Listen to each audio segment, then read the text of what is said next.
Good evening. Welcome. Good morning. Oh. Oh. If you guys watch both of our POVs, you can see our clocks here. We are the opposite, like the exact opposite time. Yeah, actually exact opposite, right? That's so cool. Yeah. So, good evening, Indonesia. And good morning, Canada. Good morning and evening. Today, Layla Sensei is going to be teaching us Indonesian. I have no idea how to speak. I don't even know how to say hello. I was telling her before the stream. I don't know anything in Indonesia. Except that you guys have really good food.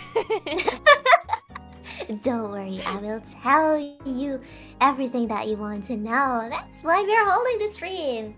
Right? Thank you. Hey. I'm excited. Okay, let's go. Maybe let's just start. Oh my god, how to converse? How to converse? Me too. I'm nervous. Oh, I was telling Layla Sensei that today I'm going to be tete, like say so, okay? Yes. Tete with 2 E's.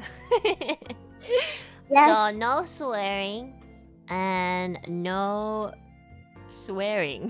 That's it. Yes. Okay, chat. We're aiming for 0 and no swearing. Yes, Say 0. Say gambatte to Enna. Okay? Thank you. Okay? Thank you. I believe. Yeah. You're very welcome. I believe in you. Thank you. I'm ready, Sensei. OMG, I'm being called Sensei. I'm blushed. I can feel my face right now. Am I a Sensei? I will do my best. Ganbarimasu. Yeah! Okay. So, Anna, can you Yes. I think I've already shared my screen to you. Can you see here? Yeah, I can see. There's a map of an archipelago here. What country is that?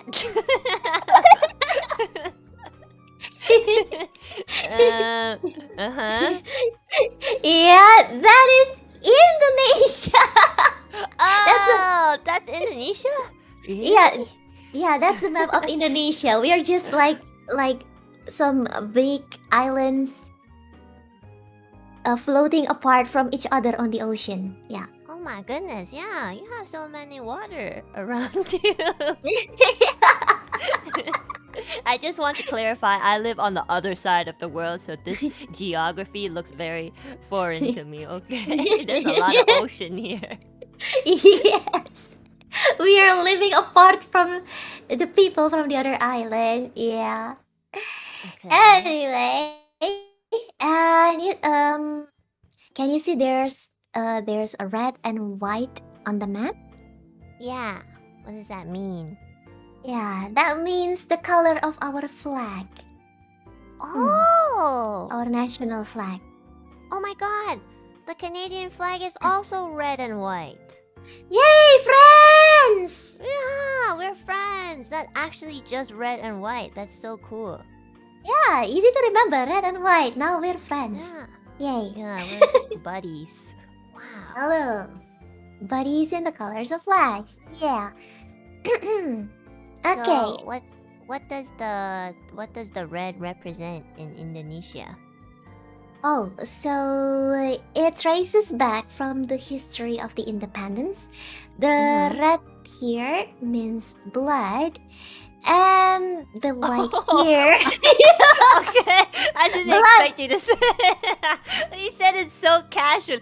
The red means blood. Yeah. Okay.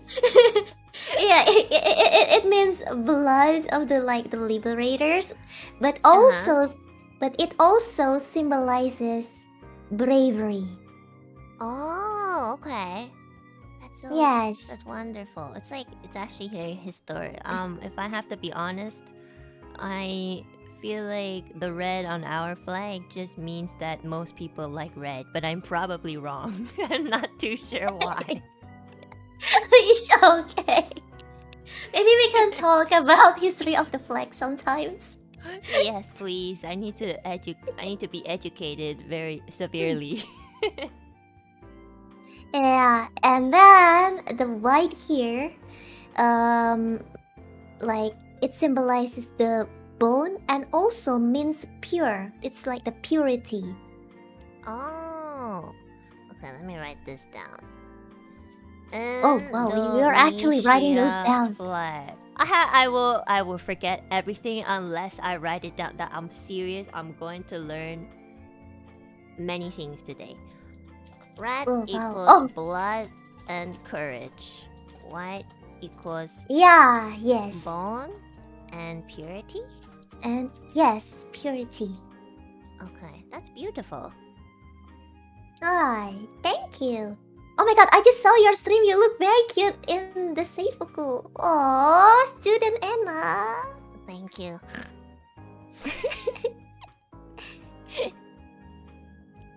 Okay, so next, do you want me to tell you some Indonesian words first or showing you the food?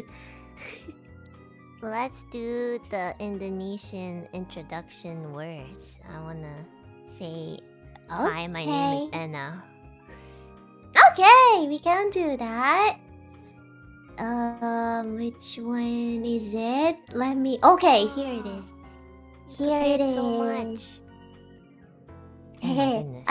Okay, I only I'm ready. prepare. I only prepare 3 proper pages and 2 funny pages. I'm ready. Funny pages? Okay. What does that mean? Funny for funny words. Oh, okay. I'm excited. Okay, so you want to know how to say my name is Enna? Introduction. Okay.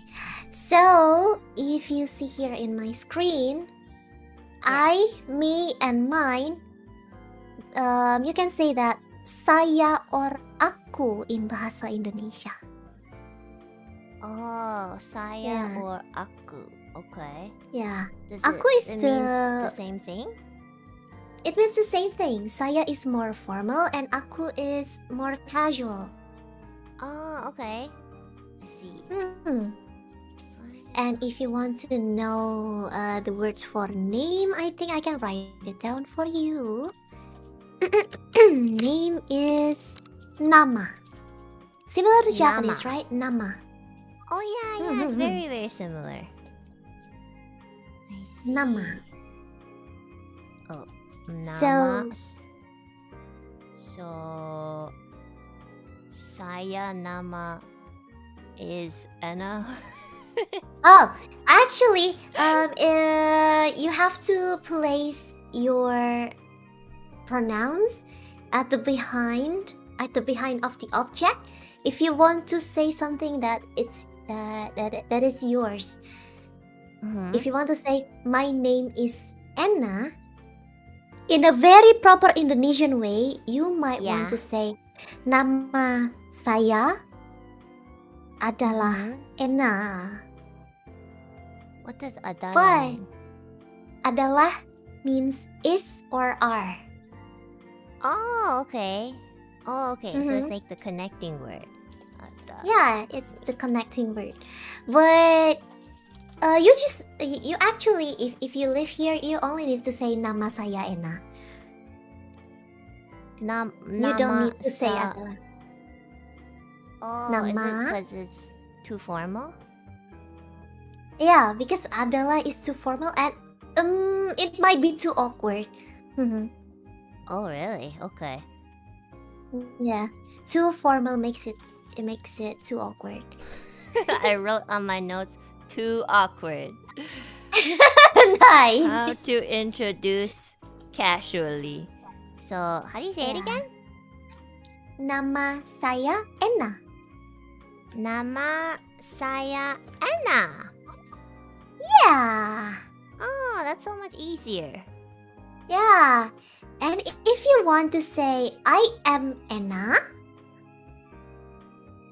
you Mhm. can just say saya Enna. Saya and like I'm Enna. Yeah, I'm Enna. Means saya Enna or aku Enna in Indonesia. Oh, okay. Saya Enna, and so if I want to say casually but still polite, it's saya Enna. But if I'm with friends, I can use aka. Aku Enna. More... I mean Yeah, aku. Aku. Yeah, okay, I see. Aku Enna. Ah, aku Enna. Yeah. Mina. Hello, Enna. Hello, Layla. How do you say hello? Hello. Oh. It's just like hello. Oh, okay. I didn't know that. I actually prepared it. On another page. Oh, okay. Okay. Yeah, but maybe we can go there later. Okay, yeah, you can take your time. I'm a very bad student, just letting you know. No, you're a very good and student. very slow at learning. Very slow. You even take notes. That's wonderful. That's because I can't remember it unless I take notes. Okay. And if you want to say it like you or yours, you can say. Oh my God, I write it wrong. Sorry. Sorry. It's okay. There you go. Okay. It makes me feel better. Even teachers make mistakes, guys. Exactly. They're human too. Yeah. Okay. I'm sorry if I'm laughing too much. Don't worry, Sensei, you're doing an amazing job. Layla Sensei prepared all of this for me, so that's why I wanted to take notes and actually remember what she's teaching me. Wholesome Enna, thank you. I love you. I love you too. You should teach me how to say that afterwards too. Of course, I will definitely teach you that later. Okay, to say you or your or yours, you can just say kamu. Kamu is more casual. Okay. And Kamu, kamu. And if you want to say you, but someone who is more respectable, or if you respect that person, like the older person, you might want to use anda. Anda. Oh, like, Yeah. do you use it for your senpais usually? Oh no, for senpai you can just say kamu, but maybe for like your boss. Oh, I see. Oh, okay. Yeah. Anda is a very formal word. Anda? So when you, okay. So when you are in work or when you are in like government, you might want to say anda. Or if you are like, I will never be in government, so I feel like maybe I don't have. Do you use it for like your teachers too? Sometimes when we are calling our teacher, we have like, how to say this in English. Guys, Indonesian people, help me. What is about panggilan buat guru? Prefix? Is it like prefix? Panggilan? Prefix? Oh, salutation. Salutation, really? Salutations? Yeah, some kind of like the formal nicknames. Yeah, suffix. Okay, thank you. Honorifics. Honorifics. Yeah, honorifics. Oh, Sorry for my bad honorifics. English. Okay, I see. Yeah, Oh, no, in no. Indonesia, we use honorifics first when we are addressing teacher or our boss. Oh, I see. It's like it's like Japanese, right? Yeah, like sensei. Like Yeah. saying sensei. Like what you're calling me, Layla sensei. In Indonesia, they will call me Bu Guru Layla. Some Buburu Layla? Guru. G Guru. G Oh, G. U R U. Yeah. G-U-R-U. G-U-R. Oh. Mm. Buguru? Yeah. Since I am a girl, I am a woman here, you will use a bu, B-U. Because I'm a female. Oh. Okay. But And then what about for males? if the person is a male, you might want to say Pak Guru. P-A-K. P-A-K, yeah. P-A-K. Pop. But you don't pronounce the K? It depends on the dialect. Or okay. Guys, Indonesian people, how to say logat in English? Logat. Yeah, it's like some kind of dialect. Because some people can say bapak, some people will say bapak, like subtly K, or like pushing accent. the K harder. Depends. Yeah, accent. Yeah. Oh, accent. Okay. Depending on which I guess region you're from, that makes sense. Yeah. So I'm gonna call you Buguru. Yeah, that's right. Buguru Layla. Yay! Hi. Now we have changed from Layla Sensei to Buguru Layla. I'm gonna have to get used to that. Your pronunciation is really good, actually. Thank you! It's because I have a good teacher, so I can hear what you're saying. You're too kind. I'm excited. Okay, next. So where did we left off again before Buguru? We left off from you and yours. Yeah. Plural. Yeah, the plural word is kalian. Kalian. Kalian. So if you want to address your viewers, like saying, "How are you guys?" Oh, okay. You can change the guys to kalian. Oh, okay. So it's like when there's a whole bunch of people, and then when you're addressing them, somebody said kalian equals y'all, like you all. Yeah, you all. Kalian, y'all. Okay. That makes very nice. Yeah, that is very nice. Okay, I see. That makes sense. Kalian. So that's plural. So if you wanna say like everyone, do you use kalian too? For everyone, you might want to add this. Semua. Like everyone, be like kalian semua. Semua means all, like all of you. Oh, okay. Yeah. But they use the same word, like kalian. Oh, okay. That's so interesting. Oh, everyone. Indonesia. Maybe it's not fair if I'm saying this as an Indonesian, but I think Indonesia is pretty simple. I don't know. Buguru Layla Sensei is probably because you speak Indonesian. Yes. Yeah. I know it's not fair because I'm from Indonesia. Because my brain is already melting. There's so much information, I have to look at my notes every time. Okay. Kalian semua? Yeah, that's good. Or maybe you can change se to se. Semua. Yeah, kalian semua. Kalian semua. It's okay, like I will remember that. It's like it's also equal saying you guys. Oh, okay.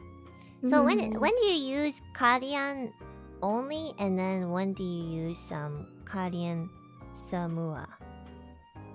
Maybe if you want to ask your chat, like, what are you doing? It's like, say, we can say that in Indonesia, kalian sedang apa? So when you just Whoa. want to say like, guys, what are you doing? You can just use kalian. But if you want to say like all of you, you can say kalian semua. Because all literally means semua. Okay, yeah. Yeah. Somebody said kalian mahu pergi ke Oh. mana? Where are you all going?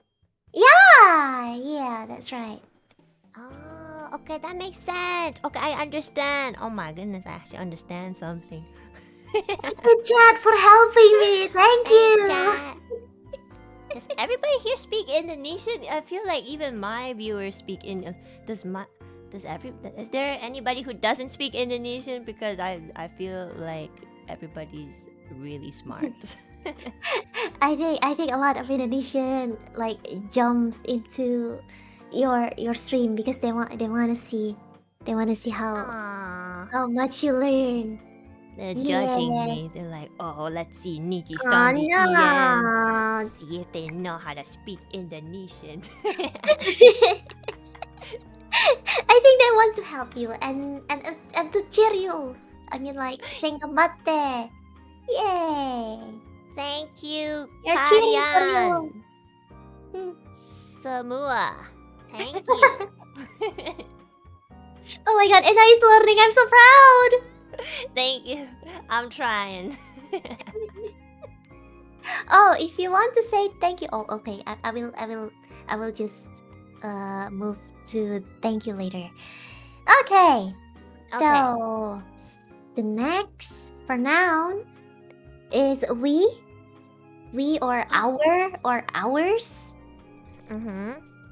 It's kami, so we are the gods here. Okay, that's easy to remember. Kami. Yeah. Is it pronounced the same way too? Kami. Yes, kami. Oh. Just kami. Oh wow. Okay. Kami. Yeah. Just remember, So- whenever you are saying we in Indonesia, it's kami. It's like we are saying we are gods in Japanese. Can I? So if I want to say something like we're Enna. Let's say if there's like 100 Ennas, should I say Yeah. Kami Enna? Yes, that is right. Kami Enna. Yay! 100 for you! Thank you. Okay. Yeah. In my mind, do you guys know? Right now in my brain, I'm imagining like 100 Enna saying together kami Enna. Yeah. Oh wow. Kami Enna. Kami Enna. Kami Enna. In a chorus way, like they're singing with different pitch and key. Oh my wow. god. Oh my god, that will be so majestic. You need to tell me how to say like shut up Enna. Diam Enna. Biam? It's a pretty polite way, but still casual. Okay. Okay, I will type it here. Like, shut up, diam. ちょっと待って. Shut I up. will move Oh, it. diam. Okay. Oh. Yeah, Diam. diam. It means like Diam. be quiet, right? Like Yeah, maybe? it means like be quiet. It depends on your tone. Depends on your voice tone. If you are shouting, it means like you're angry. It's like saying, "Shut up!" You can just scream, "Diam!" Oh, it's like Mandarin too, because we don't really have like, you know, in English we can say like shut up or be quiet, but in Mandarin, they also just, depending on your tone, it can be Mhm. really aggressive or passive. Wow. I see. Yeah. It's similar here. But if you want to say please be quiet, you can just say a very soft tolong diam. Tolong means Oh. please and also help. Please? Yeah, wait a second. I will type it for you. So it's Yeah. like this is shut up. Yeah. Maybe I can just type it like this so you will understand. But if you want to say something like please be quiet, you can say tolong diam. This is a very polite way to say it. Let's see. Tolong diam. Yeah, Tolong tolong diam. Ooh. Tolong diam okay. ya. Tolong That is like sounds so nice. Tolong diam. yeah. It sounds really, really soft and polite. Yeah, Like, like if you're in a library, right? Mhm. Yeah, you can use tolong just like kudasai or like please, or for another meaning tolong can also means help. Help? Yeah, tolong can also means help, but we Oh. also use tolong as please. Oh, okay. Oh, so like if you want to say something like, "Oh my God, help! It's a robber!" Do you say tolong? Tolong! Yeah, just scream Oh. tolong! I'm gonna remember if I ever visit Indonesia. I'm gonna use tolong so much. Like, tolong, please take my order. Tolong over here. They're gonna be like, oh my god, this urusai. Diam! Foreigner! I think like every head will turn to you like, why are you telling me to shut up? I'm so excited to go to your country and cause trouble. Just kidding.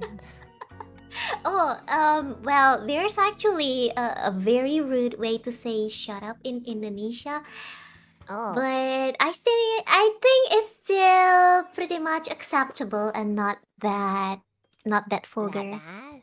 Cito mate. Is it the equivalent of STFU? Might be equivalent to that, but still softer than that. It's like telling shut up in a very rude way. It's still equivalent to shut up, not the STFU. Okay, I see. So, I know that a lot of Indonesians has been waiting for me to say this. hey, we're trying to be say so, okay? Yeah, we'll try to be say so, but yeah, it's still considered not too vulgar. Oh, Thank I you, heard Nene. something. Yeah, I Yeah. your alert, and I was like, "What did I put something?" Did I Oh, that's my accidentally donation open alert. something? Yeah, that's Oh my my donation alert. Thank you for the donation. She's saying something like you can use please with mohon. If you don't want to use Mohong? tolong, you can also use mohon. So please can also be mohon or tolong. Can you use it the same way as tolong? Yes, but only for please, not for help. Oh, okay. All right. Hold on. Tolong. Yeah. Okay, I see. Yeah. Interesting. Hmm. But when do you use it? Is it just more polite?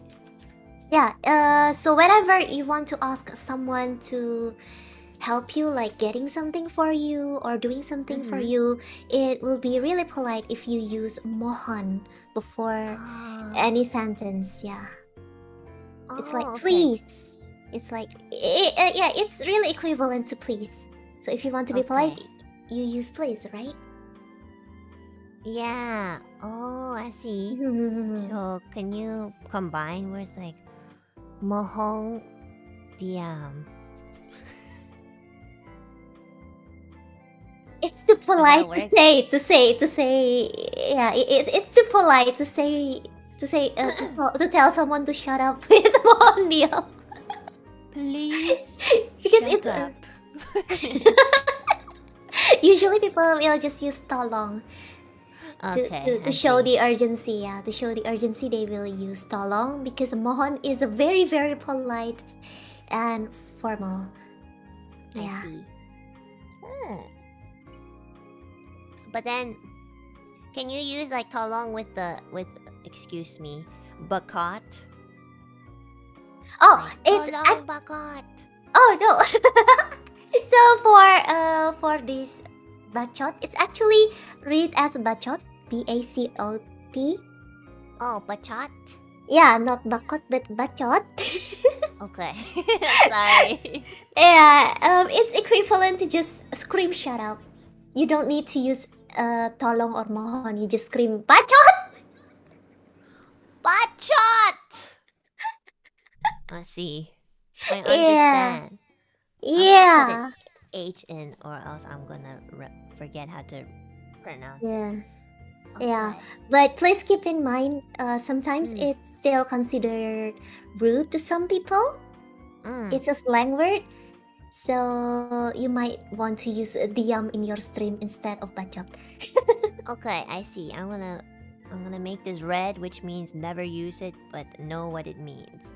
Yeah, yeah, because I see some people is saying that in my chat. Yeah. Sumimasen. How do you say sorry? Oh, sorry. Okay, I think I will change the page. Okay. Is that okay? Yeah, go okay. ahead. Okay, I will place this one. So to say sorry, you can say maaf. I'm Yeah, gonna be maaf. honest. That sounds almost like a slang in English. That sounds like a bad word. Oh, okay. I think you guys all know what I'm talking about. Sorry equals maaf. There you go. Mohon maaf. Oh, okay. Yeah. So if you just say oh, you combine mohon with maaf and it becomes yeah. gomenasai, I guess. Yeah. It's like hontoni gomenasai. You can use mohon maaf. Mohon maaf chat for using the B word. Yeah. Yeah. Oh, Enna. You're so cute. Yeah. So if you just want to say gomen or sorry, you only need to say maaf. Maaf. Oh, okay. Oh, that's a really good way of I guess like if I think about it in Japanese way, it's a little easier than English sometimes. Yeah, because both of the languages are from Asia, which you know considered, you know, we still about the politeness. I mean, there's like a rank, like on how there's like a level, different levels on how you're saying sorry or asking someone. Yeah, maybe that's why we got these extra words to say sorry. Oh, I see. Somebody in my chat said some Indonesian words are borrowed from Japanese too. Is that true? Oh yeah, like I think from the name nama. I think it's derived from the Japanese words. Yeah, namae. Nama. Oh, namae, nama. Oh, that's so cool. Yeah. Oh, and someone in my chat also tell me like how to say sorry in an even more polite way. Oh my gosh. So like yes. 申し訳ございました. Yeah. Okay. 申し訳ございます. It's like how to say this in English? I'm asking for your forgiveness, I guess. I'm asking. Saya. Like I see. Yes, I understand. I'm asking for your. Oh my gosh, that's saya Really? sangga minta maaf. Yeah, it's when you feel like terribly sorry about your mistake. You might want to say this, but this is a very, very polite way of saying that. I see. Mm-mm. Oh my gosh, can you say it for me? That's very long. Ya, saya sungguh minta maaf sudah mengajari Enna untuk ngomong bacot. Saya sungguh minta maaf teman-teman di chat. Yeah, it's like I'm asking for my chat forgiveness for teaching you bacot word. Saya sangga minta maaf. Saya bad student. You're not. You learned really quickly. I like it. Hey. Thank you. When you were speaking the sentence, you speak so fast. I'm God. sorry. Oh my No, god. no. I'm sorry. I mean, like you're obviously very fluent. So one day I hope I can speak that fast. You're so good at Indonesian. I mean, I hope you're good because then it would make more sense. But yeah, I don't really listen to a lot of. Well, yeah, I know, right? Yeah, I don't think too many people here speak Indonesian. So it's like when I listen to it, it's very like unfamiliar. So yeah, it sounds really beautiful, actually. Oh wow! Thank you very much. Yeah, it doesn't sound like I don't know, maybe I'm used to English because English people who speak English in the West, we kind of have like we kind of talk ugly, you know, cuz everybody here swears and it's just the way we talk, like our attitude is very impolite most of the time. But so then when I listen to like for example languages from Asia, they speak a lot more politely in my opinion, but you know, I'm not too sure because it might just be my perspective. It's okay.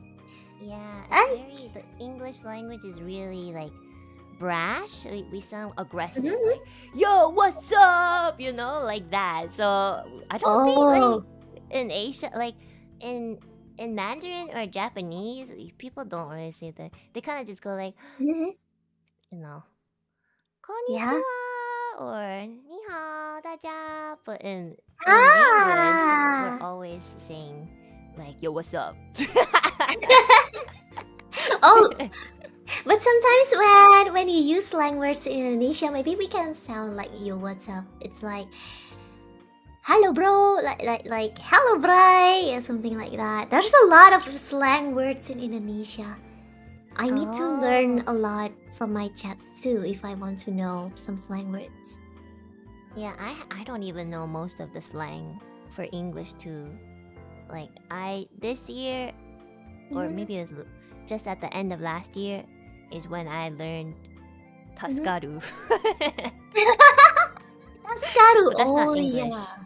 Yeah, I didn't know that slang. I wonder what taskaru means in Indonesia because if we use the literal meaning to that, it will sound really awkward. Yeah, Taskaru is like it's almost like thanks for saving me kind of way. Like thanks for helping me. Yeah, and sometimes people can say it like blessed. Oh yeah. Like, Blessed. Layla Sensei bless. Taskaru Enna. Taskaru. How Taskaru. would you say that? In Indonesia, for bless, it means like. This is gonna be awkward because this is a very formal word. Oh, It's okay. like mm, Everybody typing. Everybody's yeah. telling me different words. Yeah, because we don't know like the exact words to that is equivalent to taskaru. It's really hard. Oh. But if you want to take it literally, you can say it blessed. It's like getting the blessing. It's like you got the berkah. Berkah means blessing. Berkah.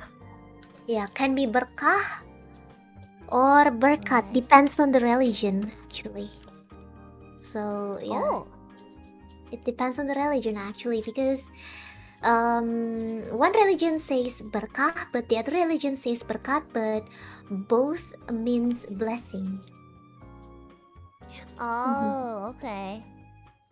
Yeah. Berkah or berkat? Yeah, it's kind of complicated because it depends on the religion, really. I see. Oh. And then blessed is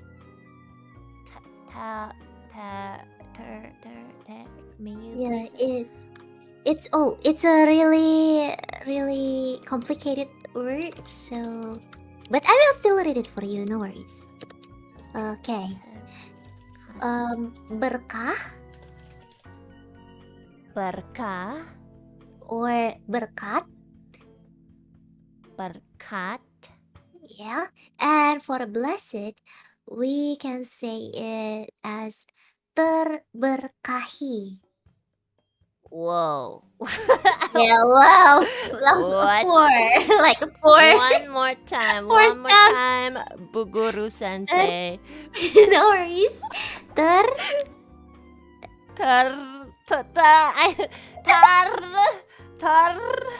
Okay. Oh, this is hard. I don't know how. I know how to roll my tongue, but I don't know how to put it at the end of a word. You can do it. Berkah. Berkah. Berkah. Berkah. Berkah. Hi. Terberkahi. Terberkahi. Why do I feel Yeah, I sound like a bird? But you got it. Am I exaggerating the roles too much? Just a little, not too bad. Just Okay. maybe you can tone it down just a little bit when you are Okay. like connecting the suku kata apa ya guys in English? Oh my god, my English is very limited. If I don't roll it exaggeratingly, I can't roll it at all. Maybe you can just like roll it just a little bit, like saying arigato. Yeah. You know, like you say like arigato. Oh, terberkahi. Yeah, okay, you got Okay. it. You're Oh a my very God. good teacher. I just Oh. have to. Oh You're my a very good gosh. student. Enna Buguru murid Layla. yang baik. Enna murid yang baik. Cotomate, I will type it for you. Did you just call me young? Oh no, student murid. Murid. Murid. Yeah. Student. Oh, okay. I'm gonna put it here. And is there Yeah. is there also like Mhm. you know, like teacher you have female and male ways for student? Is it all the same?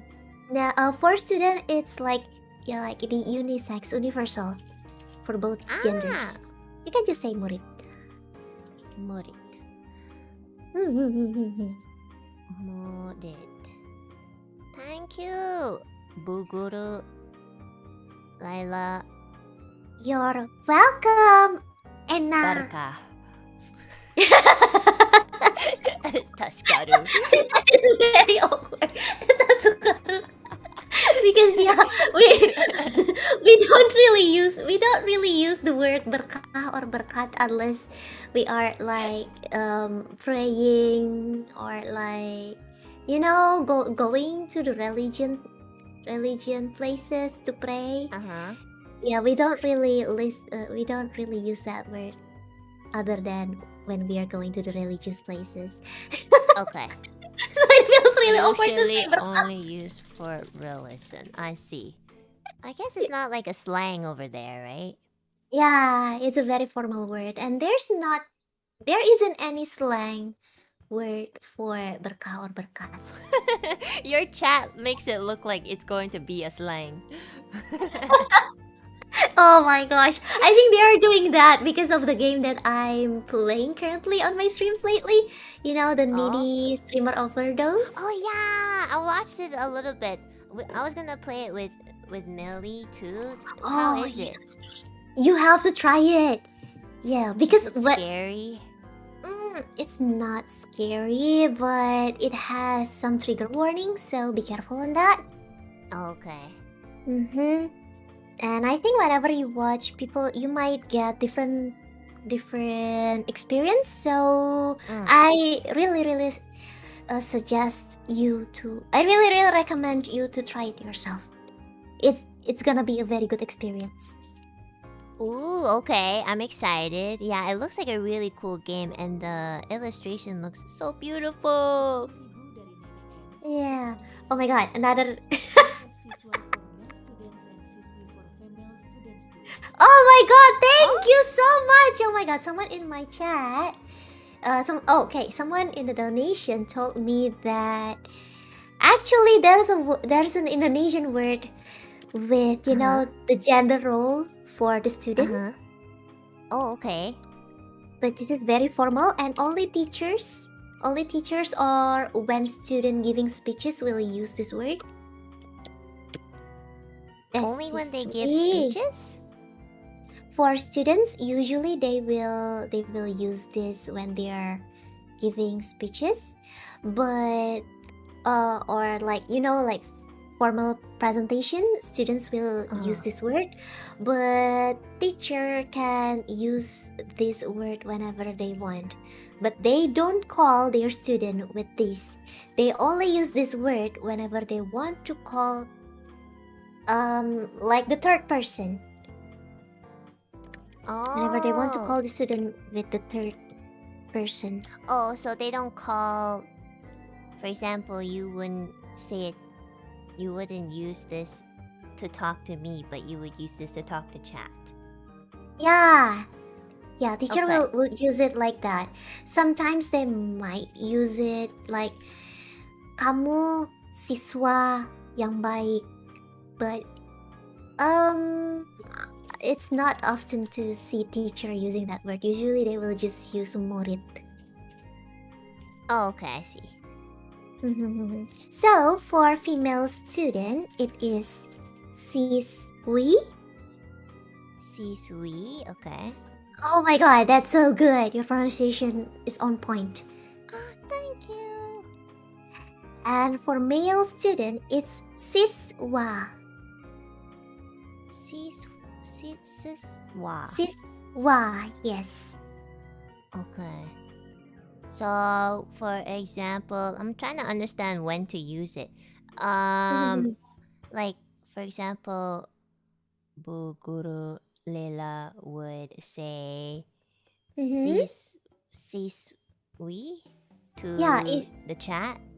Yeah, if I want to say to the chat that you are a good student in a formal way, I will say this to them. Enna siswi yang baik. Oh, okay, I see. Oh. Yeah. But then to me, you would say murid, right? Yeah, Enna murid yang baik. Because it feels awkward if I refer to you as siswi. Kamu siswi yang baik. It's a very formal. I see. If that makes I'm sense. saying that to you. But if I'm saying that to other people, it feels natural if I'm just saying that you are siswi. I see. Oh, okay, I get it. Oh my goodness. Okay, I understand. I do understand. This is a lot for my brain. I'm trying to process it. If I stop talking, it's because my brain is working. So don't feel awkward. I'm literally thinking. It's okay. I'm very happy to get a student who likes to learn. But anyway, Thank you, Sensei. This is so fun.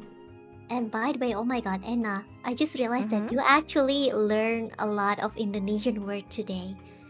Yeah, this is the most I've ever learned in my life. Like there's a lot already. Like wow. Yeah, that's why my brain is shutting down. I didn't even reach this many words when I'm opening my Duolingo. I'm ready to learn even more. We're taking the hard level. Oh wow. Anna is firing up, guys. She's on fire. Yeah, my brain's on fire. Oh my god, hang in there. Make sure that you will eat a lot of good food to feed your brain. Yes. Oh Nice. yeah, I also can't wait to see like the introduction to Indonesian food because Oh yes. I've had some, but I don't know the names. I kind of like eat before I learn, you know.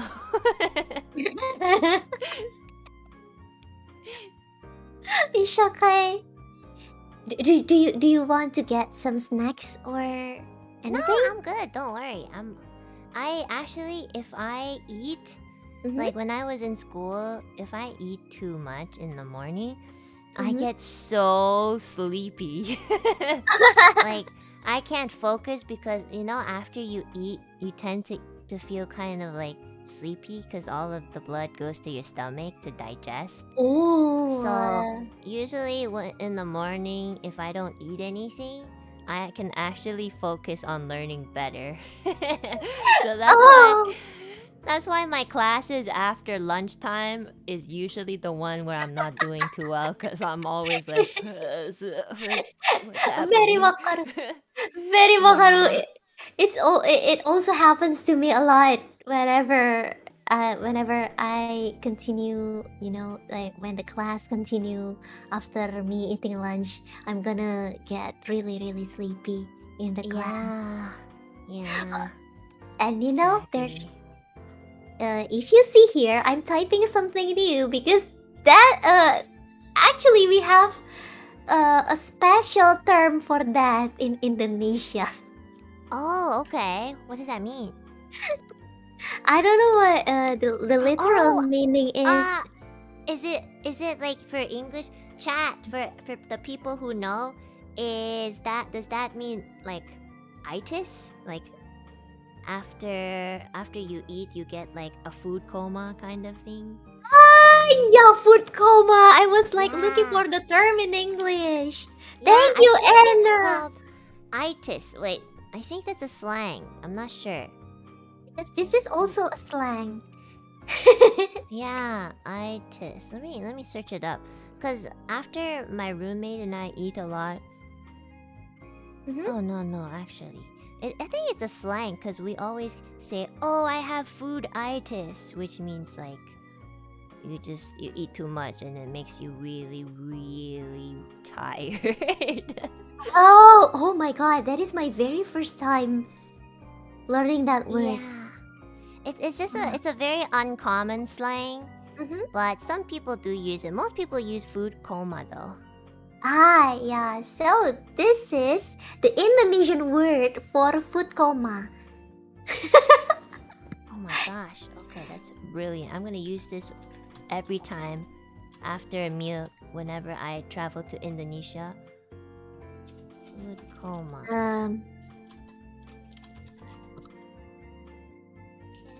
Oh. Okay, I will pronounce it for you, and it might sound pretty funny. Tolong. This is the literal meaning, by the way. The literal meaning.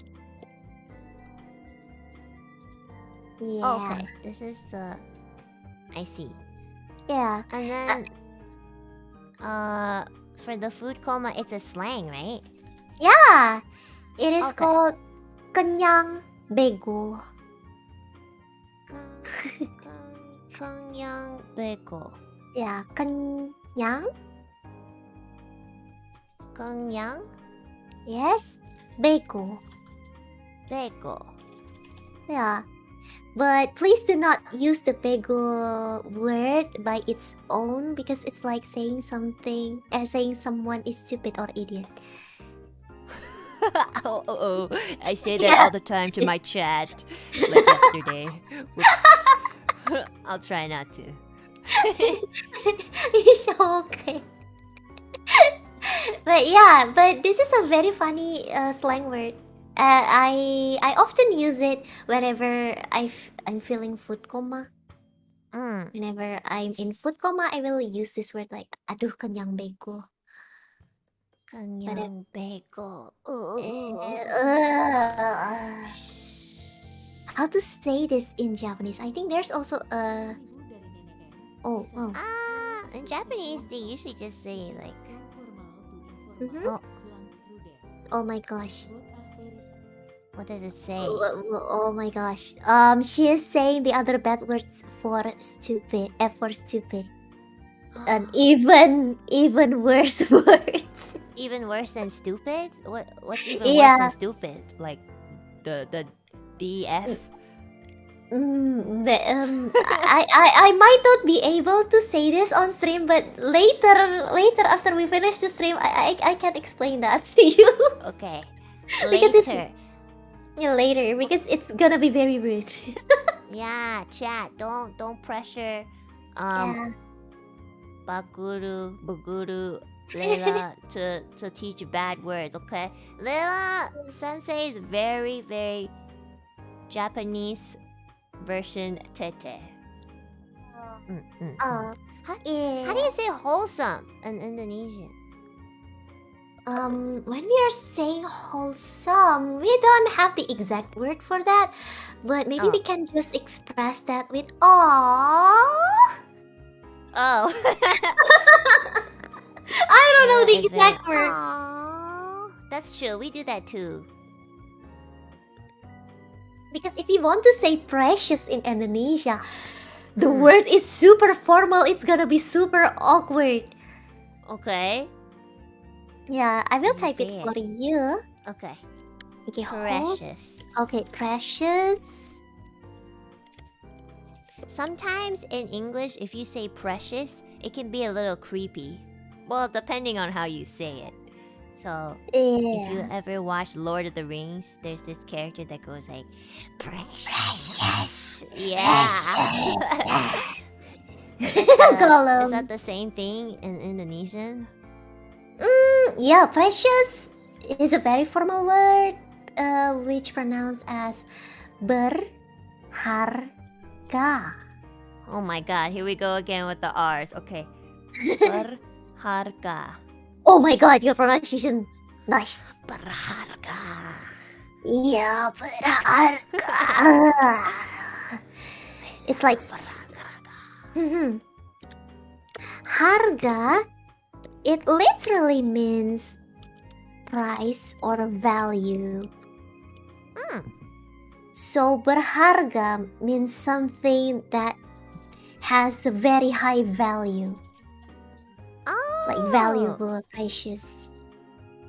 Precious, valuable also means berharga. In Indonesia, we only have one word. Berharga.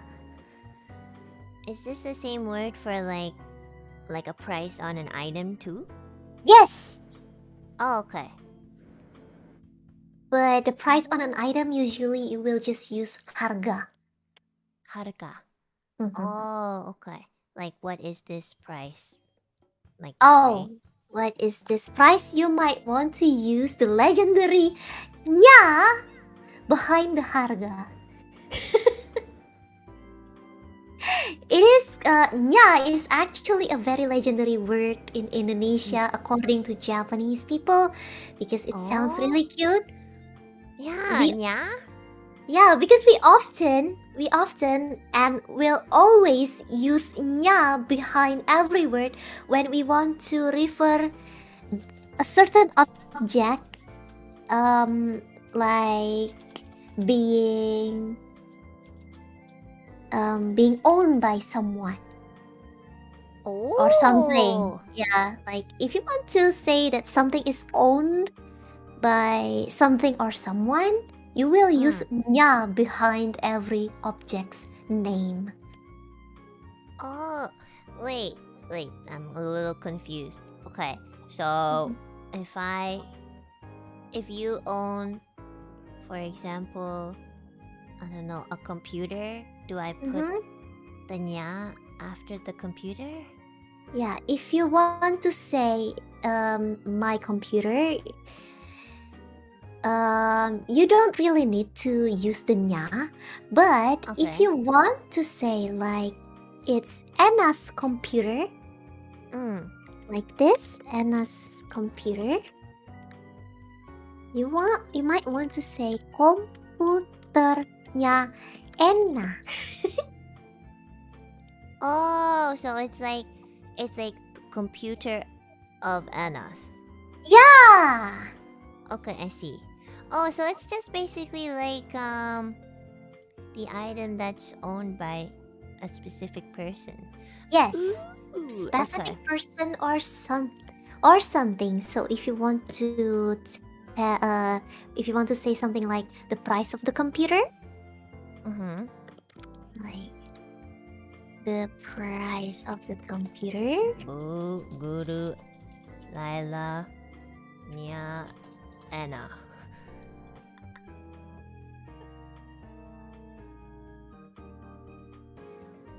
There you go. This is going to be very confusing. Okay. Harganya. Okay. I think I understand. Yeah. So harga is price, and then you add the nya because price of the computer. Yes. Okay, I see. Oh my god, you are very smart. I Enna am murid probably gonna yang not baik. remember. Enna murid yang baik. Bu Guru Layla nya Enna. Sensei. Oh my god. Layla of Enna's. Oh my god, oh my god, you just make a perfect sentence there. Bu gurunya Layla, bu gurunya Enna is actually a legit sentence, you know? Oh really? Oh my goodness! Here, thank you, Sensei. Look at Layla Sensei is so good at teaching. I'm actually learning something. Oh my god, but you are also a very good student. Murid yang baik. Yeah. I'm happy. Yes. That's really awkward in Indonesia. I don't know how else to say Taskaru in Indonesia. I don't know how to say it in Indonesia. We need Indonesian people. I think we need to invent the word for taskaru. Yes. Or I'm just gonna keep saying barka and make Layla Sensei awkward. You can write it like this, you know, like taskaru is like tasukaru. So we can do it like, oh yeah, my chat is already doing it. Yeah, like BRKH. BRKH. Oh my god. Go, inventing slang words. There you go.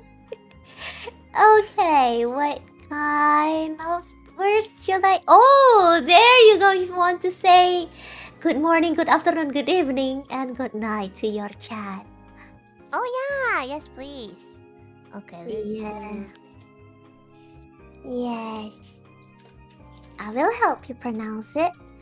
If you want to say good morning, ohayo gozaimasu. Morning equals pagi. Pagi. Yeah. And for good, you can say selamat. Oh, that sounds like Tagalog. Yeah. Yeah, I think they also have the same meaning in Tagalog. It says salamat, if I remember correctly. Salamat. Yeah. In Indonesia, change the A after the S to E. Oh. Selamat. Oh, thank you, Indonesian, for teaching another word. She wants to say that you are a very smart student. I don't Yeah, know how to say thank you yet in Ah. Indonesia. I will tell you after this. We have this. Okay, and for now, my word Yay. is going to be barka. Thank you. Oh, the chat is already saying the word thank you in Indonesia. No worries, chat. I will definitely teach her that word. Yeah, no spoilers. I want to learn from Bu Guru Yeah. Layla. Oh. Okay. Siap, Enna. Murid yang baik. What? Okay. I'm just telling that you are a good student. Enna murid yang baik. Thank you. I'm gonna put question marks around my head. It's okay.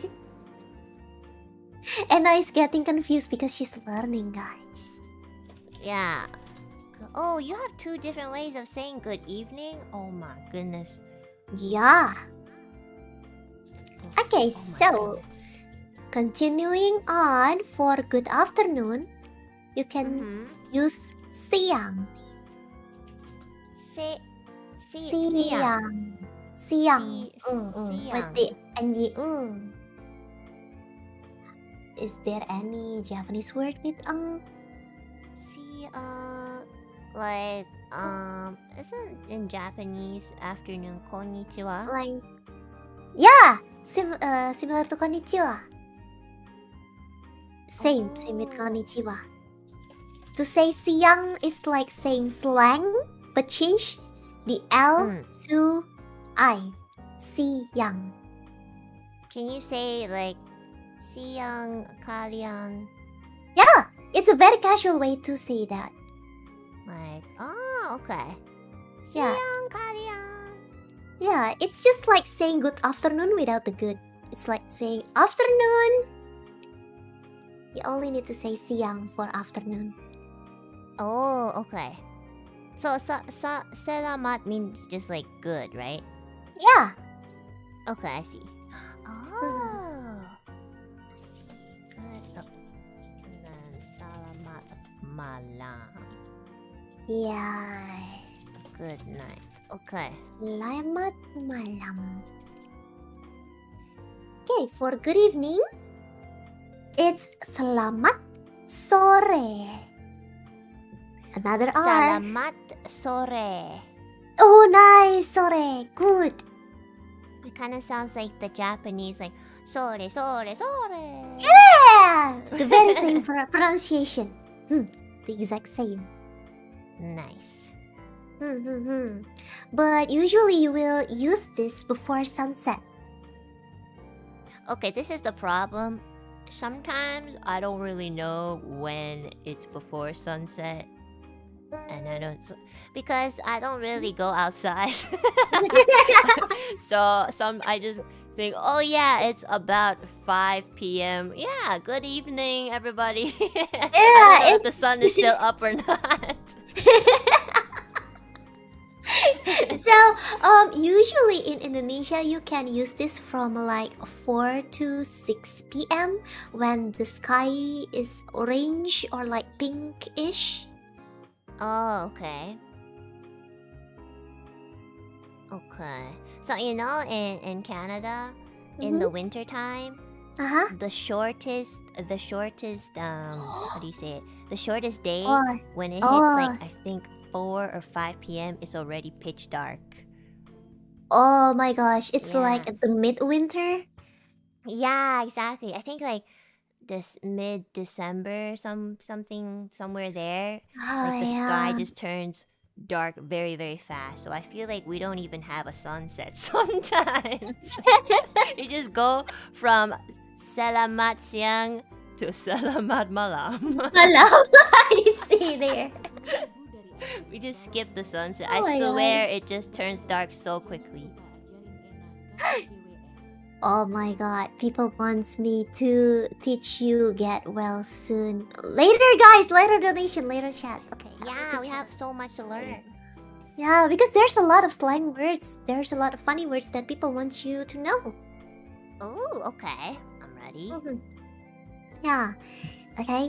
So after selamat sore, we have selamat malam. Wait, isn't that the same? Isn't that the same as?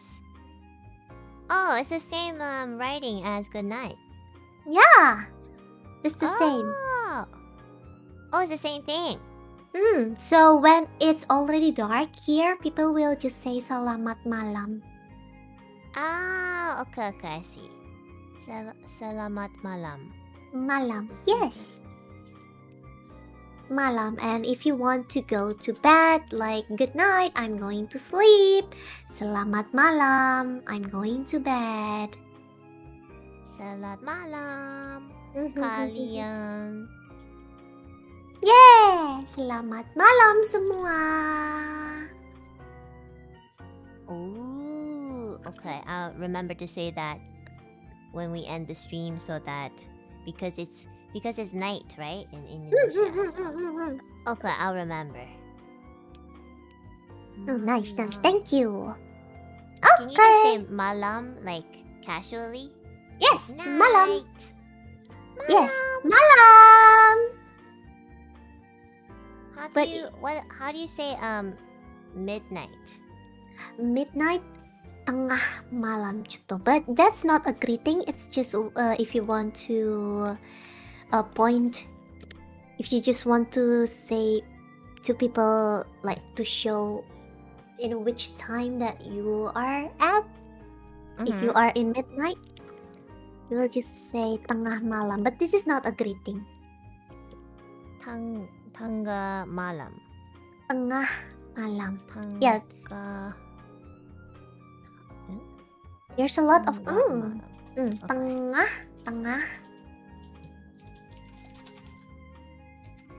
How do you say snack? Oh, snack. Usually we just say snack. Tengah malam snack. Every Yeah, day. snack. Or sometimes people. This is a proper word. There's actually a proper word for a snack. It's cemilan. Cemilan? Yeah, cemilan. Cemilan? Okay. Yeah. It sounds like there's an H, right? Cemilan. There's sounds like an H between C and E. Cemilan. But really depends on the accent. Oh, I see. Tengah malam cemilan mie goreng. Oh, nice! I like to do that too. I like to eat mie goreng as my cemilan. Me too. Yep, every day. Well, not every day because that's very unhealthy. Once every week. Yeah, it's like my emergency food. When I'm doing past midnight streams, usually I will just say, "Excuse me, Chad, I'm going to make some noodles. Time to get my mie goreng now." I try to have it only as my emergency, but then it feels like every day is an emergency when I have mie goreng. I can't stop eating it. Understandable. I also do It's that. so good. It's actually the best instant noodles I've ever had. in like the Indomie. Yeah, Is it's it so Indo- good. I don't know why. Oh my gosh, I'm a proud Indonesian now. Yes, I'm proud Indonesian because I love mie goreng. Yeah, A lot. I shall open a portal and like shove you big boxes of Indomie someday. Oh yeah, we sell them in big boxes too. Like Ooh, the wow. actual box, they just sell it for $15. It's so big. Oh wow! Oh my god! It's like Yeah. one big box might consist of how many packs is it again? 50? 40? Not, I think maybe like in each box they probably put at least like 20. I remember I remember Millie came over once, and my local grocery store sells a lot of like Asian products, so they sell Oh, I goreng. see. And when Millie saw the box of Indomie, she just took so much. She was like, "Oh, I'm stocking up." Oh my god, Apparently, really? it's like cheap at my local grocery store, so she like stocked up so quickly. She got like I think my 5. Oh my god, $15, right? Not 50? Yeah, 15, 1 5 Ah, for yeah, 20 packs of Indomie. That's pretty good, I think. Oh, yeah. I think for overseas price, that is pretty good. But do you want to know the original price here? What's the original price? It's like 0.3 USD for each pack. Whoa! Like 3 cents? Yeah, 3 cents, around 3 cents. Oh my 3 gosh, to we 5 are getting scammed. 3 to 5 cents. Depends on the flavor. Yeah. The original one is 3 cents? Yeah, 3 to 5. Oh yeah, for the original mee goreng, I think it's only 3 cents. Oh my goodness, that's nothing. Oh, 30 cents. Oh, that's still nothing. That's so cheap. Oh my gosh. 30 cents. Oh yeah, sorry, 30 cents. Yeah, 0.3 USD. 30 cents. Okay. Thank you, chat. Yeah. Thank you. I'm sorry for the mistake. Oh no, it's right. 0.3 is 30. I'm bad at Yeah. math. No, it's all guys. It's all your fault. Oh my gosh. can- I thought it was cheap here. It's even cheaper in Indonesia. Whoa. Because we are the ones who produce Yeah. it, I guess. Mhm. Is it popular? Like super popular. People from like every generation and like from every level of wealthiness, they love Indomie. And we'll still eat it as an emergency food. Oh my, it's just like here too. Everybody here loves mee goreng too. I guess it's international. Yeah, I remember whenever I'm going overseas, like my friends or my Indonesian friends who live overseas, they will just ask me, "Can you bring us like tens of packs of Indomie because we need them?" Oh my Okay. gosh, yeah. They don't sell it there? People said, my friends who live overseas, they always said that the ones that got exported to the Asian stores, to like the other countries, the seasoning flavor is different. It's not as bold as the original one that we have here in Indonesia. Oh. Also, it's different? Yeah, they said that the seasoning is not as bold. Like, so the soup is not as flavory. How to say this in English? It's not as savory as the original ones. Oh. Yeah. I mean, the one that I usually have, I guess you could. No, the one that I usually have, like, it doesn't have the soup. It's just the one where you mix with the noodles. Is that the original? Oh, here we have two originals. So one is mee goreng and the other one is like the basic soupy flavor. Oh, I don't think I've ever tried the basic soup flavor. Just the one without the soup. I hope someday I can really open the portal and just show few different flavors of Indomie other than mee goreng. Oh my gosh, oh my gosh, we should have a mee goreng flavor stream. Cause there's many flavors, right? Oh yeah, like tens of them, like more than tens. I don't know, like 50 by now. I'm not really sure about 50? Really? That's a lot.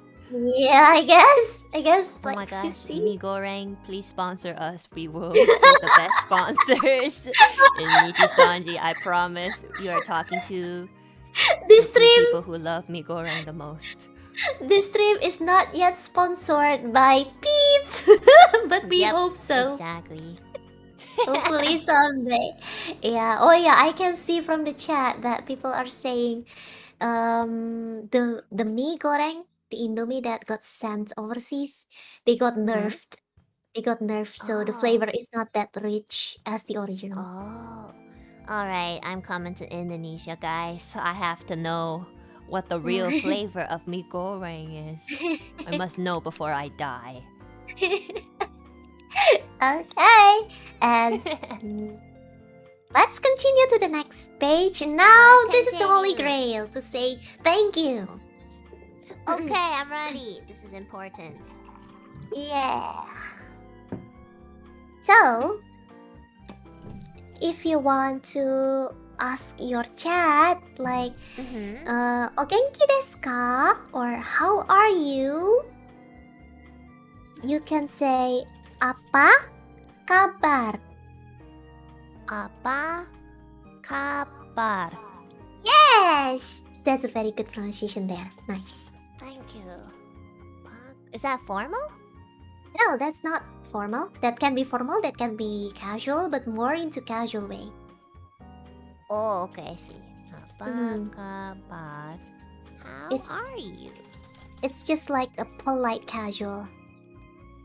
So this is for like if you use apa kabar for one person, right? So if you want to use it for chat, for example, would you say apa kabar kalian? Yes, that's right. Okay. Yes, I on see. point. Yeah, someone said basically what's up. Yeah, you can also use apa kabar for how are you, but it's also equivalent to what's up. What's up? Oh. Mhm, Hi, says hello. Oh, you guys spell hello as in HALO. Yeah. Hello. And hi is just like hi. Oh, like oh, it's spelled the same way as the hi from Japan. But in a very like cheerful way of saying hi. Hi. Hi. Hi. It's like saying hi in English. Apa kabar kalian? Hi.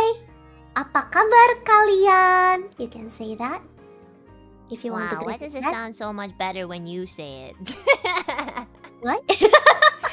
Sounds so much nicer. I sound so derpy. Maybe because you're still learning. You will get it in no time. I think you just have a very beautiful voice. What do you Like, mean? you You sound- have a very beautiful You voice. sound so elegant, you know, when you say hi, apa kabar? And then I go, hi, apa kabar? Nice, cute. Paskaru. A nice, cute. Barka. There she goes with the berkah again, guys. I'm going to use that forever. Now BRKH is a thing. I can see that now. It's my new slang. I love it so much. Okay. If you want to say nice to meet you, you can say salam Salam kenal. kenal. Yeah, salam kenal. Salam kenal kalian. Yay! Nice to meet you all. Salam kenal kalian semua. Salam kenal. Okay, that's easy to. It's like your E is pronounced like k, right? Yeah, ke without the H, ke. Oh, okay. I gotta write that down because when I read, if I just read it like that, it looks like it would sound like canal. Ah, yeah, understandable. Yeah, canal. I'm gonna highlight this so I remember that it's the pronunciation way. I'm running out of colors. Okay. We can use the other colors. We are NIJISANJI after all. Rainbow Yes. everywhere. Yeah. Rainbow. Oh. There's Okay. someone in chat saying we can shorten salam kenal to shortened version is salken. If you are too lazy to say salam kenal and you want to be super friendly and very casual, you can just shorten salam kenal to salken. Sulken. It sounds like the English word for sulking. Salken. Sulken. Oh, what's a short way to say nice to meet you in English? Like, I can only think of the Japanese, like, nice to meet you is like, how do you say nice to meet you again? Hajimemashite? No. Yeah, hajimemashite. Hajimemashite. And then I guess for sulken, it would be like, os. Osh. Yeah, it's like osh. Salken. Yeah, some people do that in Japan. Usually, like the dudes, the guys. Yeah. Like, if you say, hi, hajimemashite, Enna desu, they'll be like, os. Osh. Very simple and short. Osh. Os. Shortened Os. version. Osh. Salken. Salkan. Salkan. Yeah, but that is super casual. You might not want to say that to your Teacher. to your teacher, or maybe to your parents. Oh wait, oh no, you might not want to say that to your parents. You already know your parents. I mean, like, even to your when you just meet someone for the first time, if they are completely stranger and not a friend of your friends, you might not want to say salken, because people might think that, oh my gosh, this person is super casual, rude. Yeah, they might think something like that. If it's a completely stranger, you can just say salam kenal. It's still casual but polite. Oh, okay, I see. Casual, but polite. Okay. Yeah. Polite. So for salkan, like, do you think usually like delinquents say it? Yeah, not really delinquents, but if you already like have a friend and this friend introduce you to their very good friends and they look really friendly, you might want to use salken. Okay, I see. Yeah, maybe for your age range, yes. So I would say it to Millie, but I would not say it to somebody in Niji ID because that's kind of rude. If we just met. Wakarimashita. But I think they will just laugh if you say salken, because I mean, they know you already. But it's like it's kind of like, I guess, a little bit impolite because you don't really know them in a way. Yeah. Yeah. Yeah, it's better to use salam kenal. Salam kenal. But honestly, I will still think that they will just happily accept it and laugh when you just say salken. That's because for people in NIJISANJI ID is so chill. They're like, everybody in Niji ID is so chill. Like, I always feel a little nervous, especially because I swear so much in English. I feel like people think I'm aggressive, but actually I'm very shy. and I am super cute and very nice, guys. I just have a bad mouth from my father. Blame it on my father. Thank you, Enna. That I actually need to learn some swearing words. I don't know a lot of it. Oh my gosh.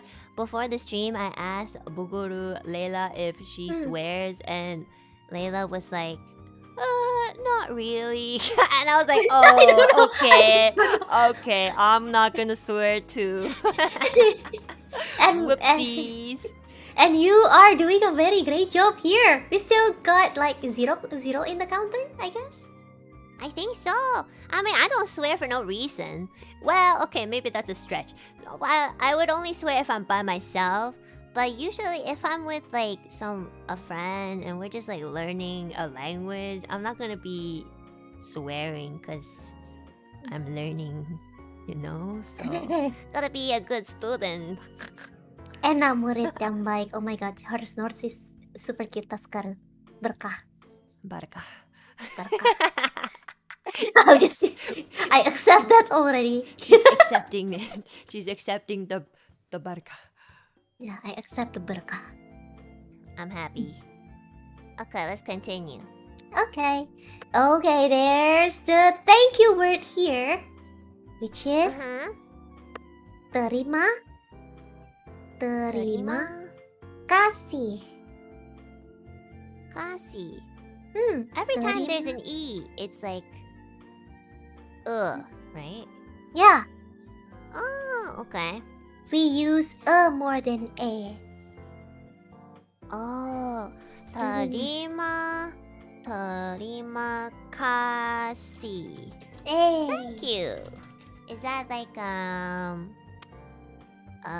do you say formal? Or casual? Oh, sorry. Terima kasih is actually, you can use it for formal and you also can use it for casual. Oh, okay.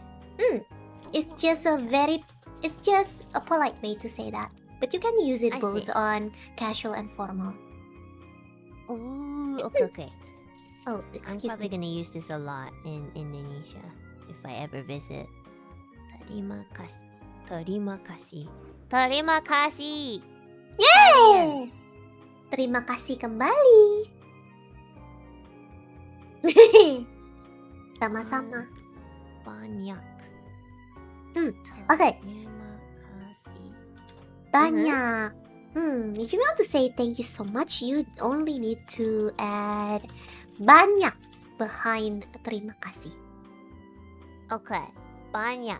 Does that mean Banyak. a lot by itself? Yeah, it's like thanks a lot. Oh.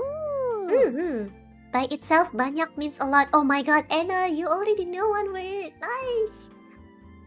So can I say... let's see. Can I say... 9 banyak? Oh, Mie goreng. 9 banyak mie goreng. Oh, maybe you might want to say it something like this. If you want to say like a lot of mie goreng. A lot of mie goreng. You can say it like banyak mie goreng. Banyak mie goreng. Yeah. Ooh. Yeah, Oh, so we banyak. put it before. Okay. Banyak means a lot. Banyak. Back to mie goreng. Yes. Mie goreng. Yes. Banyak mie goreng. Barca. Yes. Yaskaru. Or if you want to use the nya, you can say mie gorengnya banyak. So the mie goreng is a lot. Oh my gosh, it's all coming together. Yeah, banyak mie goreng or mie gorengnya banyak. Mie gorengnya banyak. Millie will be so happy if she saw banyak mie goreng. Did I spell mie goreng wrong? Mie goreng. Oh no, I didn't. Okay, it's just Google. Okay, never mind. Someone in chat told me to say there's a shortened version too. Shortened version of terima kasih is makasih. Shortened version of...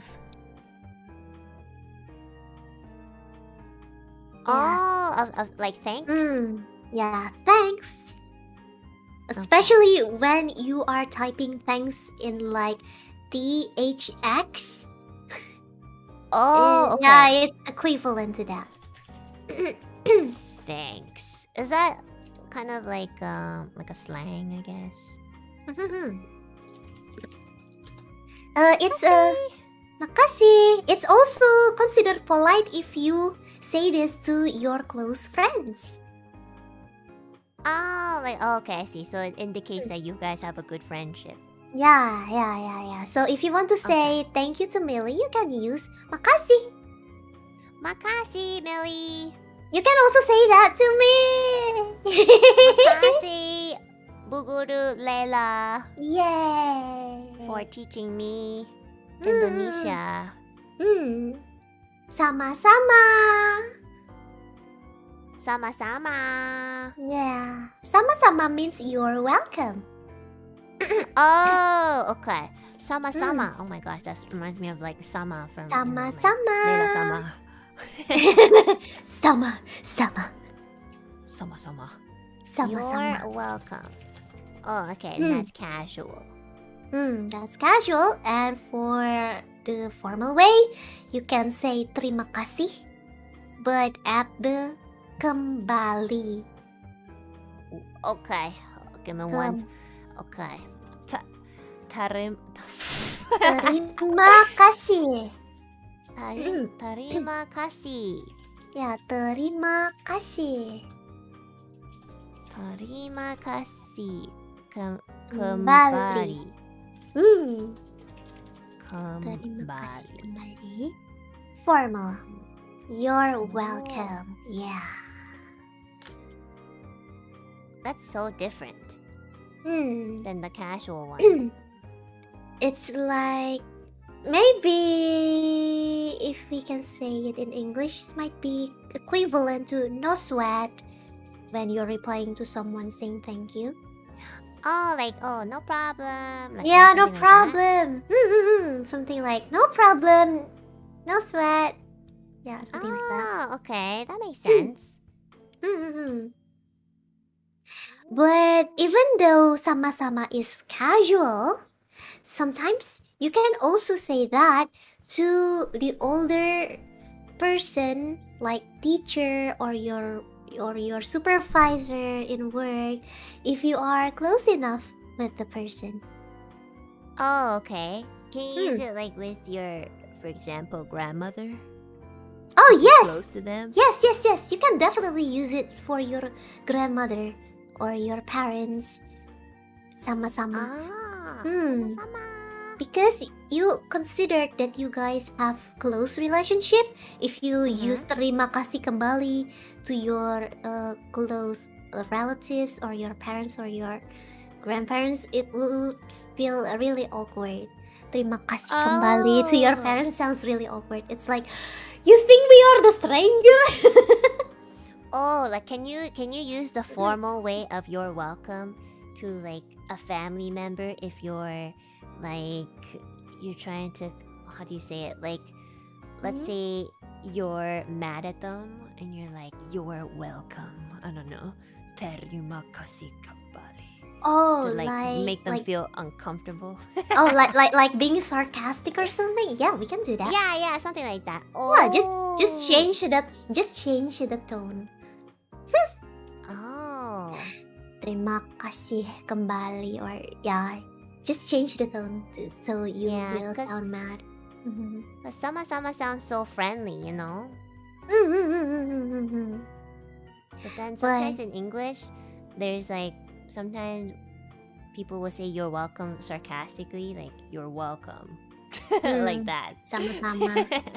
Yeah, we can also use sama-sama in a very, passive aggressive. You're welcome. Sama-sama. Oh, really? We can also, just change the tone. Oh, okay, I see. Yeah, my big natural brain. tone is sarcasm. That's my natural tone, so I have to try hard not to be sarcastic sometimes. See, that's my natural tone. Yeah. Sound dead. But you are really nice to me. Where? Berkah. Baraka. Berkah. Oh yeah, you need to teach me how to say I love you. Oh yeah, I have to wait a second. Where is it? Oh, did I forgot to put that? Oh, you have it. Okay. I think I put that, but I think I lose it when I duplicate the text. I accidentally delete it. Oh no. I'm sorry. No, it's not your fault. It's just me being forgetful. Okay. So, I love you. Mm-hmm. There's actually two other ways to say this. If you want to say it romantically. Romantically? Ooh, Yes. okay. Okay, even we Indonesians feel really awkward to say this cinta word to our beloved because it sounds really cheesy. Oh, okay. I guess it's like the equivalent of like Japanese saying aishiteru. I You don't really say yeah. Yeah. Very equivalent. Okay, and then I love you if you are just like platonic, I guess. Platonic, like friends, I guess. Ya, saya sayang kamu.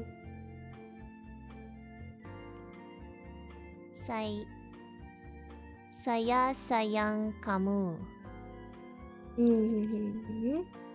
It's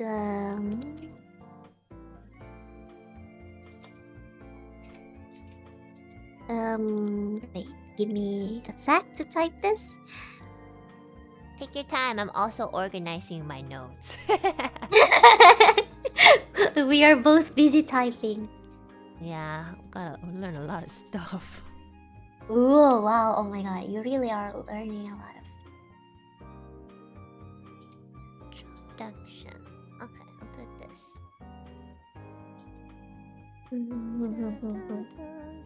Oh, maybe I will also add this word. Oh, dear. Oh, Anata. Yeah. But it's like platonically. Oh, platonically? Oh, is it like if somebody calls you like, oh, thanks, honey, like that? Both way actually. I just remember. Both Oh, way. okay. Wait a second. Saya cinta kamu. Cinta. Yeah, it's actually pronounced as cinta. Chi. Like chi blood in Japanese chi, but cinta. Saya cinta kamu. Yeah. It's so romantic. It's like Romeo and Juliet. Or like Rose and Jack in Titanic. That is very romantic. Yeah. But sometimes I know that in English people sometimes say I love you in a platonic way. Like, oh my god, I love you, Enna! Like, I love you as a friend. We will say something like saya sayang kamu. Saya sayang kamu? Yeah, it's when you hold the person very dearly, but you are not going into a romantic relationship with the person. Oh, so you're friend zoning them. But sometimes couples can also use sayang. Sayang. Sayang. Okay. It can be used to friends, but for when people are a couple, or like in Indonesia specifically when they're saying to the opposite gender, people will blush if like a boy says sayang to me, I will blush because it means he is interested romantically to me. Oh, okay. Oh my gosh. Has anybody ever said What if a sayang to girl? you? But parents, friends, they can also say sayang. Sayang. For parents, they can say sayang to their child. And for friends, they can say sayang if they are really, really close friends to each other. Oh, okay. So it depends on who's saying it, I guess. Yeah, So it's really. if a beautiful man came to me, Sayang, Enna. I'll be like, yeah. But if Millie came up to me and said, sayang Anna, I'll be like, okay. Like that. You can also say sayang Millie juga. I'll just say, It's okay, like saying thanks. love you too.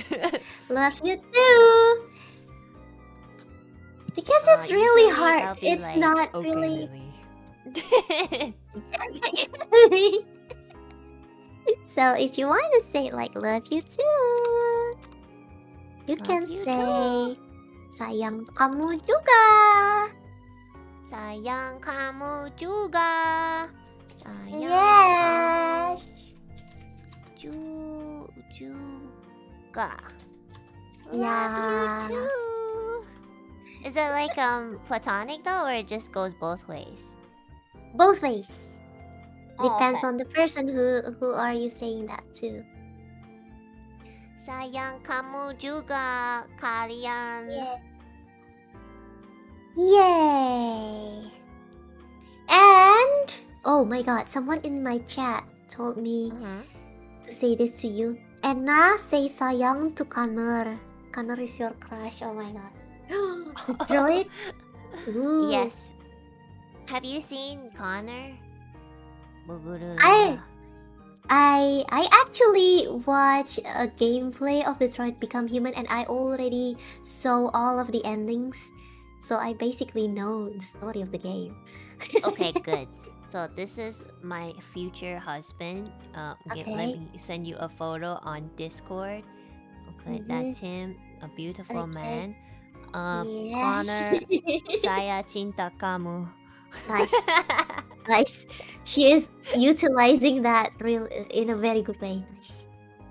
Excellent.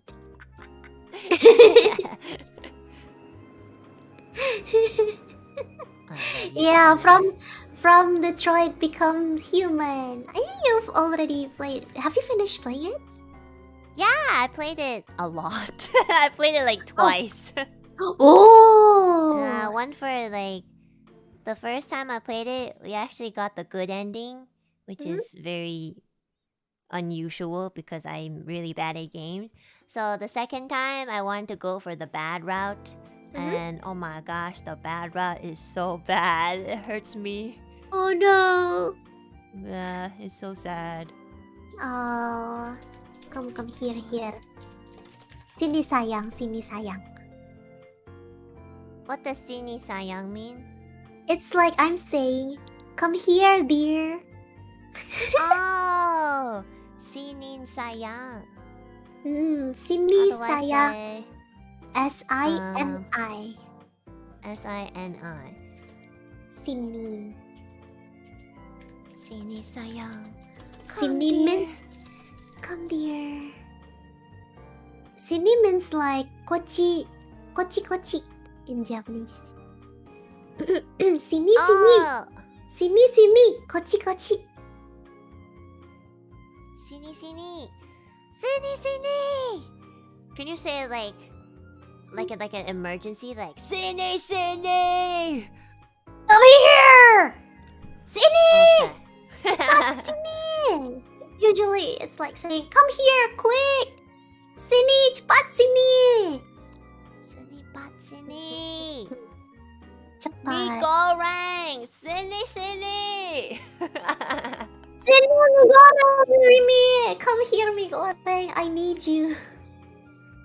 Yeah, that's me at the grocery store. Yeah. What if the mie goreng grows some legs and then running to you? Will you scream of happiness or? I will scream of happiness and I will open my mouth so big so that the mie goreng jumps right into my mouth. I'm Don't forget to cook it first. Oh yes. You're right. Forgot to cook it. Okay, so next we got I like you. We can use saya suka kamu. Susuka kamu. Oh yeah, the donation said the usage of the word sayang depends on how much emotion you put into the word. Oh, okay. Like how you say it? Like oh my god, this is gonna be super cheesy and awkward. Like sayang deh sama Enna. It's like I love you and I love you so much. Oh, sayang. Yeah, something like that. Oh my god, I feel so shy right now. I don't understand like the level of like because I'm learning the language, so I don't feel the amount the level of awkwardness Emotion. because it's so to me it all sounds really beautiful or cute because you're saying it. So Right. yeah, but I think if I were to say like I don't know, like Shakespearean English, like You are thou my love. Oh my god, that is I would also probably feel the same way. yeah. How would you say it like in a playful way? Aku sayang Enna. Aku sayang Layla. Oh, that's cute. That's a very cute way of saying that. Terima kasih. I need maybe later I will teach you a very cute way of saying thank you. Oh, okay. Wait A a cute way? second. Yeah, a very cute way. Maybe I'll just type it here. Is it Tata? Yeah. Thank you. In a kawaii way. Okay, kawaii way. Makasih. Thank you. Kawaii version. Change makasih. Change the S to C. Makasih or maachi. It's like the baby talk. Makatsi. Yeah. Or Oh, maachi. okay. Usually girls do this to each other when they are texting. Would you say it to like your boyfriend or girlfriend? Maybe girlfriend to boyfriend they will use makachi from girlfriend to boyfriend, but from boyfriend to girlfriend, there's a man's pride on stake there. Oh, I see. Okay. Makatsi. Makatsi. Oh my god, Enna is super cute with saying machi. It's so on point. Makasi. Sayang. Berkah. Barka. That really is cute. My chat is going crazy. OMG, Enna, you are so cute. Makasi. Okay. Next word. Next word. Are you hanging in there, Enna? Because this has been going for so long. Are you sure you're not bored? No, I'm not bored. I'm like really having fun. I love learning. I actually really like learning. I'm just really like slow. But actually, in my honest opinion, you're pretty fast at this. I think it's because you're a really good teacher. Because usually, like, if the teacher isn't passionate, then I have some trouble learning. I really do. I usually don't learn fast. So if I'm learning, it really means that you're a very good teacher. Oh my god, you're very kind. You're very kind. Maachi, Enna! Oh, nice sama-sama there. Wow. utilize. All the knowledge that I've learned today in a span of 2 hours. Makasih, makasih. Aw, that's so cute. Since now you understand how to what makasih means, now I can use makasih all the way. Yes. All the way Now I can use it too. I like the cute version of saying it. It's also easier, and it sounds cute too. Makasih. You can say that to your fellow EN livers, especially to the Okay. girls.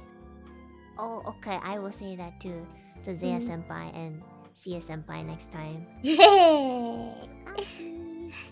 Nice. What's up? Okay. What's Next word. makama? My chat is saying makama. Makama. Oh, it's like macama. Oh my god, people! Is it a bad That word? is a very cute way to say you're welcome. It's like the shortened. Oh. It's like Okay, I saying see. sama-sama, but cut the sa in front of masama and just change the s to c. Oh, okay. You're- I see. I see. You're welcome. Hawaii version is macama. Macama. Macama. Macama. Macama. Oh, there's so many ways to speak this. Yeah, there's a lot of slang, especially since girls and boys talking in a very different way here. Mm. Now you know who is typing whenever they say slang words like this. Mm-mm. Because boys don't really use makachi and machama unless they just want to make fun of their friends. Oh, yeah, I see. Yeah, Okay, yeah, unless I they see want to that. mess around, they won't use these words because it's too embarrassing for boys. Oh, I see. I see. I understand. Oh. Yeah. Well, that's good because we get to use the kawaii version. It's cute. Yeah. It's like people say, arigato instead of arigato. Oh, that's kind of like. I mean, it's kind of embarrassing in a way too, right? Like a little.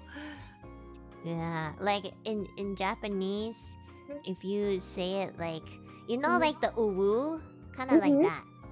Yeah, like, Yeah. you're welcome. Oh my goodness. You're welcome.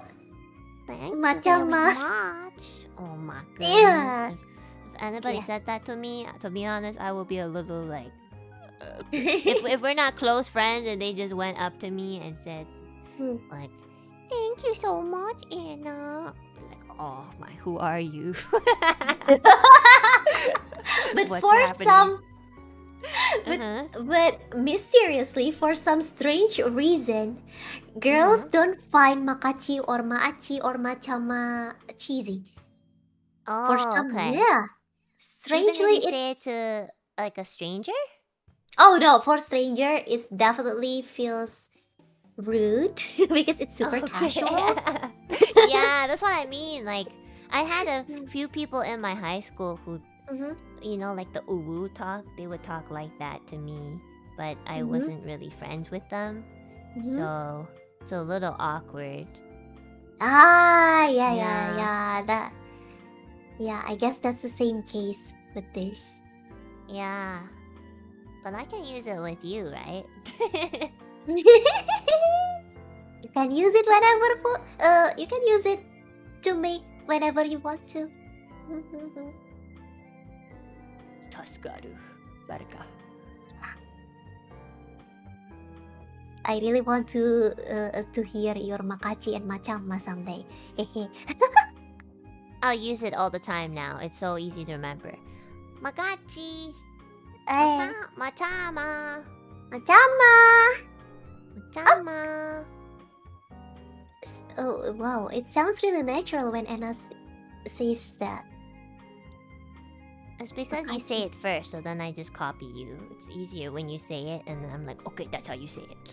But then when you leave, I'm gonna forget. I'm gonna be like, That's why I have to write it down. Like there's like a H pronunciation. Otherwise, I'm gonna read it as Makama. Okay. Anyway, let's continue. Continue to I like you romantically. It means saya suka kamu. Saya suka kamu. Suka in here is equivalent to suki in Japanese. Oh, okay. It's like when a boy confessing his love to a girl he likes. Like, 好きです. Oh. This is also when a boy confesses to his crush. They will say, saya suka kamu. Would you like to be my girlfriend? Say it too? Yeah, the girl can say it too. Oh, okay. Saya suka kamu juga. Let's be, let's go out or something like that. Oh, okay, I see. Saya suka kamu. Saya suka kamu juga. Kamu juga. Yeah. I understand. Ah, that's so cute. Yeah, like the pure, you know what I mean? The pure, like in anime. Yeah, one time I think a person in my class, my classmate, had a crush on me, but I didn't really know him, but he one day was just like, at lunch, he brought me cake and he was like, saya suka kamu, and I was like,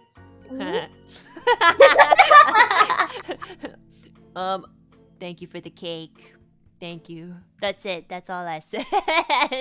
And then for some reason I imagine that deep in your heart you want to say something like after thanks for the cake, in your heart you might want to say something like, but I don't know you. Yeah, I really did not know the person. And then, but I mean, if he brought me mee goreng, maybe it would be a little different. It's the wrong type of food. Wrong move there, boy. She likes mee goreng more than cake. There you go. There's the secret, everybody. Wink wonk. There's the secret to get to Enna's heart, people. Mee goreng is the key. Yes. It starts at 30 cents. Yes. But I will do it first. Before you guys. I'm gonna be the winner. Haha. I do it first. Haha. Pukuru Layla, sayang kamu juga. Sayang kamu juga, Enna. Yeah. Too late, chat. It's too late. You guys are too late. Oh, sorry. Slow.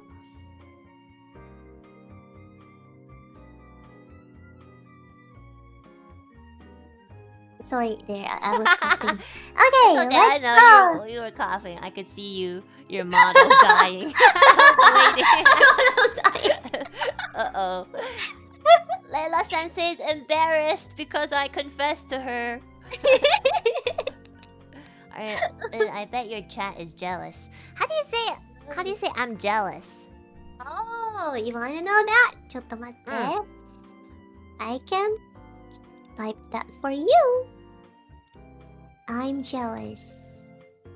There's a slang in English where people say, "Oh, I'm jelly." In Indonesia, is there any slang for cemburu? I'm not really know, but people here they often use "I'm jelly" also. Oh, really? I'm jelly.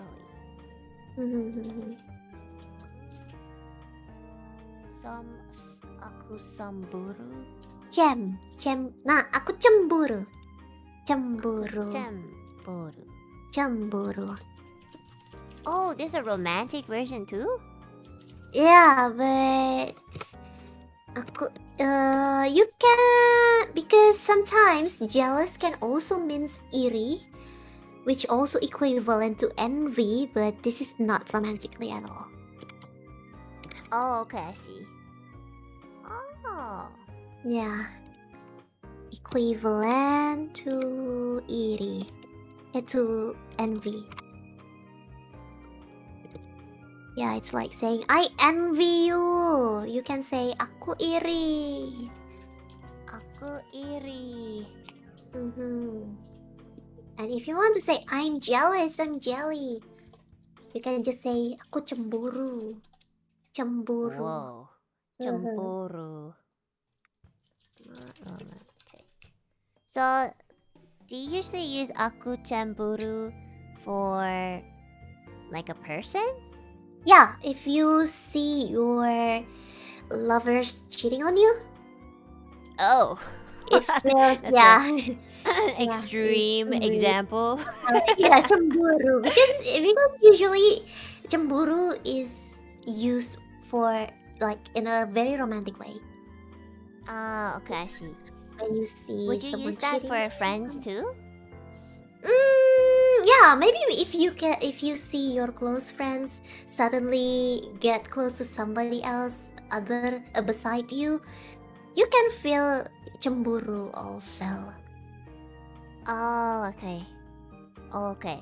And then for like let's say I wanna say I'm jealous or envious of, I don't know, you have a nice home, I'm jealous. Is that when you would use aku iri? Yes, for Ah, objects. okay. Or something Okay, that I someone see. else own. Yes, you can say iri. Ah, okay. Person, some relationships. Oh, okay, I understand. Okay. Aku iri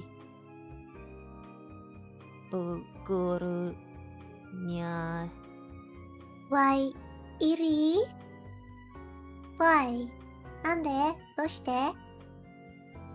Because you're beautiful. But you're also beautiful. What do you mean? I'm looking at it. I'm looking respectfully. Aku iri. Okay. Susu. I think. Oh yeah, I get it now. Aku iri. I got it. Yeah. For body parts, would you also put? Susu. Would it also be aku iri? Yes, iri. Ah, okay. Yeah, for something that other people own, you can just say iri.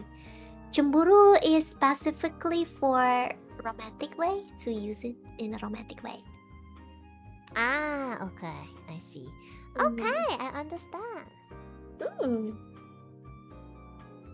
Yeah, it's like aku cemburu to see my friend suddenly get along with my ex, something like that. Oh, yeah, that'd be kind of awkward. I'll be Yeah. like, what are you doing? Okay, that's a good example. Wakarimashita! Hey, nice! Alright, and there you go. Dear or honey, it means sayang. It also Sayang. means sayang. So whenever I call you like in the morning, like, thank you dear Enna, it's like I'm saying, makasih Enna sayang. Ah, oh, you know, when you say that, I realize like, a lot of my Indonesian friends or work colleagues, and also a lot of my Filipino friends or colleagues tend to like they do like a direct translation. I guess they tend to usually call me dear. So I think that's probably because you guys use sayang in your language to like close friends a lot. Yeah. Yeah. No, for close friends we don't really call them with sayang. Usually we use a very, very casual slang words like Oh, say. Just a Sai? very short. Yeah, it's a very shortened word from sayang. It's like when I want to Oh. text my close friends, like saying, like asking, or asking how is she doing. I can just say, Sai, apa kabar? It's like, how are you, dear? But it's a very casual. Oh, I see. Yeah. Well, I guess it's because like a lot of the colleagues that I work with, they're like a lot older, maybe. So, Oh, yeah. sometimes I've heard of sayang. Mm, I just didn't know what it meant. Usually, the older people here in Indonesia, they will just use sayang if they're in like from women to women because it is considered giving the man romantic hope if you use sayang to them. Oh, so it's strictly between the same genders, but only limited to women because a man will feel really awkward to say sayang to the fellow men. I see. Yeah. I understand. Oh, and I think I believe you are familiar with the word "Hey babe," "Hello baby." Yeah. Is it like that? Yeah, are you familiar with? Oh my god. Oh, your voice just cut off by Discord. Oh, sorry. I said yeah. It's yeah. very common here. People say, "Hey babe," a lot. Yeah. It's like here, if you are saying to your homies, to your close friends, you can also say "bab." People will just use "bab." It's equivalent to sayang, but Beb? shortened. Like, apa kabar, beb? How are you, dear? But a really casual way. Oh, do people usually say that like, I don't know, how do you say it? Like to pick people, not pick, like to flirt, I guess? Oh, yeah, for people who want to flirt with someone, you can also say that, but only if you are if you've already made some progress. If you've already made some move to the person. Oh, If they are you still can't just go up to a stranger and be like, "Apa kabar, Yeah. beb?" Yeah, they will run from you, especially if you want to make a move to them. But instead of saying apa kabar only, you say apa kabar beb instead. I think your target will just run away and think that you're a creep. Okay, there you go, chat. There you go. There's your lesson. Don't do that if it's a stranger. Only do it if you have some levels with them. If you got into a little bit of a closer relationship with you, okay? That's how you find a girlfriend or boyfriend. Yes, babe. Yes, say, exactly. Say it louder, babe. Oh my god. It's just like babe. It's like babe in English, but if it's Indonesian, people just say babe. Babe. Babe. Yeah, it sounds very similar. Yeah, I will type it for you. Babe. It's just B-A-B, right? Yeah, B-E-B. B-E-B. Oh, B-E-B. B-E-B, because B-A-B is abbreviation for pooping. Oh, wow. We That's have a very different word. Yeah, we have a lot of slang here. That's what makes it difficult. Beb, and then Bob is poo. Yeah, it's pooping. Poop. Oh, you're pooping. Okay. I'm bobbing. I guess you don't have ing in Indonesia. But actually, bob can also have a very formal meaning, you know. Oh, really? It's like saying chapter in a book. Is it the same word as pooping? For pooping, it's more like the abbreviation BAB, but for the formal word bob, if you want to read it as a word, bob means chapter. Oh, okay. All right, let me write that down. Bob. Yeah. Literal word, and then pooping as an abbreviation. Mm-hmm.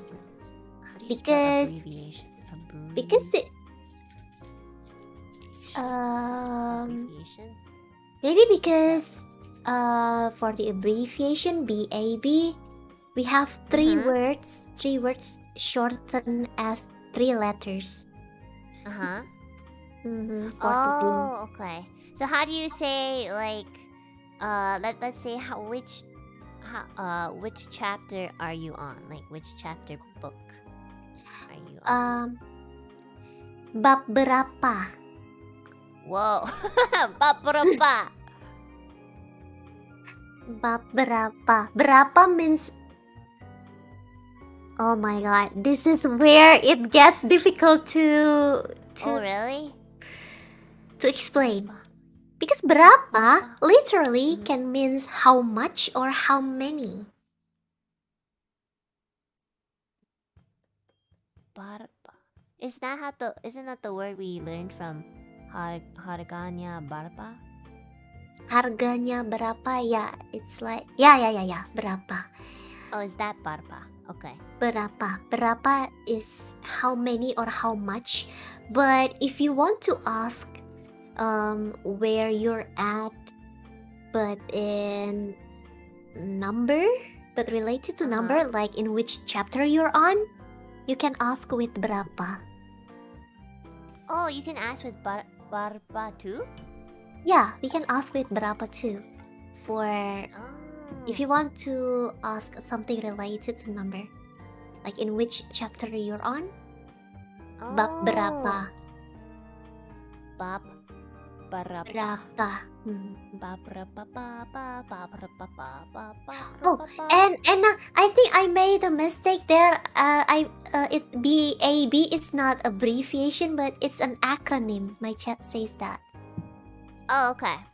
Yeah, I'm gonna be honest. I'm not too familiar with what an acronym means. Sometimes I cannot remember. Me too. Sometimes I got them switch, like switch over. Oh. What I mean is the other one. Oh, it's like a okay. I see. So, BAB like it's just like a short form of an actual word. Yeah, BAB is Okay, I the see, I short see. form. Yeah. Okay. Like barka, BRKH. Yeah, just like berkah. Acronym. Okay, that's cool. I guess slash. It's also a slang.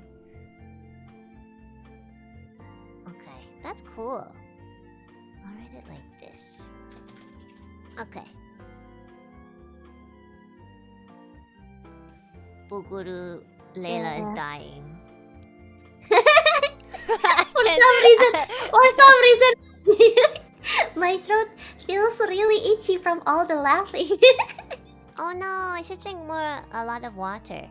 And we should probably after the food topics, Yeah. you should take a good rest. You too. You need to eat, girl. I'm actually okay.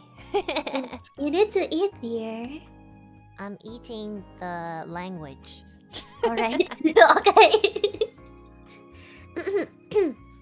Okay, so next let's go with the casual words. Okay. The first word. Oh my god, I'm watching your stream. There's a lot of words that you have learned today. How many hours has it been? I am learning a lot. And please let me know, like, because it's very late, over there. So let me know if we have to stop. I really don't mind. And then we can always do like a part 2. Don't worry, I'm asleep late, guys. So this is actually the hours when I get active. Oh my gosh, no! Me too.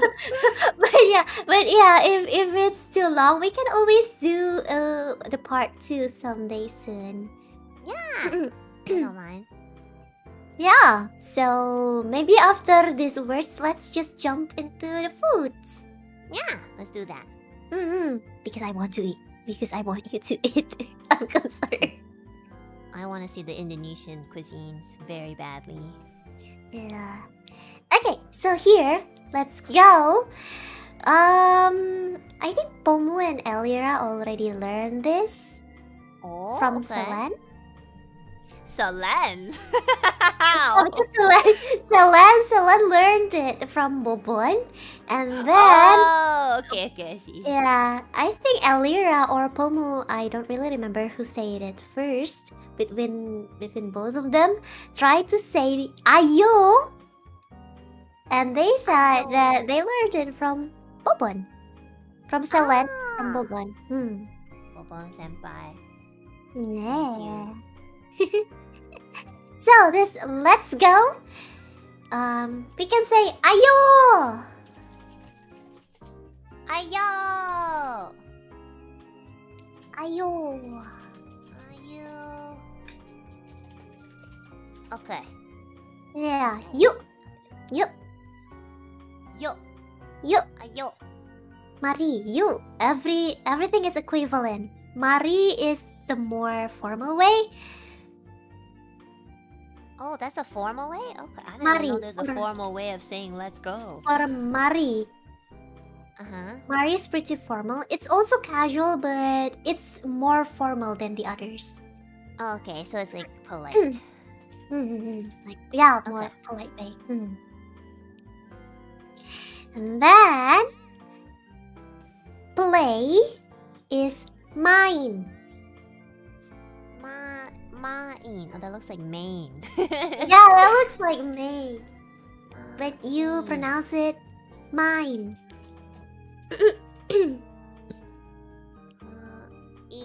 Okay, play. Nah, Like play a game? yeah, like play a game. Main yuk. Main yo. Oh, you take out the Main A? yuk. Main yuk. It means let's play. Main yo. Ooh. So if I want to ask you to play a game together with me, I will ask Enna, main yuk. Oh, main yo. Main yuk. Okay. Main yo. Main yuk. Okay. And there's actually a slang word in Indonesia that a lot of people likes to use it when they are asking their homies to play.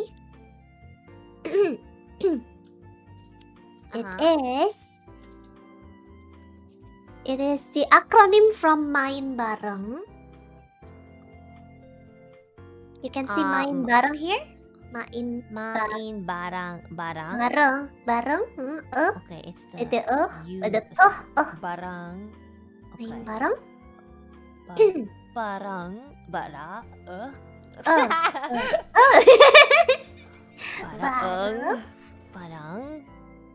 Bareng. Yeah. Usually we will shorten it down to mabar. Main bareng to Oh mabar. my goodness, you guys shortened that? Okay. Yeah. We Indonesian likes to shorten our words. I see. It's the shortened version. Yeah. Version. Do that. Mabar. Mabar. Mabar. And that means does that entire slang just means to play together? Yeah, for mabar skui. So the skui word here, the skui word is actually like the word play from you. They just change the order of the letters. Okay. And they add the S, so it will sound cool and friendly. I don't know. Is that a slang? Yeah, it's a slang. It's a very Okay. casual way of slang, but usually close friends will use this. Or you can use it with your chat. You can use Oh, it with okay. your cat, but not the stranger that you don't know, like outside of streaming activities. You Oh, might I not see. want Okay. to, yeah, you might not want to use this, but for streamers, they like to ask their viewers to play together with them by saying "mabar skue." Mabarskui. Yeah, it's actually you, but being read backwards. Oh, Yeah! You can ask Millie to play Oh. League with you, like Millie, I mabar know. skue. Mabarskui. So, Mabar skue. how do you pronounce it? Like back, the right way, like when Ma. you. Mm-hmm. How do you pronounce YUKS? Yuks. Yuks. Okay. Yuks. So it's technically supposed to be yuks, but then the slang way is squay. Yes, they just read it backwards. Oh. Yeah. Okay. Oh my gosh, that's some intense slang. Yeah, mabar skue. Let's play together. But then if I were to say it like to a stranger, I would just say, main Bareng. yuks. Ya main yuk, or main bareng yuk is still considered casual polite. Oh, main bareng yuk. Mm-hmm. Okay, I see. This is a slang. Yeah. That's so cool. You guys flip your words. Yes. We play with our words a lot. Yeah, Sometimes- that's pretty funny. Sometimes I need my friends to update me with the latest slang. Really? Yeah. Because there's a lot lately. Sometimes I have my chats teaching me those new words too. Yeah, same. Same for me in English. I don't know a lot of slang. I'm too old to know. Me too. Oh my god. Original. We are old. We are just the Yeah. old people. Ugh. Oh my god, my back. Oh no, I'm My old. hips. Okay, continue. Two more words. Okay, let's see. Okay, so the whole thing that you've been doing today, I mean, like in this stream, Uh-huh. you are studying Indonesian, right? You're learning Yeah. Indonesian. So both study and learn means belajar. Belajar. Yeah, belajar. Belajar. Belajar. Study/learn. Oh. Can you use this in a sentence? Yes, you can use it in a sentence. Saya belajar bahasa Indonesia. It means in English, I'm studying or I'm learning Indonesian. Saya Saya belajar belajar bahasa Indonesia. Indonesia. Oh, okay. Yeah. So, Indonesian. Belajar bahasa Indonesia. Yeah. I'm Because- learning Indonesian. Yes, because oh my god, I'm sorry. Here you go. Nah. Bahasa means language, Mm-hmm. and practically you can just add Indonesia everywhere. Like when you just want to say Indonesian. Oh, okay. Yeah. So I can say like saya belajar bahasa Japanese. Yeah. Saya belajar Ah. bahasa. Oh, in Indonesia we say Japanese is Jepang in Indonesia. If you wanna know. Japang. Yeah, Oh. that's just how we say that. Japang. Japan. Mm-hmm. How do you say Canada? Canada. Canada. Yeah, just Canada. Oh, sounds like the Japanese version too. Canada. Japan. Japan. Canada equals Canada. Yeah, Canada. Canada. Is it with a Yeah. K? Yeah, Canada with the K. Sometimes we read the words literally, like following the vocal. Mm. Following the vocal letter. Oh. Okay, I got it. I wrote it down. Yeah, nice. And then the last word for today, since Enna is a bird, I'm going to tell you what is the Indonesian for bird. Burung. Okay.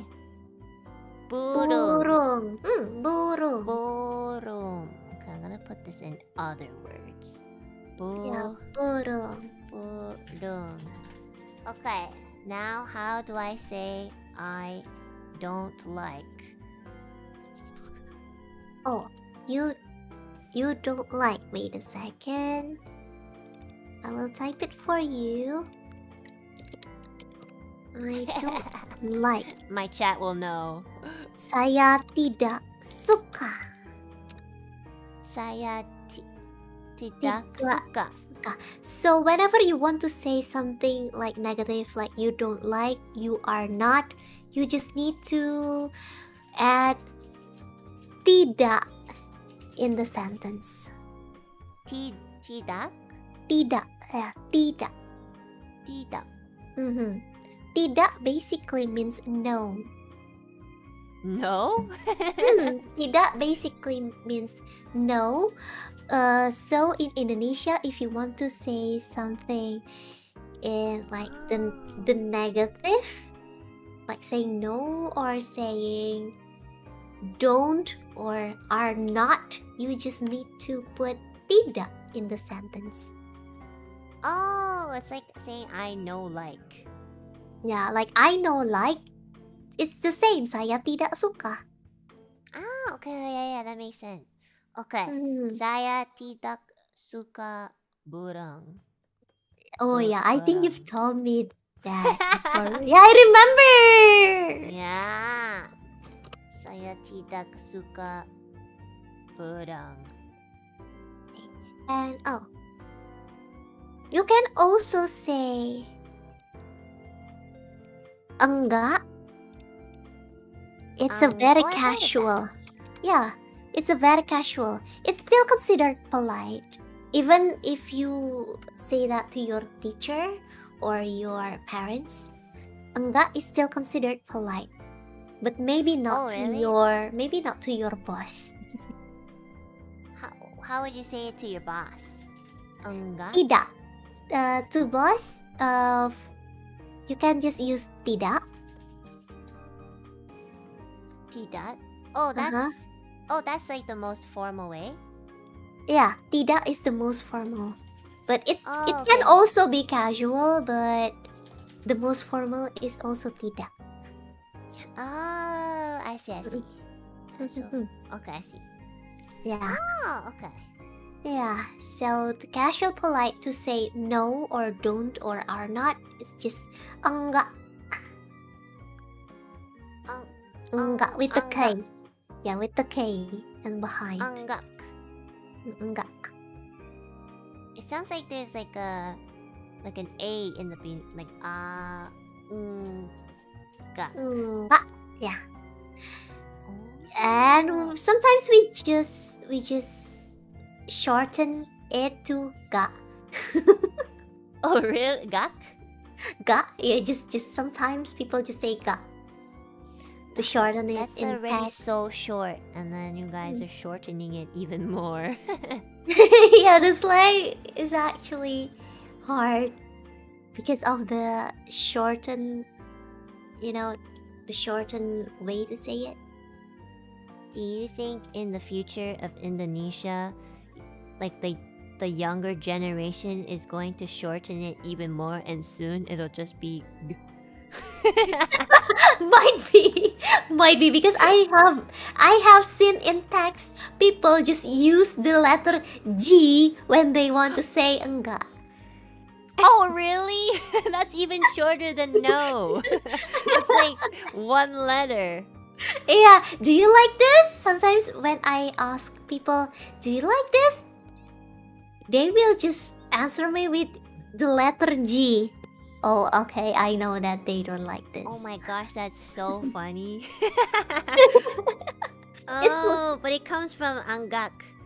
Which Yeah, is it comes- gak and Yeah, it comes from enggak. It's like it's the same case like K from okay, but people just Mm. reply you with the Oh, single yeah, letter okay. K. Yeah. I see, yes, that is true. Okay, I understand now. I feel like I'm in some kind of video game where when you press Y is for yes and N for no. Super slang on the internet. I'm guessing it's more for like when you're texting Yeah, it's or if more you're on the for internet. texting. Yeah, for texting. Okay, that's Usually- funny.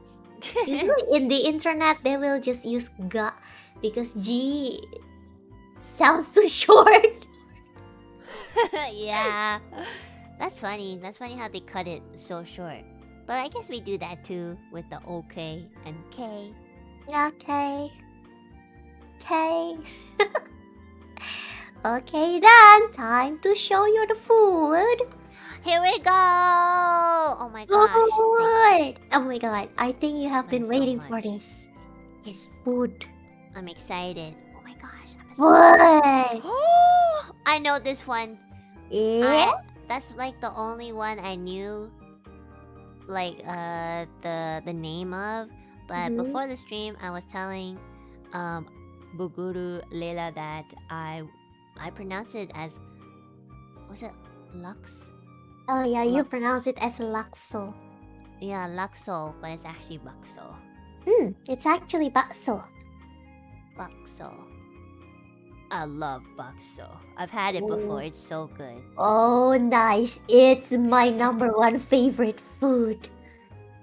Oh, why? Do you like noodles? Because I like the meatball. Oh, what's the usually like they have like chicken, fish, or beef, right? Yeah, we have a lot of bakso with like meat type. Which Oh one's my- your favorite meatball? Beef meatball. Oh, This I've never one tried and the the beef picture. one. Yeah, this one in the picture is the beef one. Oh, yeah, it looks so good. Oh my It god. really is good. Oh my god, I need and this is really mysterious, but it's really hard to homemade to make the homemade beef meatball to taste like the authentic one. I don't know, maybe because it's the broth or some Oh yeah, other usually things, it I is don't the know. broth. Yeah. Yeah. Cause like what's it called? In Vietnam they have pho or phở. Mm-hmm. It's also like just noodles in broth, but Ah, like the broth they always tell me is very difficult to make because of the spices. yeah, understandable. Yeah. So maybe it's the same thing. Like the broth is kind of complicated to make, so it's better just to have this Mm. outside in a restaurant. Yeah, and especially bakso, like the beef meatball, usually they sell it in food stalls instead of big restaurants. The yeah. one. Mm, Whenever I travel to Asia, they mm, always the best food. First of all, always yeah, comes yeah. from the food stalls. The Yes, best food. that is It's very it's true. yeah. It's usually not in the. Well, I mean, in the restaurants they're really good too, but like I don't know, something about the food stalls just tastes so good. It's Yeah, just better. yeah. The ones in the restaurants are good, but the ones in the food stall taste so much better. Yeah, I don't know why. I It's don't know just why. all the best food I've ever had in Asia are all like the food stalls, and they just you have to Mm. eat it very quick because they don't really let you sit too Yes. long. Yeah, Yeah, yeah, yeah, so you yeah. just eat and then you get out. They don't give you any customer service. They just make you Yes. the food and you just eat it as quickly as you can. It is so good. Yeah. Oh my God, you understand? Yay. Yeah, the best food. Yeah, exactly. That's how it is. Are you ready to see the next? Yeah.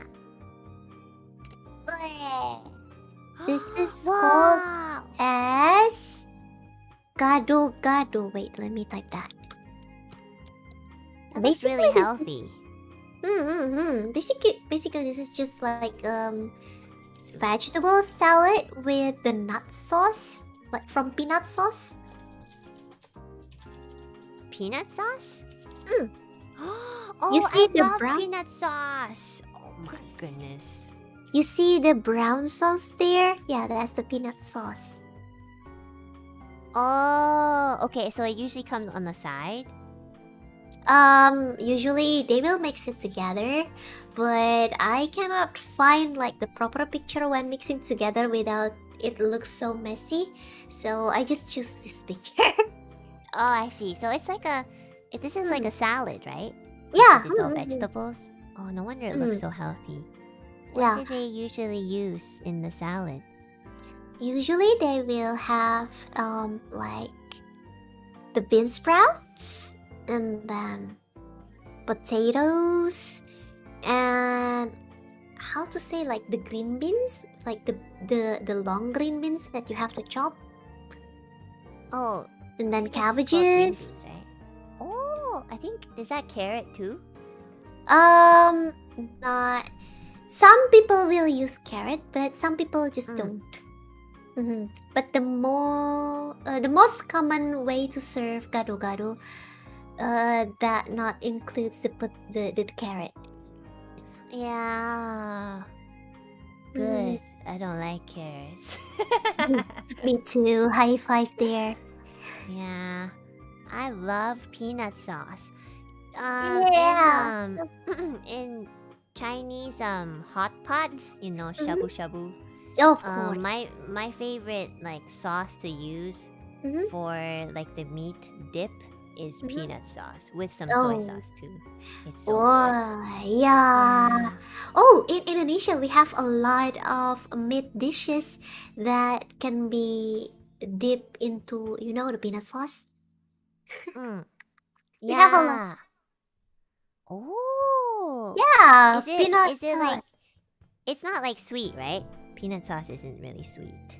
Yeah, it's savory. It's more into savory, like salt and savory, but if you add some sweet soy sauce, it will become sweet.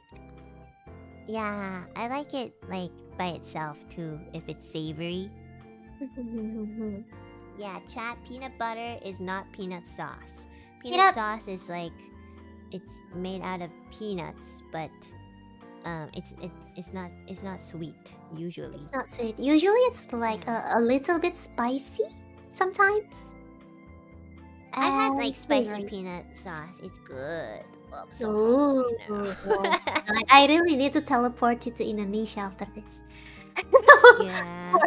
for midnight breakfast. I don't know who sells something. Is there anybody selling something in this time in Indonesia? Anybody have 30 cents mee goreng? Oh yeah, We're we gonna gonna have some after. Okay, next food. This is one of my favorite too. Wow. Gosh, is that fruit? Yes, this is called as rujak buah. Oh, rujak buah. Rujak. Rujak in Malaysia it is called as rojak. In Malay, Rojak. Uh-huh. yeah, in Malay it's rojak. In Indonesia it's rujak, but I don't think there is any word for it in English. But buah means fruit. Does does that mean bowl? No, buah means fruit. Oh, buah means fruit. Okay. Yeah, buah means fruit. Yes. Oh, okay. So it's like a fruit salad. Yeah, Fruit it's a fruit salad. salad. This is actually one of the traditional food in Indonesia, which is served to according to the tradition.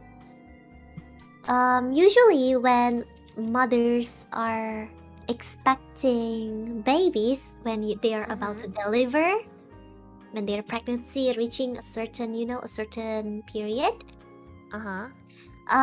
they will be served with these traditionally. Oh, Yeah. like for just to like help with nutrients, I guess. There might be the healthy reason behind it, but for the tradition, they say if the mother tastes the fruit is sour, that means they will get a boy. But if the fruit tastes sweet, that means she will get a girl. Or it's the other way around. I forgot which one is the boy and which one is the girl, but that's how the tradition. Oh, that's so cool. Wait, but like, for all of the fruits that are in this salad, they can all be either sour or sweet? That means. Usually they will be served. I mean, commonly in sour, but sometimes some types of fruit here can also taste sweet, just like the pineapple or the mango. I see. They will. Sorry, I'm writing it down. So for my chat saying for the sour taste, it usually indicates they will have a boy, and if it's sweet, they will have a girl. What if they taste sour and they have a girl? Well, gotcha, not stunk. One time that happened when my I think it's my youngest uncle had his kid, and even the doctor was like, "Oh yeah, you're gonna have a girl," but I was like, I saw my cousin in a dream, and he was a boy. And I told them, I was like, I think it's a boy because I had a dream. I'm not very like super spiritual. Sometimes I just have some weird dreams. And then when my cousin was born, he was actually a boy, and Oh the my doctor gosh. was surprised too. And I was like, oh my goodness, I can tell the future. But then after that, I like got everything wrong. The doctor, the doctor might feel really defeated to your dream. Yeah, I was like, oh my goodness, you doctor, give me back my money. That money should go to me. Yeah, God sees all, exactly. God sees all. That's so cool, God the sees traditional all. aspect. Yeah, that's really cool. But this rojak buah is also sold commonly, by the food stall or the Indonesian friends. How to say pedagang kaki lima? Oh my god, my English is getting messy and messier. No, it's not. You're fine. Street vendor. Street vendor. Yeah, Okay, street okay. vendor. Oh, you're allowed to eat this if you're not like expecting children, right? Well, you can eat it anytime actually, but that's just how the traditional way. That's like, how this food exists. Oh, okay. I see. That was that was how this food exists with the the sauce. You see all the chili, the bird eye chili there. Yeah. Basically, it's just like the brown sugar being mashed until it became a liquid, like the thick liquid, and then you just mix salt, white sugar, and the chili, the cut, the sliced chili inside the sauce. Yeah, That looks really good. So you dip the fruits fruit. into the sauce? Yes, I yes, see. yes. And sour fruits will be commonly used. Oh, I see. Mhm. Ooh, that would I've never dipped fruit in like sauce. So that's like very foreign to me, my Yeah. palate. Oh my I would god. like to try it one day.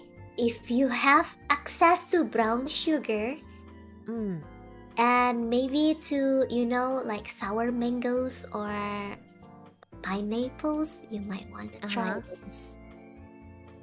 Oh, true. I could make it myself, but Yeah. I'd probably mess it up. Eh. Brown sugar? Yeah, brown sugar ko. Oh, someone said palm sugar. Oh, palm sugar. Is palm sugar Yeah. different from brown sugar? Wait a second. Palm sugar. Let me check that. Well, they're both different. healthier than white sugar. Palm sugar. Palm sugar is like, isn't it Oh. from?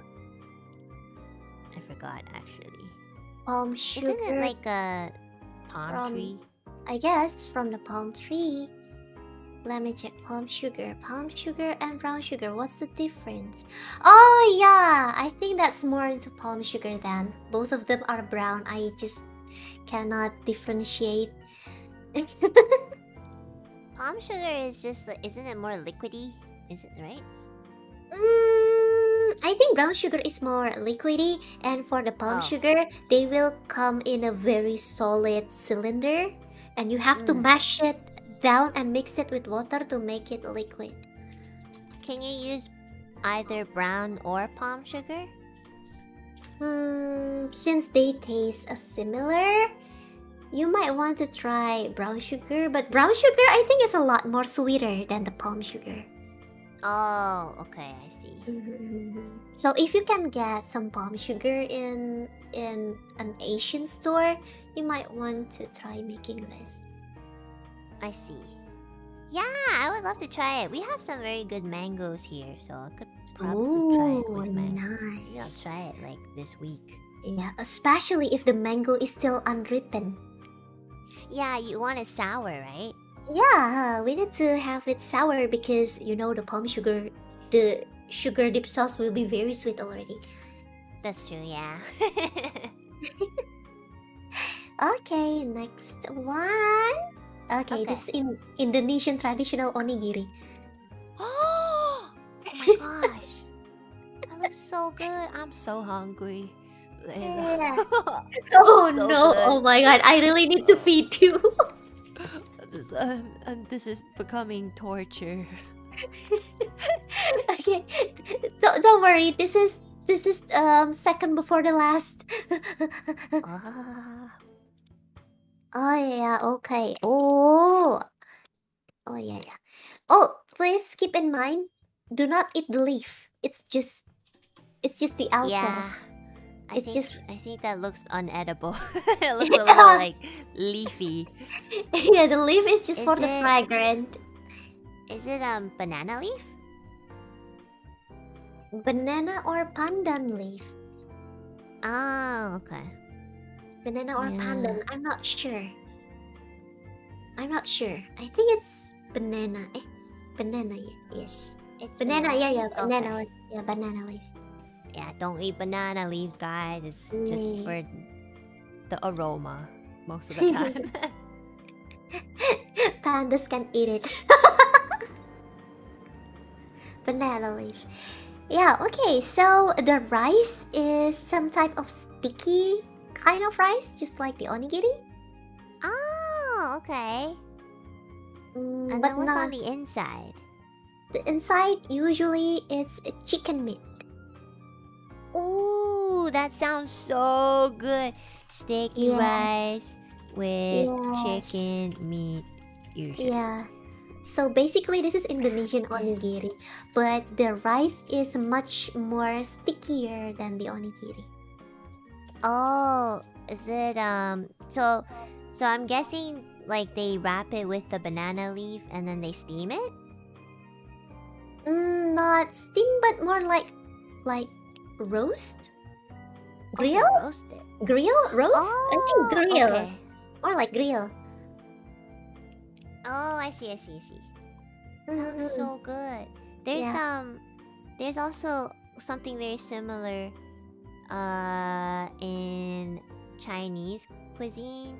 It's also like sticky rice and it's wrapped Oh. in, I don't know if it's banana leaf, but it's wrapped in something very similar. And I guess Yeah. What is Ba- it? in Indonesia, I think we call it bacang. Bacang? Let me look at a Bacang. photo. Hold on.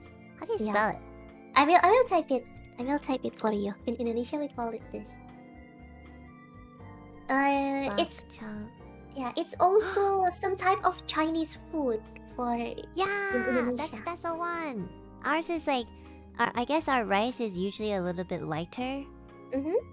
and usually we put like a dry egg yolk in the middle with some meat and stuff. Yeah. Yeah, That's the thing. looks so good. Oh yeah, it looks kind of similar to this, like the sticky rice. Mm-hmm. But I just remembered the Chinese word for it. Lo mai kai. Yeah, lomaka. You say it better than I do. I just call it sticky rice because when I say it, one time I said it at a store, like I wanted to buy some, and they're like, "What?" And I was just like, I just want some sticky rice, thank you." My Chinese, my Mandarin is so bad. My Mandarin is already buried. I only know how to say 我爱你.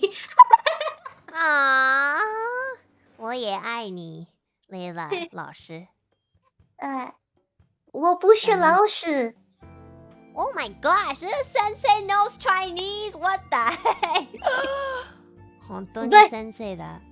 But my tone, like the tone is all over No, the your place. tone is really good. Like, trust me, okay?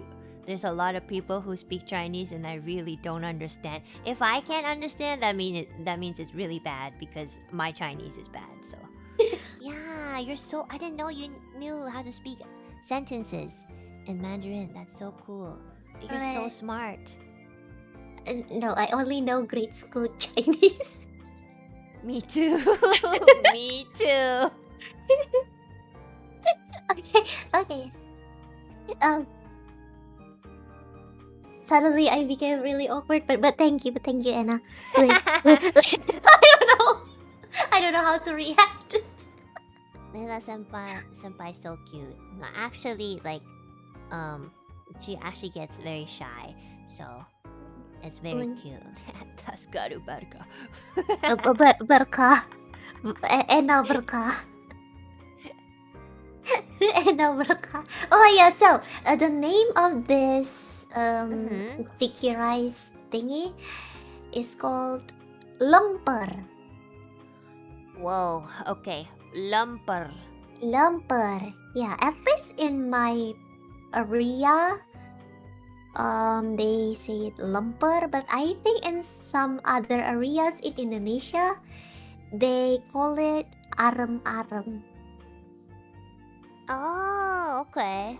So depending on where you're from, you say it Yeah. differently. Yeah. Lumper or aram. Yes. Kinda Lemper. almost sounds like aram. ara. Well, well. Aram. Oh my gosh. There you got your aram-aram, guys. It's not ara anymore. That was last year. The new one is aram. Aram-aram. That's it. Aram-aram is the way to go now. Yes. Berkah. Barca.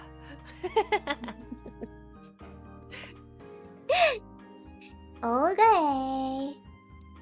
Are you ready to see the last one? The last one, yes. Okay, last one for today. I don't know if for part 2, I think I'm going to torture you with more food. Yes, please. Torture me. Berkah. And Enna here Enna here be like berkah. Yes. And barca every day. Okay, so this is another soupy kind of food with broth. Oh my gosh, that looks so good. What's that big thing at the left side? Oh, the left side is actually the cracker. The salty cracker, which is called as umping. I will type it on the chat, on the Discord. Umping. The yellow part Umping? there. Yeah, umping. It's like some type of savory, salty cracker. In Indonesia, we have a lot of crackers to accompany our dishes. Oh, is it crab? It's some kind like, like chips. Maybe like chips. You can think it like tortilla chips, but it tastes super different from tortilla chips. The texture is just like the chips. Oh, yeah, I think, yeah, we have something kind of similar too. It's like, it's crunchy, but it's really like light, right? Yeah, it's really light. Just to accompany the soup. Oh, yeah. Yeah, you Reminds can. me of the shrimp crackers. They're really light. Oh, yeah, like shrimp crackers, but this one is a lot more thinner. But the texture is more stiff or stiffer than the shrimp crackers. I see. By Yeah, the way, I'm eating something. Oh, it's okay. It's I've okay. come prepared. I knew Yeah. this would happen, so Yeah, I had You a need- snack. yeah, your stomach needs to be relieved. It needs the food. Stomach be like, so good. don't let me suffer for more than this. Yeah, I knew I was gonna try not to eat because I'm a good student, but then we almost made it. This is the last one, but it just looks so delicious. I decided to have my snack. It's okay. I often eat at my streams too, especially when doing like long gameplay streams. I try not to because I choke very easily. I talk too aggressively, so then I choke. Oh no, and hang in there. Yeah. Okay. Oh, somebody asked rendang doko.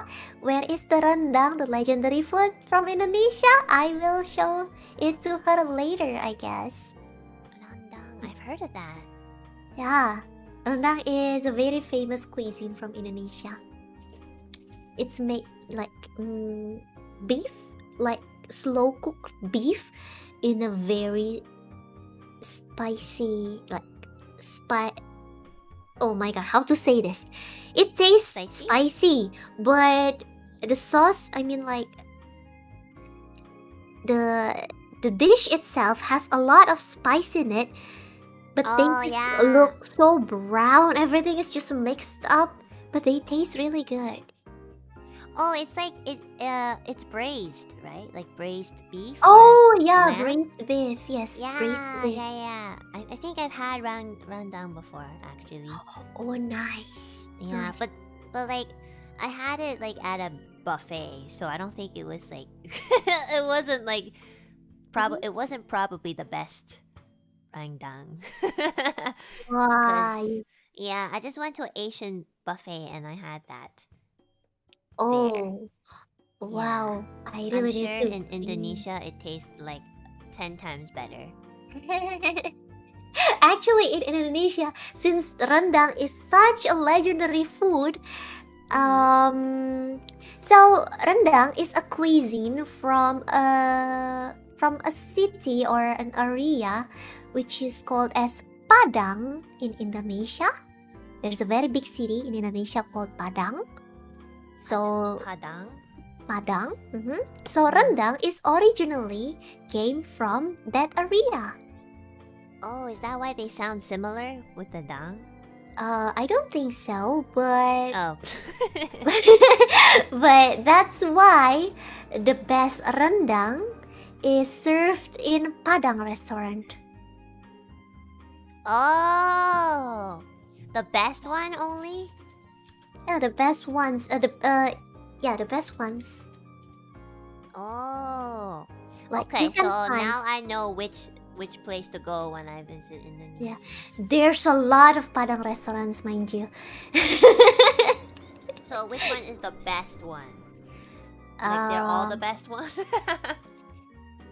It's really hard because whenever you go to every single Padang restaurant, they serve the best They're rendangs. probably all really good, yeah. Yeah. They might just taste slightly different, just like, like the texture of the meat or like the spiciness level.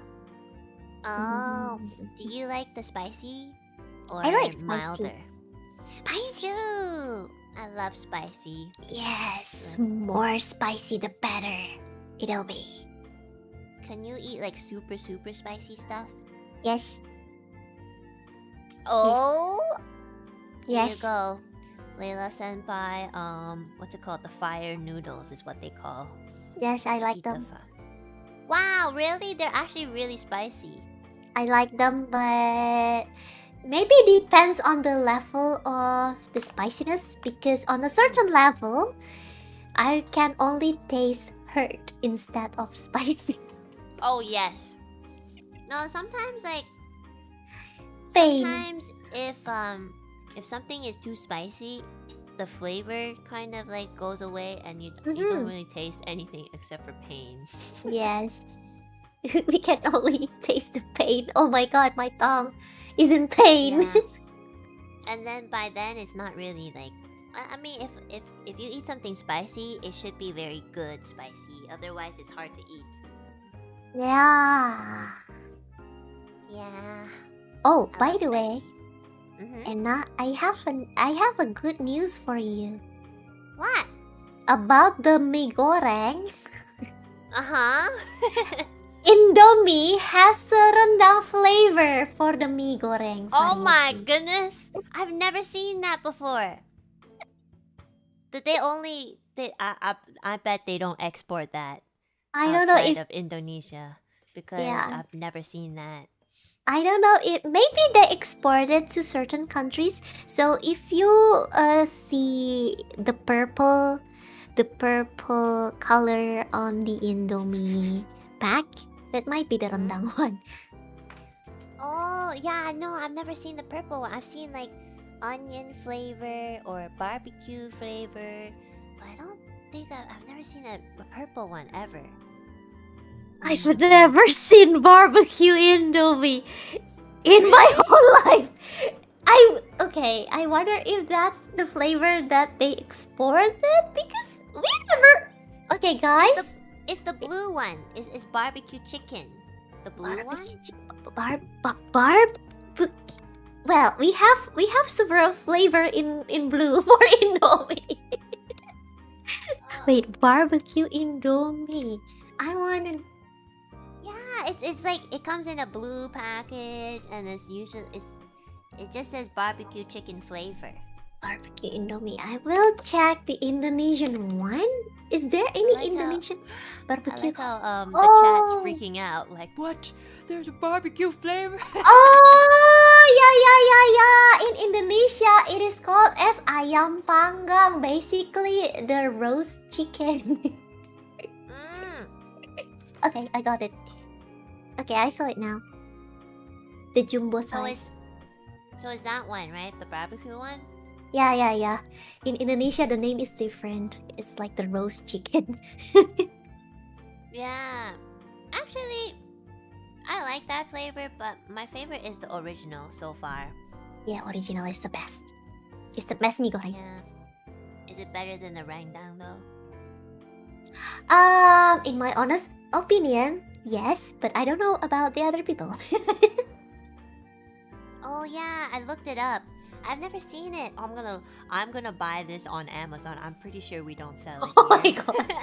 I'm going to get this on Amazon. I will try it. Okay, and before the soto Betawi got forgotten, let me explain to you about this dish. Mm-hmm.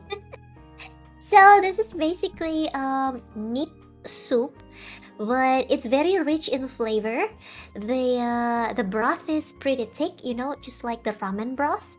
Yeah. But What kind of broth? Is it beef? yeah, but yeah, it is beef, but also the white. You see the white broth there. It is not caused. It is not caused by the ramen broth soup stock. It's not from the soup stock, but it's from the coconut milk. Oh. Oh. Yeah. So they add beef broth and coconut milk. Yeah, coconut milk. Coconut milk. Okay. So Yeah. Yeah. And is it usually only beef or do they also do other meats?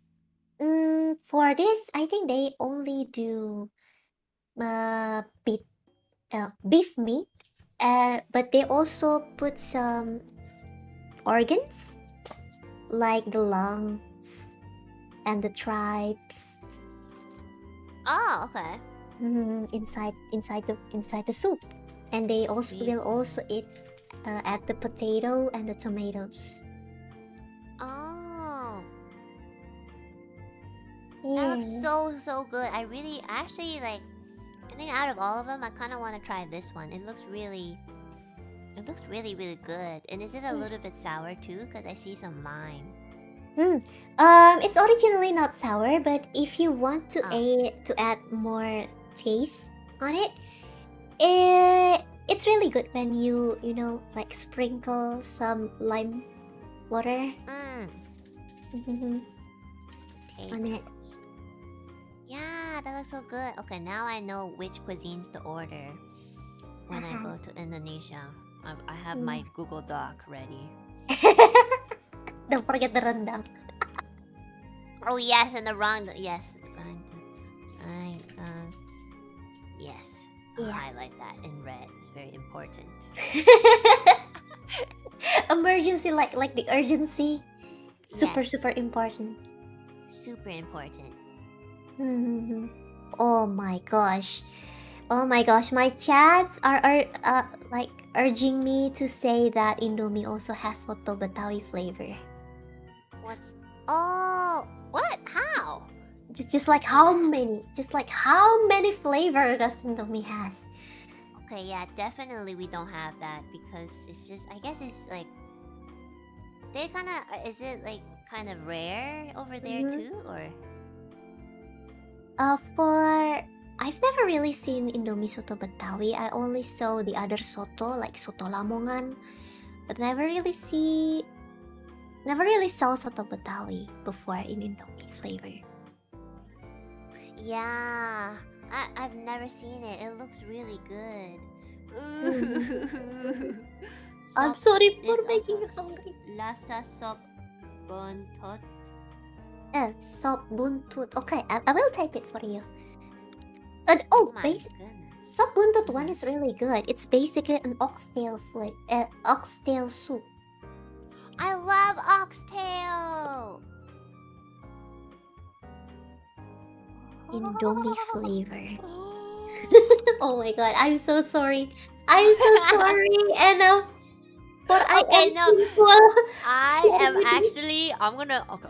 This is what I'm gonna do.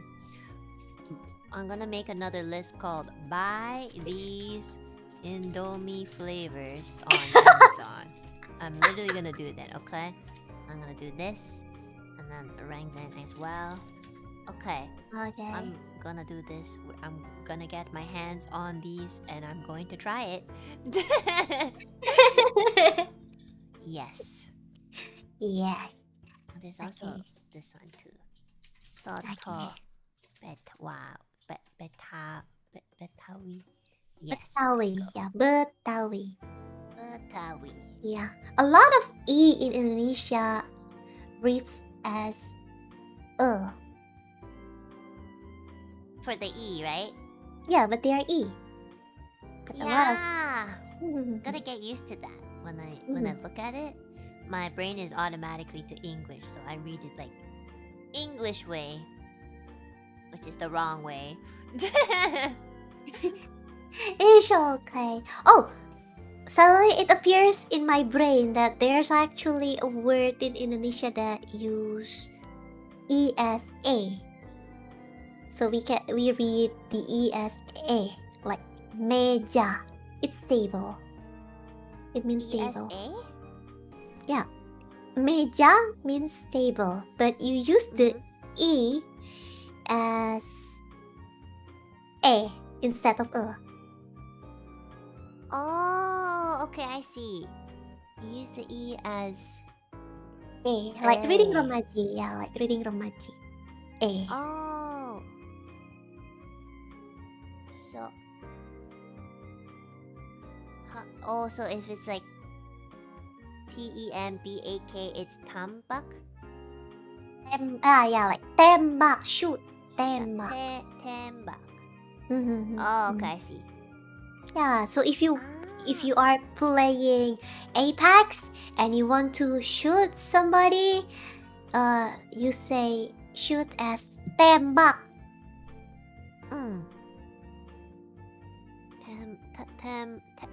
Tembak. Yeah, tembak. I will type it for you here. Tembak. Goodbye food. I will goodbye tembak. No food. You want food again? Okay, there you go. Here's the food. Yeah.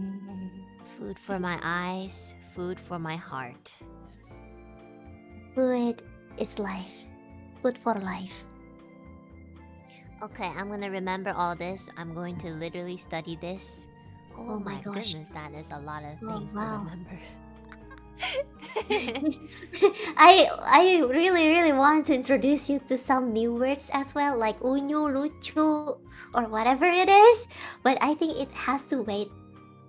For Yeah, next we time. can always do we could always do a part 2 or something. It's really fun actually.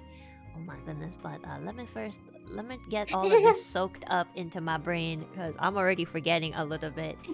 Sure. Hey, do you need my help? I can see your stream. I think it's just remembering the words. Ah. I remember like makachi Wah. or sama-sama, machama, but I think I Machama. remember like the casual words more because they're easier to say. Ah, yeah, indeed. I think that's the purpose. That's the purpose why people made the slang word. Yeah, it's way easier to remember. Maaf. Mahom maaf. And this one, saya sayang kamu. Yeah. Saya sayang kamu juga. Layla. Saya sayang kamu juga, Enna. Yeah! Berkah. Berkah everywhere now. Shower us with berkah.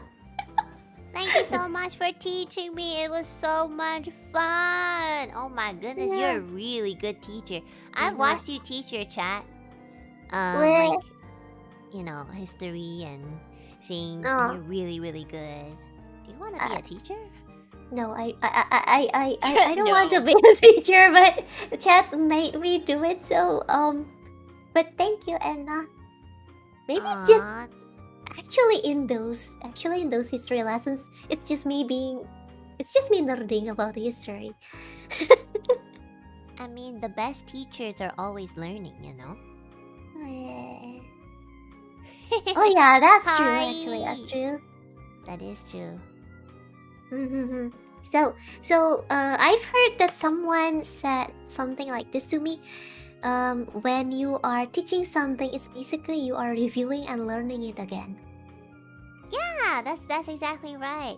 Yeah. Sometimes when you teach something, you kind of learn it better too, in a way, because when you teach it to someone, you can only teach it if you understand. So that just means you're reviewing it yourself when you teach somebody. So you must be very, very good at your language. No, a lot of chat also helps me. I forgot a lot of Indonesian words. Yeah, and the chat has been really helpful. My chat has been behaving today. Usually they're like kind of low-key mean, but today, this one of the first times I've seen them behave. They didn't say anything bad, so makasih chat. Makasih chat. Kalian baik. Kalian baik. Elodie, thank you so much for the super. Thank you. Oh my gosh, thank you for the super too. Oh my god. Thank you. Thank you so much, guys. Thank you, Enna. Terima kasih banyak Nyak. kalian. But you can just say nyak banyak, like say nyak. Banyak. Yeah, that's it. Makasih. Makasih juga, Enna. Makasih juga, Layla. Thanks Senpai, Sensei, Bu Guru. Oh my god, I have a lot of nicknames now. Yes, you do. Can't choose one. Kamu murid baik, Enna. Murid pintar. Pintar means clever or smart. Oh, Bu Guru, Layla.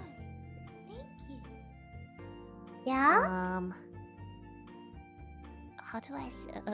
Bu Guru, Layla, berharga. Oh. Berkah. Berkah. That's a thing now. This is like my favorite word today. Is berkah. Berkah. Thank you. Thank you so much for being here. Thank you for collabing with me. I had a lot of fun, even though my English just being thrown out of the window. No, your English is really good. I mean, your English is better than All the other languages I speak. Why? so your English is fine. You're literally fluent. Thank you so much for teaching me Yeah. Indonesian. I learned so much, and it was really fun. So we should totally do it again. Yeah, let's do it again. Or maybe we can also. Oh my god, all of this alert just distract me. Sorry. ちょっと待って。 Don't worry. And I think maybe next time we can also invite the others. Yeah, let's do that. We should Yeah. invite Millie, Yeah. or I'm sure anybody would want to learn Indonesian. Yeah. It'll be a lot of fun. Let's drag everybody else. But I first, can let's be their senpai because I yeah. learned first. You can be the senpai. Let's drag Yes. Millie next. Yeah, let's do that next time. You can teach her. Well, Millie probably already knows quite a bit because she speaks Tagalog, Oh. so Ah. I'm sure she knows a lot more. We gotta drag. Maybe we can drag Alira, so then I can feel like a yeah. senpai. Finally, Enna becomes Elira's senpai. Yeah, finally the loophole. Yay! Yeah. Oh my god, Supa, thank you. Thank you for the Supas, Yeah, guys. guys.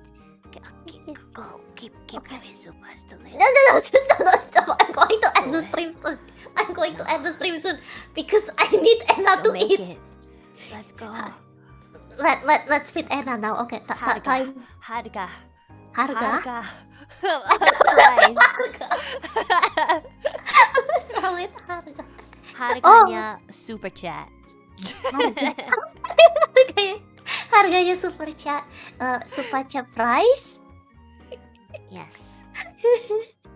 The super chat price is Super chat has a price. It's not free. Thank you. Akasupa. That is the It's price. not free. It's not free. It's not free. Anyway, okay. Yeah, I think I will end it here. And maybe Okay. reading the donations after this. Thank you so much, Okay. Enna. Thank you so much. I'm gonna read my super chats too. Alright. Okay, chat. Say bye bye to Buguru Layla / Layla Senpai / Layla Sensei. Thank you so much for teaching us Indonesian. You're an amazing teacher. And I can't wait for our next collaboration. Yeah. Thank you. And you are a very wonderful student too. You learned so fast. You learned so many words in such a short time. Thank you so much, Enna. I'm very happy to have a student like you. Makachi, Layla. Makachi. Macama. Makachi juga. Love you. Let's Love collab. you. Let's collab again Malam. sometime. Yeah, Yeah. malam. Malam, Oh yeah, I need Kalian. to teach you this to say goodbye. Oh yeah, goodbye. Oh yeah, Yeah, goodbye. goodbye. Yeah, this is goodbye. I will add some. Yeah, there you go. Can you see the word here? Dada? Dadah! Dada. Dadah! That's so easy. Yeah, dada. Yeah, it's a casual but polite. Dada, Kalian. Dadah! See you and maybe in another See collab. you. Game collab soon! Game collab! Game collab! Yeah, let's do a game collab. So I don't have to think so much. We have to rest from learning. Yes, we need to rest. Bye, Layla. See you. Bye, Enna. See you too. Bye-bye. Bye. Okay, I'm going to read the super chats. Layla Senpai's model is still on the screen, but we're just gonna leave it for now. Let's go. Should I just read it here or should I read it? Yeah, actually, let's read it on the just chatting, cause then I'll probably get confused because we have both chats here. Give me 1 second. Let me transfer over real quick. I'll take off my glasses and my uniform. School's over. That was a lot of fun. Layla Senpai is so wonderful. I really, really like Layla Senpai. Okay, let me move over real quick. Wacha! Hello? Okay. Yeah, so, Layla Senpai is amazing at teaching, first of all. Oh my goodness. I don't think she knows, but I'm really bad at studying.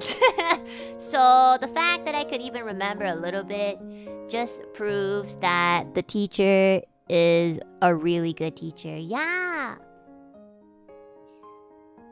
She's really, really good. And I'm really, really glad that we didn't say any bad words because Layla Senpai never said anything bad, you know what I mean? Like, I even asked her, I was like, oh yeah, do you swear? And she legit was like, no, not really. And I start sweating out of my ass, like, oh, okay. See, like, she's gone and I've already said ass. So, this is the difference. And, you know, but the thing is that she makes me feel really comfortable so I don't feel like swearing. It's almost like, I guess you could say it's almost like she's taming me, you know? In a way. In a weird way. It's almost like that. It was really fun. How did you guys enjoy the lesson? You guys, a lot of you guys were learning too, right? You guys also learn quite fast. Boy-chan, thank you so much for the super! That just means you'll need more lessons from Layla. Yeah, of course. I mean, I'm pretty sure she was kind of holding back on some of the words and food because there's a lot of good Indonesian cuisines that we have not touched upon yet, and we will probably touch upon in the near future.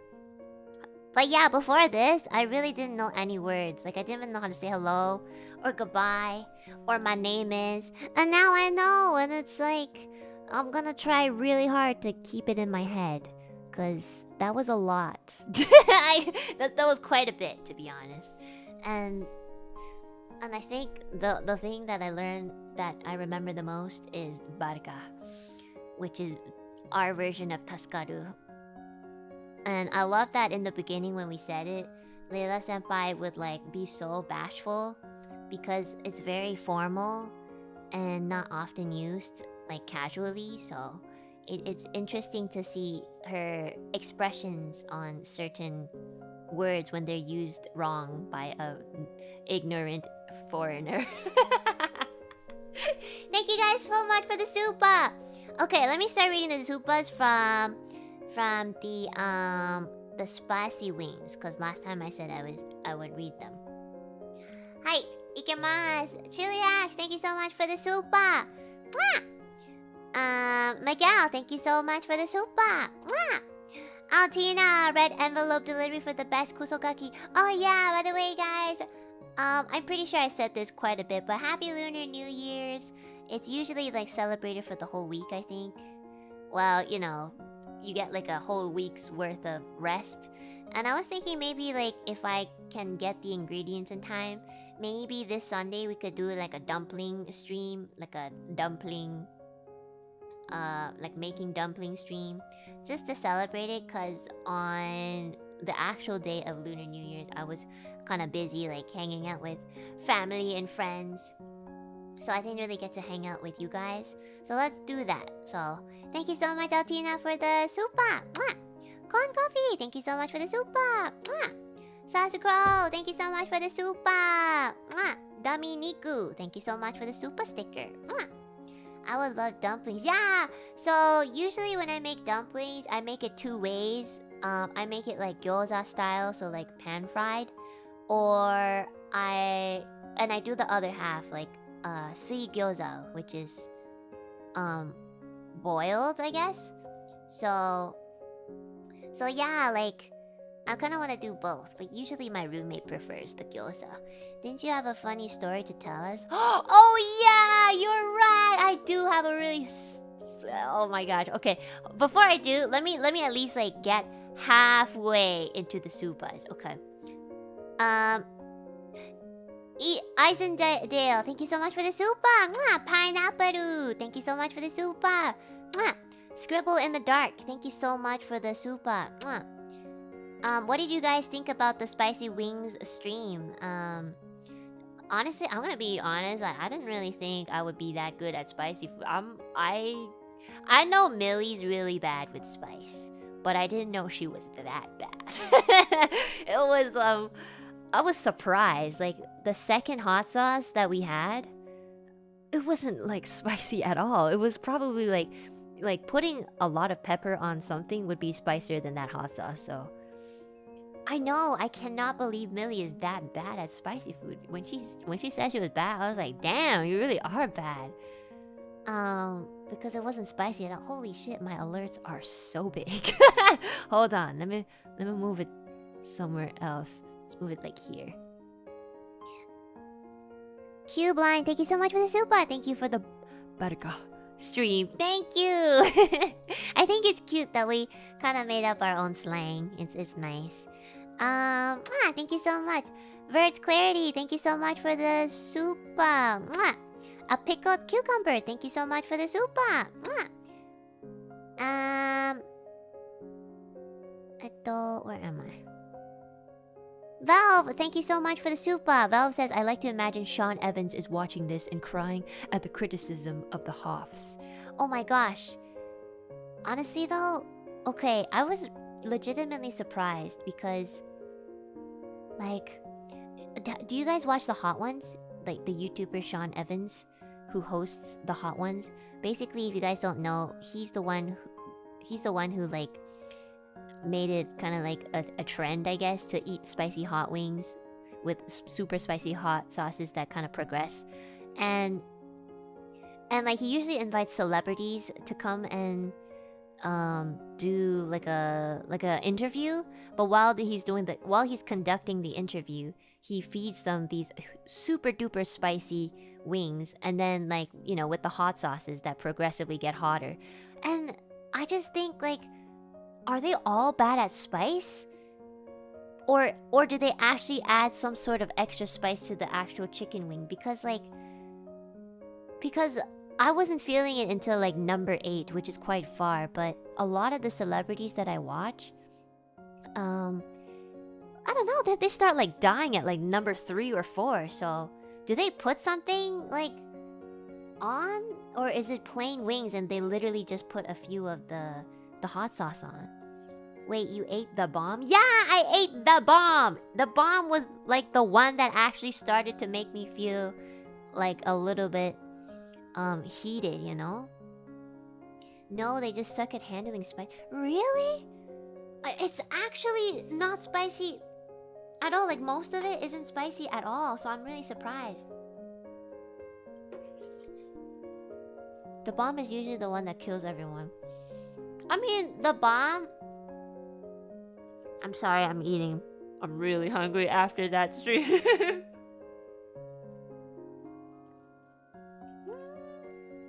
The bomb is really like spicy, but it's not like, I'm not like crying, you know? And if you watch the show that's conducted by Sean Evans, they literally only put like a little bit. They don't even like dunk it.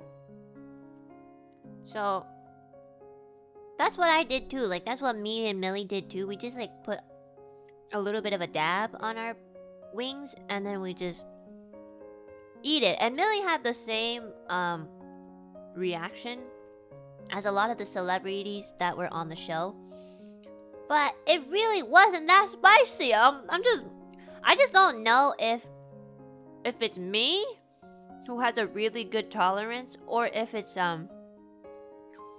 or maybe, I don't know, like, maybe it isn't plain wings for them on the show. Maybe they have like spicy wings and then they put like hot sauce on top of it. Wakanai.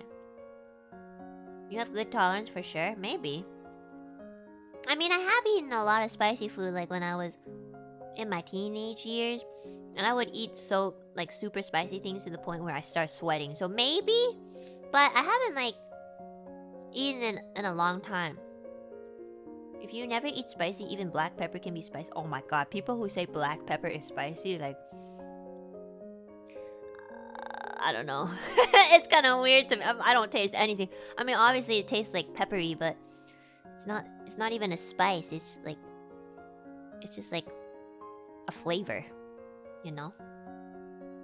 Okay, well, the hottest one was obviously for me the last one. It was just like incredibly hot, but also because I had one of the seeds and I also bit it in half. So that was incredibly hot.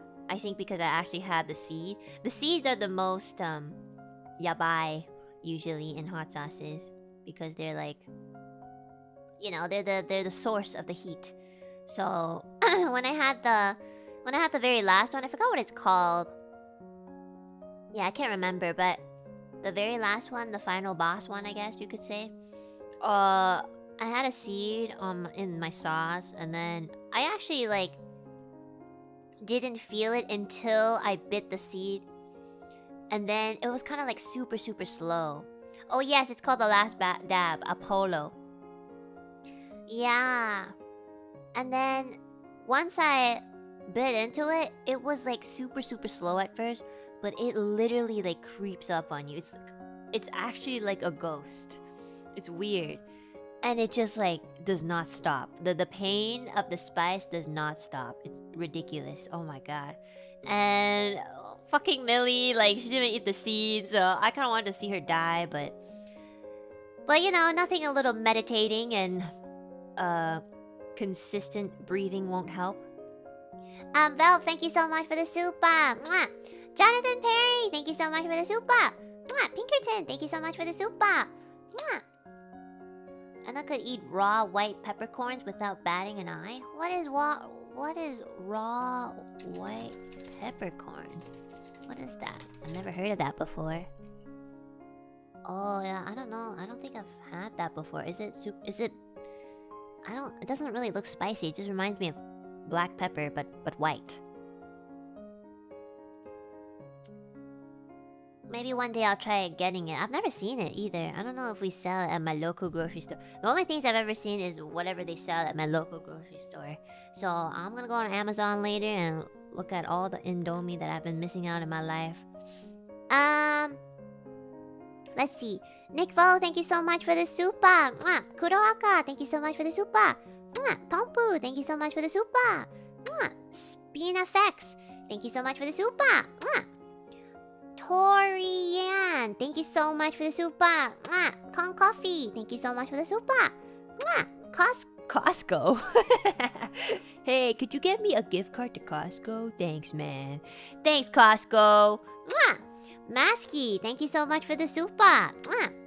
Ranos, thank you so much for the super. Mwah.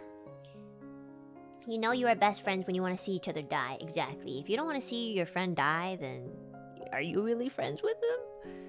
Kenny Nini Rep, thank you so much for the super. Mwah. Far Eastern, thank you so much for the super. Mwah. Welcome to the Hot Ones. This is the show with hotter wings and even hotter questions. I'm Enna Alouette, and today we have Millie Parfait in the hot seat. Oh yeah, that's the introduction. Reference from Sean Evans. Thank you so much. By the way, you spelled my last name wrong. Mwah. Super Stickman, thank you so much for the super. Mwah. Blinky, thank you so much for the super. Mwah. I'm happy because I'm currently living in the same timeline in this world with VTuber era and just witnessed the born of new word barca. Yeah, I know. It actually works pretty well. Like, you know, the acronyms. It actually works really well. It kind of even looks like Taskaru in a way. Like, just it's all the right. I don't know. It works pretty well. That's all I can say. Like, I don't know. I really think it's gonna become a slang, and when it does, if you guys ever watch any of the NIJISANJI senpais and you see that trending, you know where it's born. Okay, you guys know where it's from. Okay, Layla and I are the first one to invent this. So yeah, can't wait to see our names on the history pages of modern internet. Congratulations. Thank you. Derek Cox, thank you so much for the super. Mwah. Fan and Duellum, thank you so much for the super. Mwah. Sosa Man, what's poppin'? Thank you so much for the super. Mwah. Elodie, thank you so much for the super. Mwah. The Connor 1, thank you so much for the super. Mwah. Vladdy Boy, thank you so much for the super. Mwah. OZ, thank you so much for the super. Mwah. Lagumi, thank you so much for the super. Mwah. Okay, let me finish all the spicy wings super chats, and then I'm gonna tell you guys a really, really funny story that happened on Lunar New Year's. It's actually really it was really I feel okay. I won't spoil it, but like, yeah, it was pretty funny. Imagine Dragon, thank you so much for the super. Mwah. Fox Python, thank you so much for the super. Mwah. Stray Eggs, thank you so much for the super. Mwah. What is this super League of Legends off collab? One controls keyboard and the other controls mouse. Would be pretty fun to watch. Well, I mean, if you want to watch the Hunger Games, there's like literally movies about it, so that's basically the same thing. Like, we're already so toxic playing League with our own controls. Like, imagine sharing controls with somebody. We would just like, we might just die because we killed each other. That is some messed up. That is some messed up torture right there. Spinafex, thank you so much for the super. Mwah. That does sound horrible. Job, thank you so much for the super. Mwah. Nico Sanchez, thank you so much for the super. Mwah. Twinnis, thank you so much for the super. Mwah. Imagine like sharing a mouse. Like, why are you pinging? We're going bot. I actually haven't. I mean, ever since I uninstalled it and then installed Leak back, I haven't really been addicted to it. But then at the same time, I'm also super duper busy with some projects, so I think that's keeping me like focused. Like I actually cannot. Like if I'm busy, like actually very very busy, I can't even open games when I'm offline. You know, my only salvation nowadays is honestly streaming. Streaming would be like my break days, basically, like because I get to play games and hang out with you guys. But then when I'm going off stream nowadays, I'm literally doing so much work.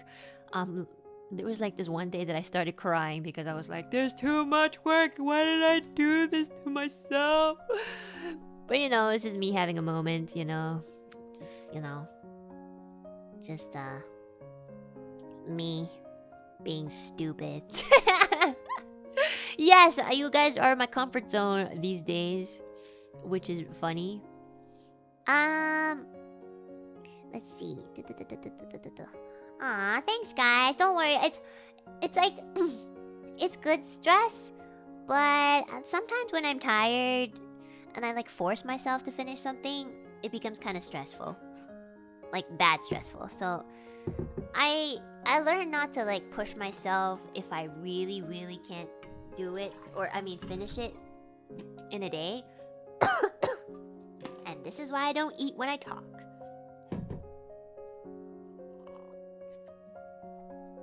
So what I'm gonna do is probably try to organize like time frames where I work, and then I guess I have to organize time frames when I take a break, because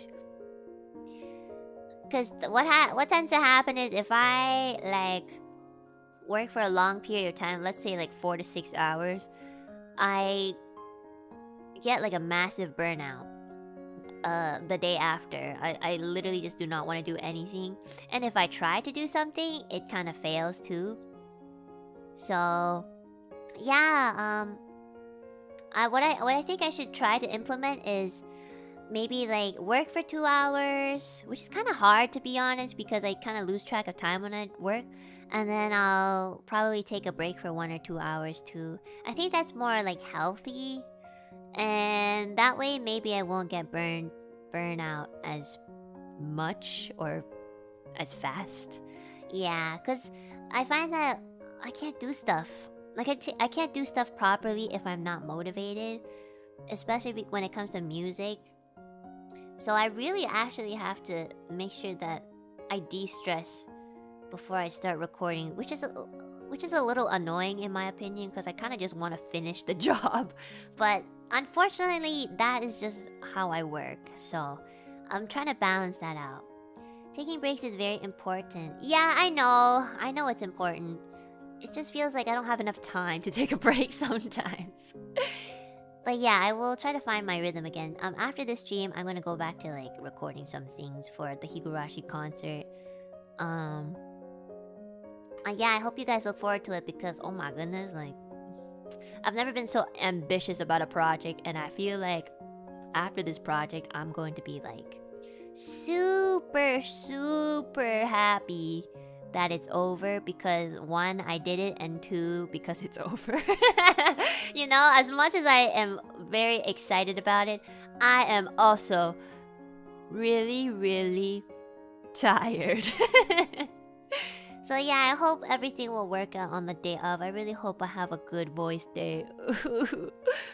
Thanks, chat. Thank you guys for supporting me, and you know, memberships is also opening up soon. So there's that. Kind of timed everything horribly. Like I timed everything that's supposed to be kind of like important is all happening all at once. So I'm like, okay, well, we'll just take it one step at a time. I'm not gonna think about it. So thanks for the collab with Layla and Nissan. Thank you guys. Thank you for the new Indonesian viewers that were hanging around and you know, teaching me and how to spell and stuff, and how to pronounce certain words too.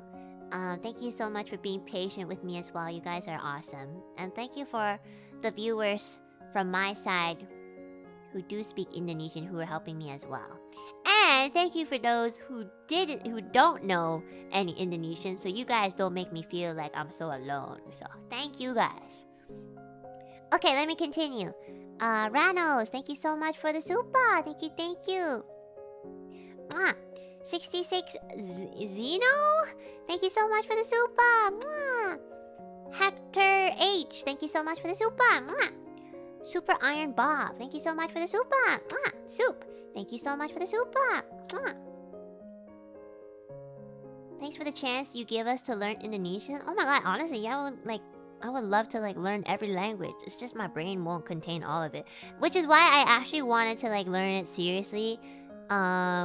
Cause before I wasn't really thinking of putting up my POV, cause I just wanted to hang out with Layla senpai, and but then Layla senpai kind of encouraged me. She was like, oh, you can do your point of view and do put both of our chats in your stream. And I was like, you know what? Okay, I might actually do that, because then I can take notes, and then the people who also want to learn Indonesian could see it more easily. And you guys could also screenshot it if you don't want to write your own notes. I can give you guys my notes. So yeah, it was a lot of fun. And I'm glad I made the notes, because honestly I wouldn't have remembered it if I didn't. So I'm gonna go back and organize it a little bit better later. It was really, really nice. Can I copy your homework? Of course you can. $50. You thought it was free? Well, you foolish person. Zuri, thank you so much for the super. Nero Nimbus, thank you so much for the super. Seriously, thank you so much. And I have a lot of Indo friends, and I would absolutely love to be able to talk to them more. Plus, Layla's someone I've always wanted to watch but rarely can. Thanks. Oh yeah!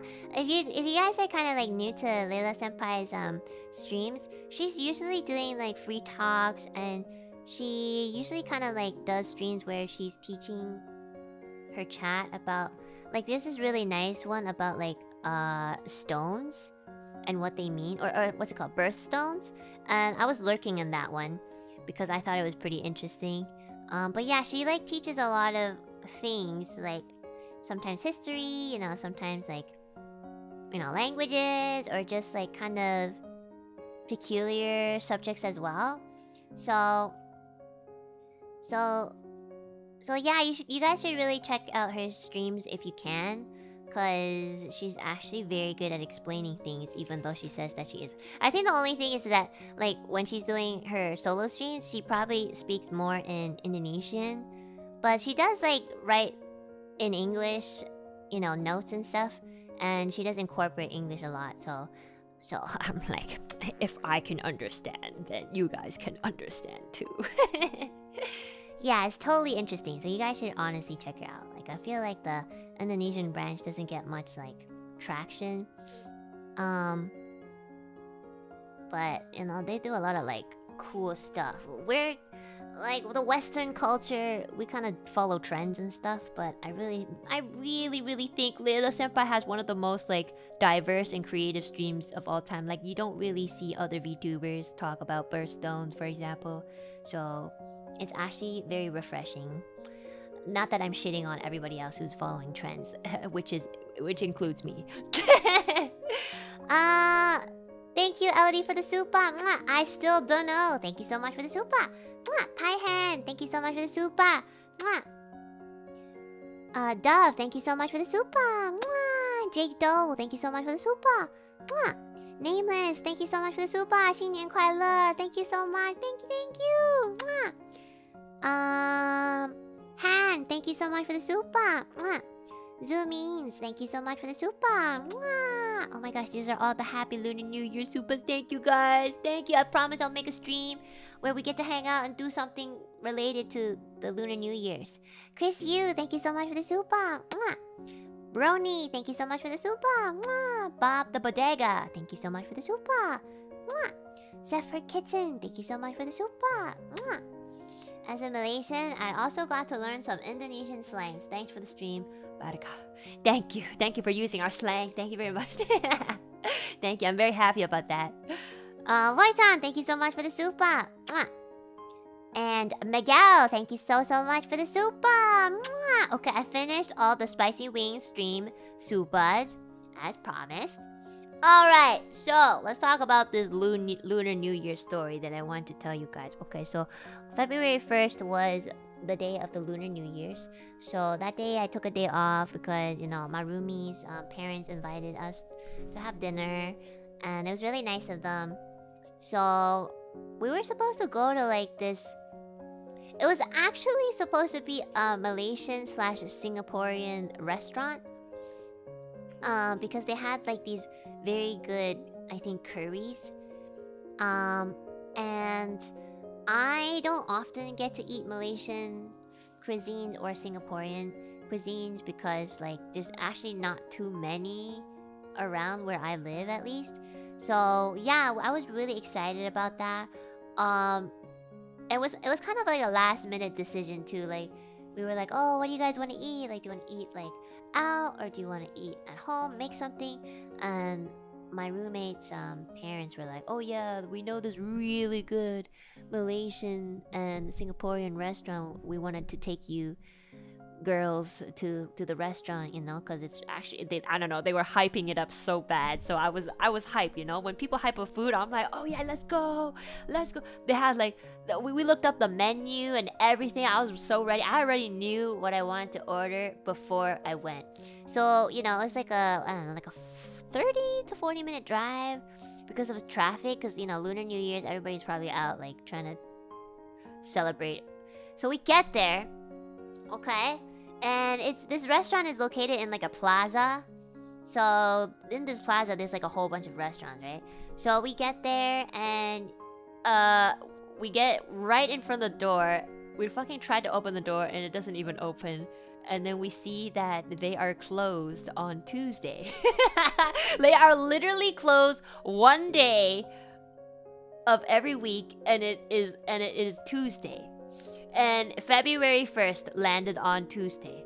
And I was just like, but it's Lunar New Year's. Like, you gotta open it on Lunar New Year's.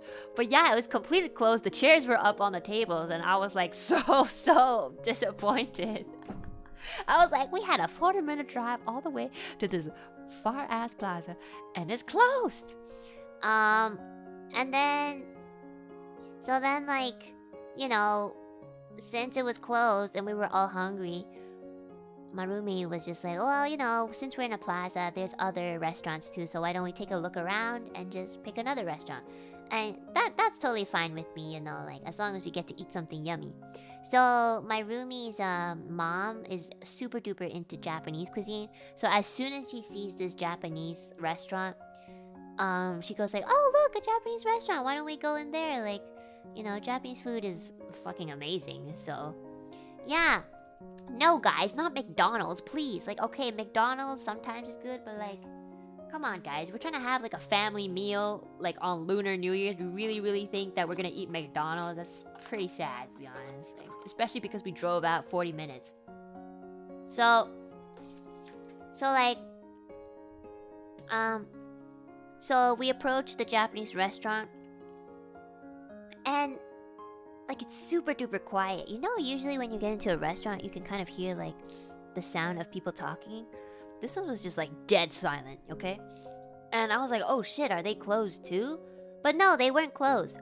There were like 3 people standing right in front of the entrance. So when we got into the restaurant, there were like 3 people standing right in front of the corridor. And they were all like, "Irashaimase." And I was like, oh shit. And the first thing you can see is like, they obviously did not all look like waiters or waitresses. One of them looked like a head chef. The other one was wearing like a legit suit. So they were like probably like top tier waitress or something, because and then the third lady was like, you know, kind of they kind of looked like they were like the normal waitresses, like the casual ones, I guess, because you can just feel it, you know. I don't know how to describe it, but just the way they were the way their attitude was and how they looked and how they dressed, they just seemed like they were very high class, is what I'm trying to say. So So, like the head chef was there, guys. It's kind of like at the front door. So, I'm like, oh. So we walk in, and the first thing we see is like this beautiful, beautiful decor. Like it's just extremely clean inside. It's super warm because it's like there's like every corner of this restaurant is like heated, but not too hot, you know? And it's just perfect. It's so clean, so beautiful. And when you enter it, the first thing you see is like a bunch of fish that's laid on ice behind a glass wall. So on the other side, you know, is probably the kitchen, and they lay out these beautiful fishes on ice, and these fishes are wrapped in plastic. First of all, you know, like if you go to like an Asian grocery store to buy fish, they just fucking throw that shit on the ice, and you just pick. You be like, oh yeah, I want this one, and they cut it for you. No, this one's different. This one they fucking wrap each fish in plastic, and I don't know, even the ice was so clear.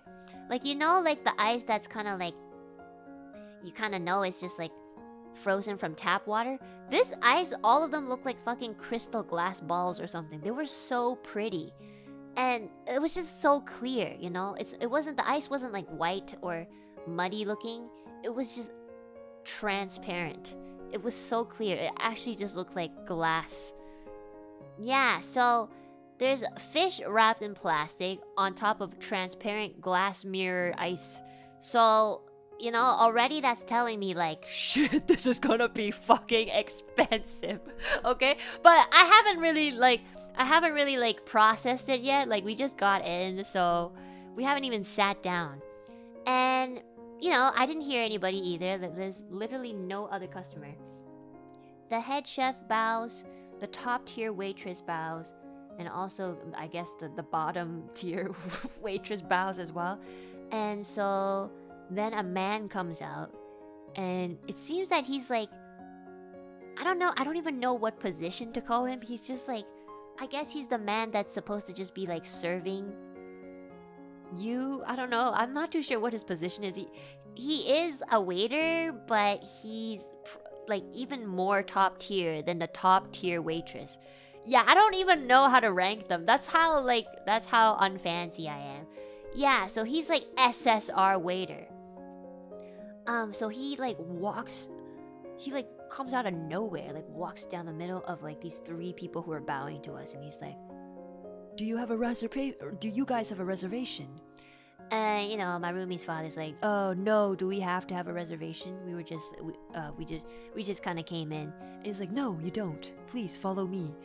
And I did not expect this hallway to be so fucking long, because it kind of seemed like where we were gonna sit would be very close by, but like he was leading us almost like as if we were going down a fucking Minecraft cave or something.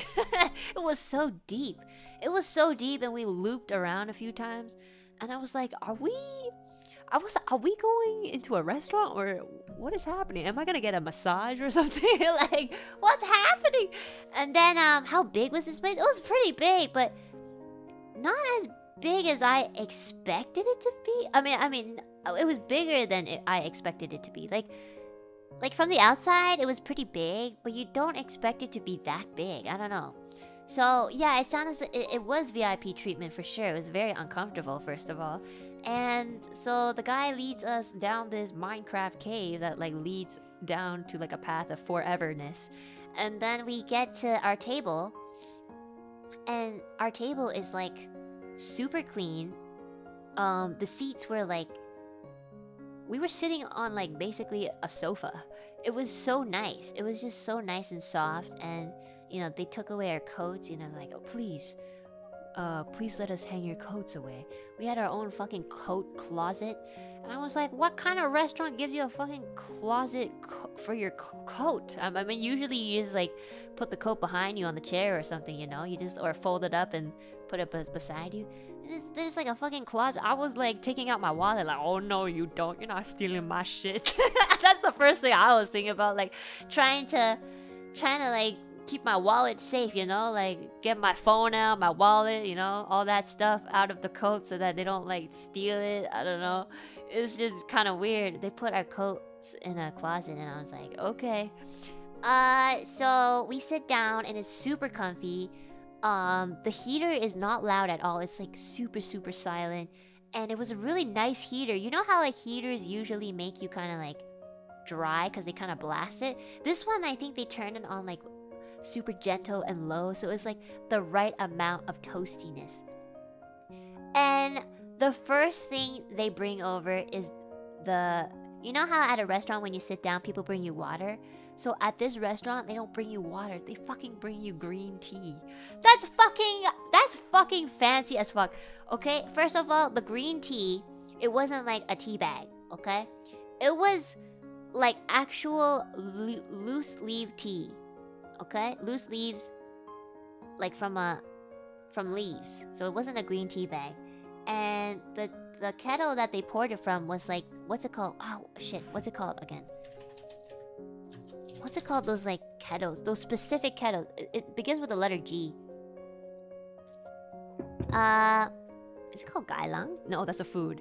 Gai? Is it called gai? What is it called? It's like a stone. Hold on, let me Google it. It's like one of those stone kettles. This is so Canada, right? Yeah, it is. But honestly, when I went to the restaurant, it felt like I was in Japan. But like, it felt like it felt like as if I just found out that I had fucking royal blood. And I was related to like the emperor and empress of Japan. Because that's how they were treating us. What's it called again? Yeah, those... I don't think it was clay. It was actually like iron or stone. It was very heavy. Because I asked them if I could hold it. Just to like see what type of kettle they had. And it was definitely like a fucking mineral. It was fucking heavy as fuck. The waitress who is pouring the kettle for us. Oh yes, Gaiwan! Gaiwan! Yes. Thank you very much. Yes, we had Gaiwans too. Like the bowl that you... Or I guess teacup that you drink from. Yeah, it was super duper fancy, okay? We had a fucking cap for our tea. Okay, that's how you know it's fancy. But anyways, yeah, so it was super fucking ass heavy kettle. Stone kettle, actually. And the waitress who's pouring the tea for us, you know, she's trying to pour it from... I'm pretty sure it's like iron or something. From the iron tea kettle. And you can see her hands shaking because it's so heavy. Poor waitress. It was so heavy. I could see her hands shaking, like, because it was so freaking heavy, you know, because it's made out of iron and it's like, you know, it's a full pot of tea, so that adds to the weight. It was so... I tried not to laugh, you know, because I was just like, oh my god, do you need help? So, oh my god, like, they did not serve us water. They served us hot green tea. Freshly brewed hot green tea. Okay? The first thing I asked my roomie, I was like, is this free? Because I was just like, I swear to God, if you charge us for this, like, if they're charging us for this, like, holy shit, we are in the wrong restaurant. Thankfully it was. So when I found out that it was free, I think throughout the entire time we were in the restaurant, I must have had at least 34 cups of tea. Why? Because number one, it's free. Number two, it's super duper good. Number three, it's free. So yeah, I'm that type of person. And then, and mind you guys, we probably stayed there for like an hour-ish. So 34 cups of green tea in an hour resulted in me going to the bathroom like maybe 3 times. So yeah, so then, you know, they poured us green tea and they were like, oh, is there anything else you'd like to drink? To start off, maybe a sake or, you know, anything, you know, alcohol related. And, you know, we were all pretty content with the tea because all of us are tea lovers. So, yeah. Thankfully, we didn't get any alcohol because if we did get it without knowing the price at the time, we would have all shat ourselves in synchronization. So then, like, So then the top tier waitress, let me just mind you, okay? So the I guess you could say, let's call her the A rank waitress. The A rank waitress pours us the tea, okay? Then the S tier waitress comes in and she brings us the menu. And let me before I say anything, okay? The menu itself, okay, was framed. I'm not even joking. The menu was framed. They did not give us a piece of paper. They gave us a menu that was legitimately framed inside of a wooden frame. And it was so fucking clean. Like you can fucking try to look at the reflection and try to find previous customers' fingerprints and you cannot see anything. It's just completely clean, okay? So I'm not even joking, guys. And this is something I can't even make up. It's just I've been to Japan and I've never had a menu that was framed. So I was trying very hard not to smudge it or anything, you know, not to have my fingerprints on this. And the first thing we see on the menu, there's not a lot. There's not a lot of things on the menu, and they're all like in categories, I guess. So the first thing we see on the very first page that was presented to us, okay? It said dinner for one. Okay, listen, dinner for one. $550. Okay, that's dinner for one. That's the first thing, and you can just see it. You can just, as soon as the S tier waitress leaves, we all look at this menu, and we all had. We didn't say anything. Okay, nobody said anything like, "Oh my god, this is so fucking expensive." Nobody said anything. It was all telepathic. We were all thinking the exact same thing. We were all thinking, shit, we went into the wrong restaurant. Should have went to like fucking Burger King or something. Jesus. So dinner for one, $550. Oh no, I have a call from my doctor. Hold on, sorry guys. Sorry to interrupt the call. Give me 1 second. I'm in.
Gomen! Okay, sorry guys. I had a call from my doctor. I really need to pick it up.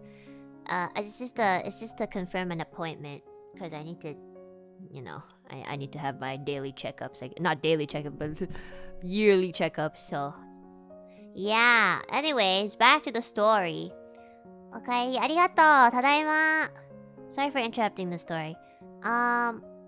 No, I'm not dying. Don't worry. It's just a checkup. It's literally just a checkup because I haven't gone to the doctors for like many months.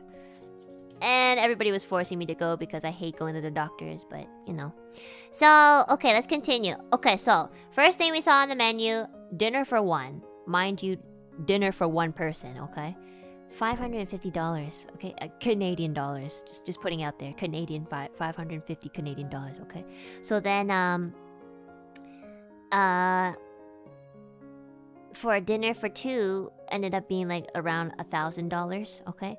And then it kind of continue on until like dinner for six. So dinner for two, $1,000. Dinner for three was like 155, 100 and no, sorry, not 100. $1,000 for 2, 1,500 for 3-ish. Approximately. And then, dinner for 4 was like, it goes on. You guys get the pattern, right? The math. So, Jesus Christ, okay? So I start sweating my ass off, okay? There's 4 of us. My roommate, me, and her 2 parents, okay? So I was already thinking. This was before I even flipped to the other side, okay? Before we even knew of other options, my head in a millisecond, all my neurons were screaming like, oh my god, $500 per person, that's fucking $2,000 right there, plus tax, plus tip, that's gonna go all the way to fucking like, I don't know, $2,000, $500 if we're lucky, maybe probably go over a little bit. So I was like ready to just like share with my roommate. I was just like, yo, we're gonna share this, like, that's like $200 per person if we share a dinner for 1. But then, I was thinking about all of that in my head in the millisecond that I saw dinner for 1. And then we flipped the menu over and they had better options. Still expensive, but a little bit more reasonable. So they have like these specific courses. In Japan it's called omakase. Omakase basically means like omakase style literally means like you're having an experience. Does that make sense? Yeah. Oh, Thunderslap! Thank you so much for the Akasupa! I'm sorry, and I haven't been super chatting you enough. Why you apologize? Oh my goodness, you guys know you don't have to super chat me, right? Like,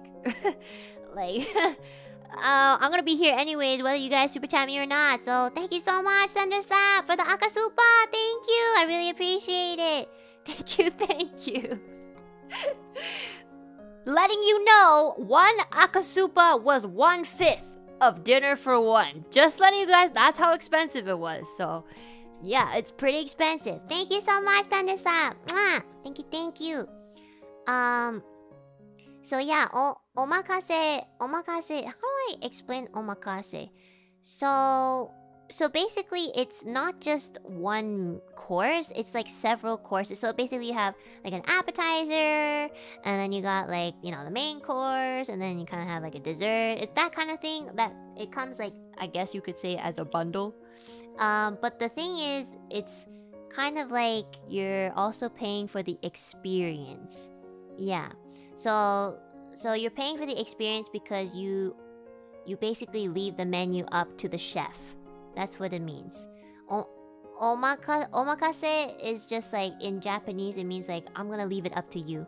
So then whatever the chef decides to make for you that day, I guess, is what you're gonna be eating. So that's like part of the experience. And it's actually pretty nice if it's not $500.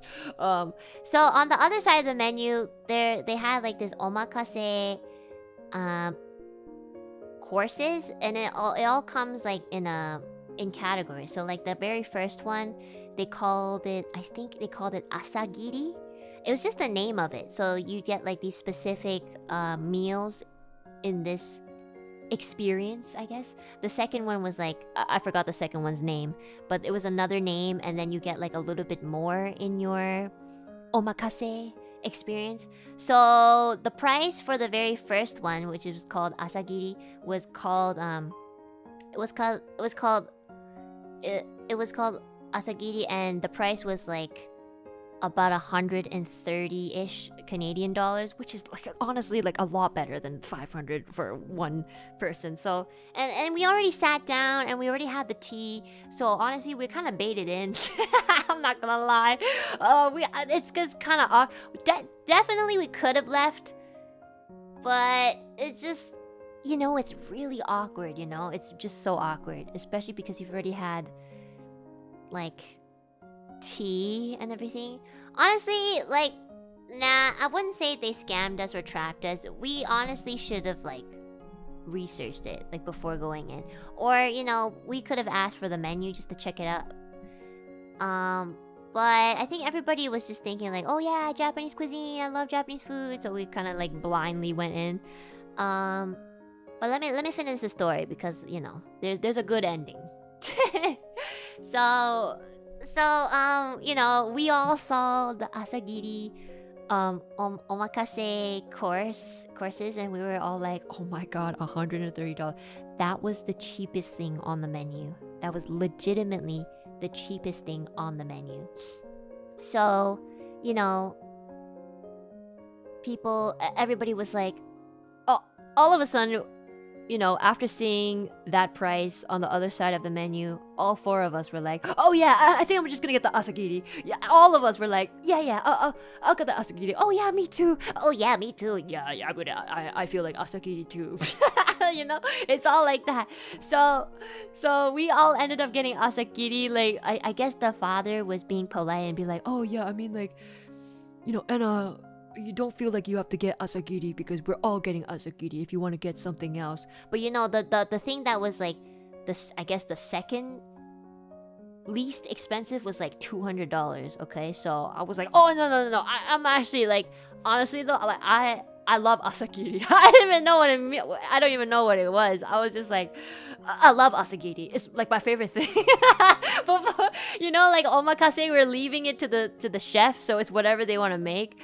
So I had no idea what they're gonna make for us, right? So I just literally, I didn't know what else to say. I did not want my dinner to be as expensive as anybody else's. In fact, I wish it could have been even cheaper because I wasn't the one paying, so I felt really bad. So honestly, I just said like, oh my god, I love asagiri. And they're like, oh, you know what asagiri means? I'm like, yeah. It's really good. You guys will love it. I was just there shitting out of my ass while my roommate's laughing.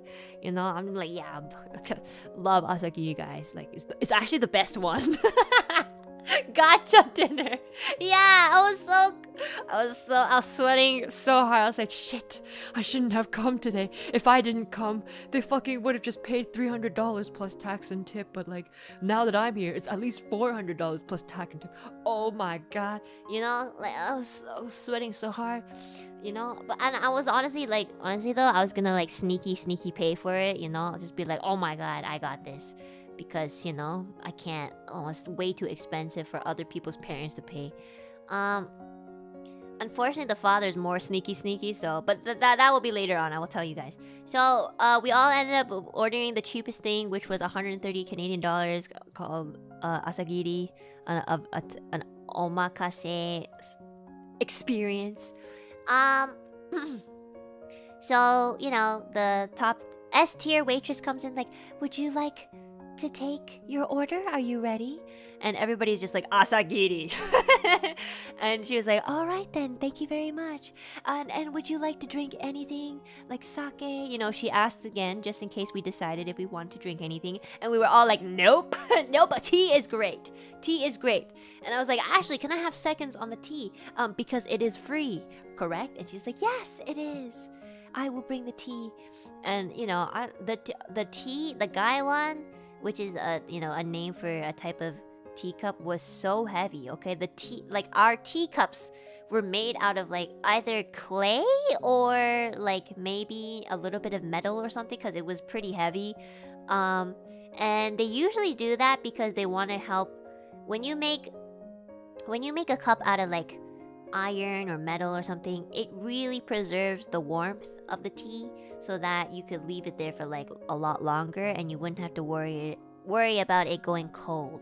So the fact that they have fucking iron weighted teacups for us, I was like, and also I just want to mention at the very bottom of our teacup there was like this silver dragon thingy, and I don't know, there's just, you know, there's like this silver dragon thingy, and I was just like, wow, I was literally about to take this teacup home, you know what I mean? Like I was gonna sneaky this into my bag, but just kidding. Obviously, I would not do that. And obviously, that is illegal, so you shouldn't do that either. But yeah, holy shit, even our teacups were freaking fancy as fuck. There's like a fucking silver dragon at the very bottom, so once I finished my tea, I looked down and I was like, what the fuck is that? And then the roomie's mother was like, I think this is silver. And I was like, silver? Shit. I don't even own anything that's copper. So it was like super duper fancy. So the omakase experience begins, and we begin with our appetizer. And so now the SSR tier waiter, now we know what his position is. He's the guy who like explains what everything is, you know, on the menu. So once they bring in the dishes to us, the SSR tier waiter, and I just want to describe this guy, okay? This SSR tier guy, he's like pretty buff. He's a big dude. He obviously speaks Japanese because like he kind of has a little bit of that like accent when he speaks English, and he was saying all the Japanese words super duper fluently. So yeah, this guy was like super fluent in English, super fluent in Japanese. He was just like top tier, you know what I mean? He was actually very buff too. But even though, did he have an ikemen? He was more like a oji-san. He wasn't very young. He was probably like middle age or something. But he looks good for his age. But anyways, so he's this super buff guy, right? But the funny thing is that he's not the one bringing us the food.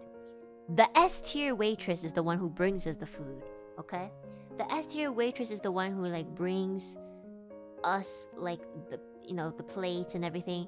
And so like the appetizer comes, and it's literally, I don't even know how to like, let me try to draw it actually. This is actually very hard to explain because I've never seen, I don't even know what to call it. It's not a plate. It's more like a statue, if anything. Hold on. Let me Chotto mate. I'm gonna draw it on paint. Was it yummy though? Everything was freaking amazing. I've never had such good food in my life. And I will never have such good food like that again unless I pay for it myself, because I will not let anybody pay for that ever again. I feel extremely, extremely bad. How do I do this? Is it window capture or is it game capture? Chotto, how do I capture paint? Is it game capture? Oh, it is game capture. Okay. Hold on, guys. Okay. Chotto mate, I'm gonna draw it for you guys so you guys can understand what I saw. My first time at a freaking fancy restaurant. Okay. Are? Hello, paint. Where are you? Can you guys see this? Oh wait, you can't even see the window. Hello. You could get a sugar daddy? Okay, you wanna be my sugar daddy? Okay. Hello, paint. How am I supposed to draw it if it doesn't like... Hold on. I can't even show you guys.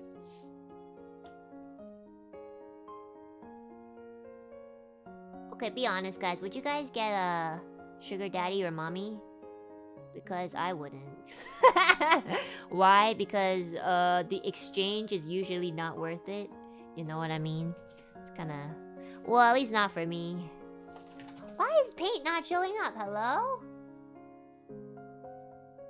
Hello? Anetoshite? Nande? No, not worth it. Yes, I've had a couple offers that I turned down. Whoa! You must be so cool. You got offered, but you turned it down. Good for you, man. Such a Chad. Whoa. Okay. Alright, now it works. Okay, cool. Alright.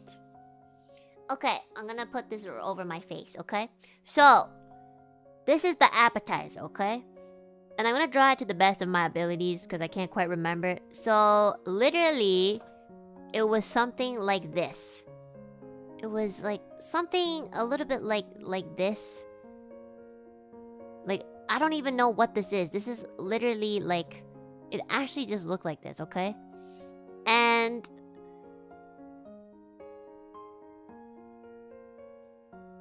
And then like... So the females got something a little bit different, okay? So we all had this weird statue plate thingy, okay? There was like what's it called? An abagot? What's it called? What's that seafood called? No, it's not called apricot. Abagal? Abagal? What's a seafood that's like AB? What's abalone. It was called abalone. Yes, abalone. Yes, so at the very bottom, they put like this abalone thingy with like peanut sauce or something. That's just abalone, okay? That's the abalone, and they had like this peanut sauce on the side here, okay? And then over here, actually, the thing is like there's like these holes down here, but they put the food on top. So actually, I have to actually move this a bit. And then this was the funny part. So for the females, they gave us this tiny cherry tomato with some sesame seeds on it. And then there's like this I don't know, like this nice dip or something on at the very bottom. But it was literally one cherry tomato, okay? One cherry tomato with some sesame seeds and some nice sauce. And then on the other side, on top, it was like it was tuna, but it was like shaped in a cylinder, which I don't know how they did, but it was very, very yummy. And it was pretty small too, to be honest. It was just like a tuna that looked like this. And it was delicious. It was fucking delicious. It was really good. Sorry. And yeah, so this is like the female version, I guess, because they gave the male, which is just the father, something different. So we got tuna here, abalone at the bottom, and for the females we get a cherry tomato. But for the male appetizer course, they didn't get the cherry tomato. They got this super bomb-looking, cool-ass spinach roll. Not roll, but it was made out of spinach, but it was rolled exactly like it was rolled like the tuna, like a cylinder. And it was like, the flavor was super concentrated, and there was like a sauce for it as well. Like, I'm gonna be honest, if I had to choose between a fucking cherry tomato and like a fancy spinach in, I don't know what the fuck it was just spinach, you know, I think I would probably go for the spinach, you know, because it just kind of feels like it would be a little bit more healthier. I'm pretty sure it's supposed to represent something. Maybe like the cherry tomato represents like fertility or something. I don't know. He didn't really explain it, unfortunately. And I didn't really ask because I was too hungry. But yeah, we definitely got something different. And you know, because me and my roomie were ladies and the mom is the lady, we all got fucking 3-ass baby small fucking cherry tomato. Well, the dude, the father, gets like this super bomb looking spinach roll, which is totally fair. But yeah, but honestly though, like, it was delicious. All of it was delicious, especially the abalone, which I usually don't really like because it's probably not cooked nicely most of the time. But yeah, that peanut sauce was freaking bomb. And this was our appetizer. It was just presented like this. It was super cool. And it was just like, but the thing is, it's like, you know, it's an appetizer, and I mean, I'm gonna be honest, like, usually when I eat an appetizer, it's kind of like, I don't know, like nachos with cheese or something. So this was a very, very small appetizer, okay? It was very, very small. It was like as if I was feeding a 2-month-old baby, and this is what they would eat, you know? It was just very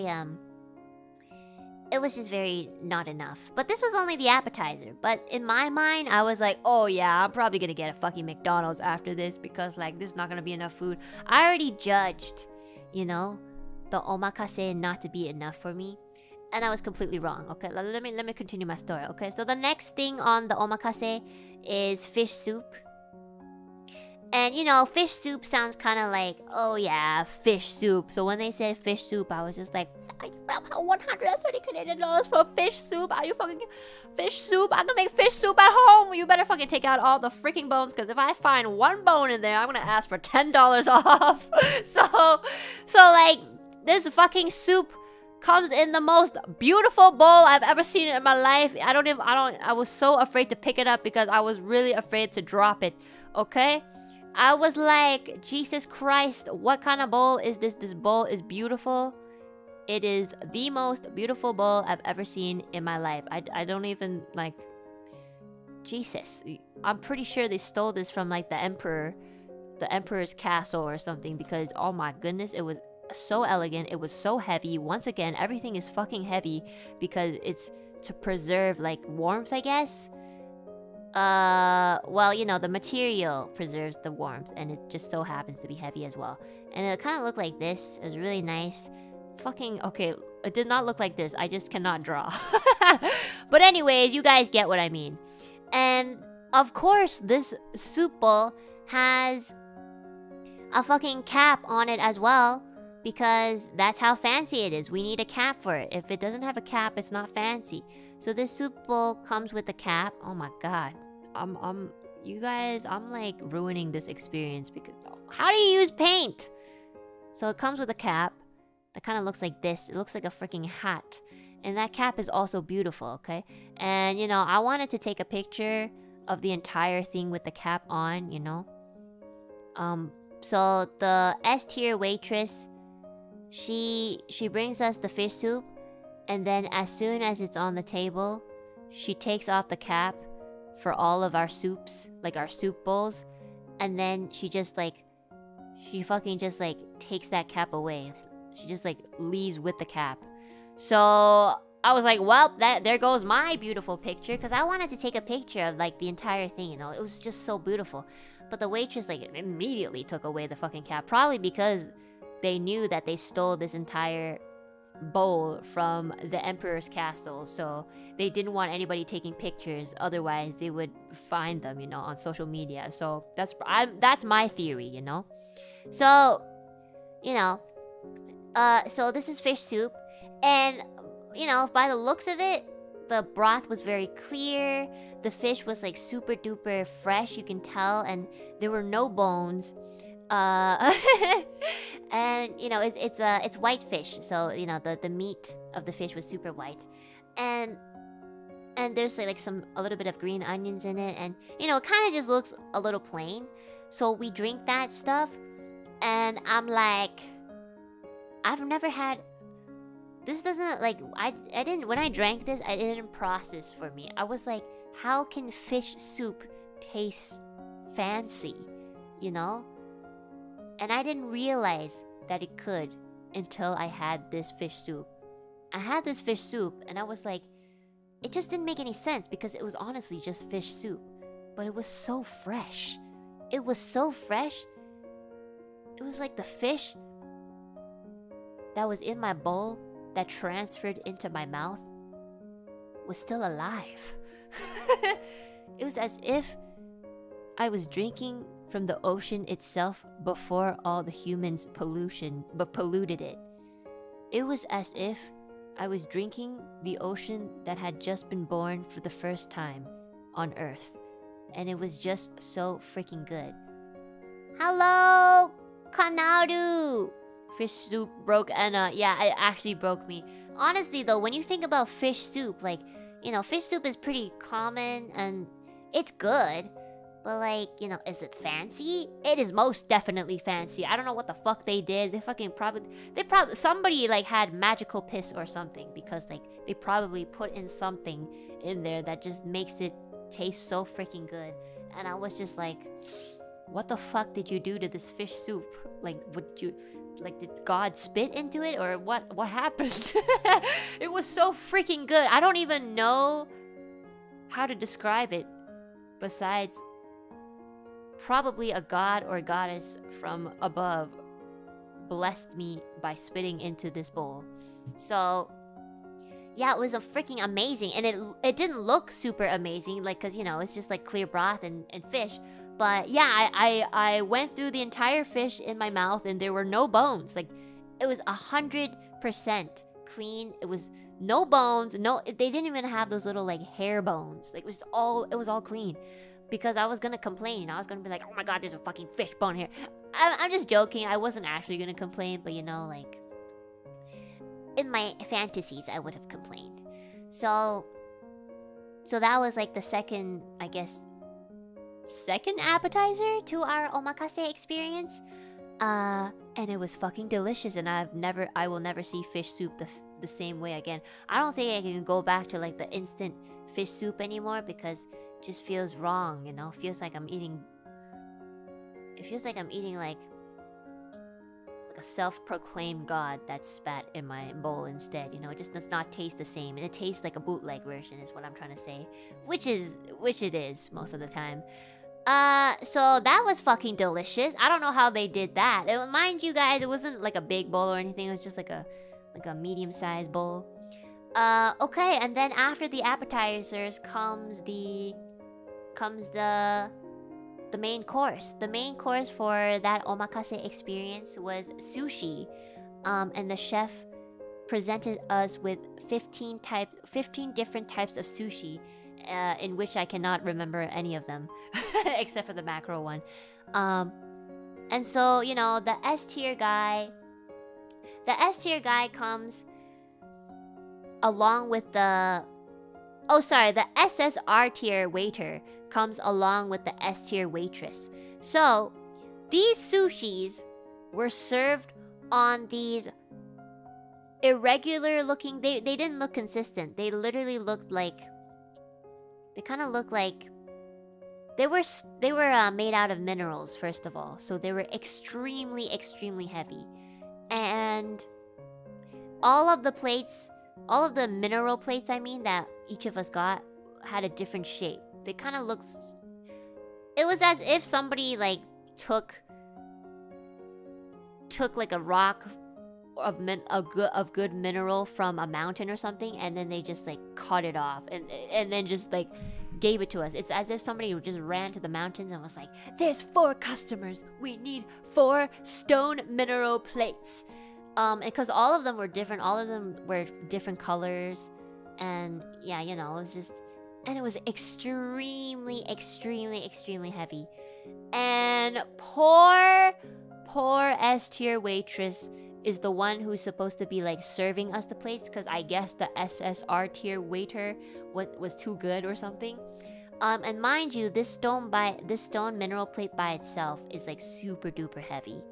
And then there's like 15 pieces of sushi for all of us. And then you guys have to remember there's 4 of us. So there's 4 of the plates and 4 plates of 15 sushis on each plate. So the poor lady who is the S tier waitress is once again, she's like struggling so hard. She's like trying to put the plate down onto the table in front of us, and she can't because it's so heavy to carry with one hand. And in her other hand, she has like a tray of like 3 other plates. So this lady's like fucking struggling out of her ass to put the plate down. And I just fucking help her. I just go like, oh, with both of my hands. I was just like, thanks so much, you know. And we all do that because like you can clearly see that she is like literally going to drop the plate. It was just so, they need to give her a cart or something. Oh, but you have to understand, there's no carts. You have to bring everything by hand because that is the procedure for the fanciness. So and the thing is that the SSR tier guy, who is the one, I guess, who his sole job is just to explain to us what each meal is. He's so fucking buff. He doesn't even help out. Like, because I guess, like, they have rules, like, oh, you have to do this and you have to do that. But, like, you know, she's, like, right in front of him, shaking with, like, a fucking stone mineral plate in her hands, about to drop all 15 pieces of sushi. And the guy just stands there, waiting for her to place the plates down in front of us so that he can begin the introduction of what each piece of sushi is. And I'm just like, bro, like, why do you work out? Why do you work out? Just to shame her? So, you know, it was very awkward in a way. It was very uncomfortable to watch. And like, you can even see that she was getting kind of frustrated, like, hello, could you maybe help a little bit? So she finally puts all the plates down because everybody at the table actually helped her out. Like, we were all like, oh yeah, let me help you, you know. And you know, she leaves, and then the SSR tier waiter decides to explain to us which piece of sushi is which, like what type of fish they use and everything. So he goes on he's fucking reading the Bible or something, because he literally knows what each piece of sushi is. Like, it's he's obviously trained, but like, Jesus Christ, he said it so fast, you know? Like, he was pointing to each piece, like, this is the tuna, this is the otoro, this is the mackerel, this is the, I don't know, like, this is the sea urchin, this is the, I was like, oh my fucking, there were so many different types of fish. Each sushi had a different type of fish on it. And oh my god, I was just like, I was listening, but I was like, which one is which? Like, they all look kind of, I don't know, I can't tell between the fishes, you know? He's not even a waiter, he's just a narrator. Yeah, his job is just to explain to us, like, what we're eating. This is literally his job. That's all he ever did. And you know, he nailed it because he obviously knows like all of them. And then he got to the last one and he just struggled so hard of us. He was like, and lastly, this one is the I was like, and then I guess my roommate's father was like, my roommate's father and mother really likes Japanese cuisine, and they often eat sushi. So he was like, oh yeah, this one is the yellowfin. And I was like, oh my god, I feel like he really shouldn't have said anything, because in my head I was like, oh, you've ruined it. Oh, you've destroyed it. Tomorrow, if we pass by and look into their window, he's not gonna be here anymore. Do you not see this man standing beside all the other waiters and waitresses, knowing that he got to this position because he should know what a yellow fin fish looks like, or a yellow tail fish? Oh my goodness. And I was just like, oh my, you've ruined this man's career. You've shattered his job. His paycheck is already in the burner. As we speak, you've completely destroyed his life. And I felt that secondhand shame for him, you know?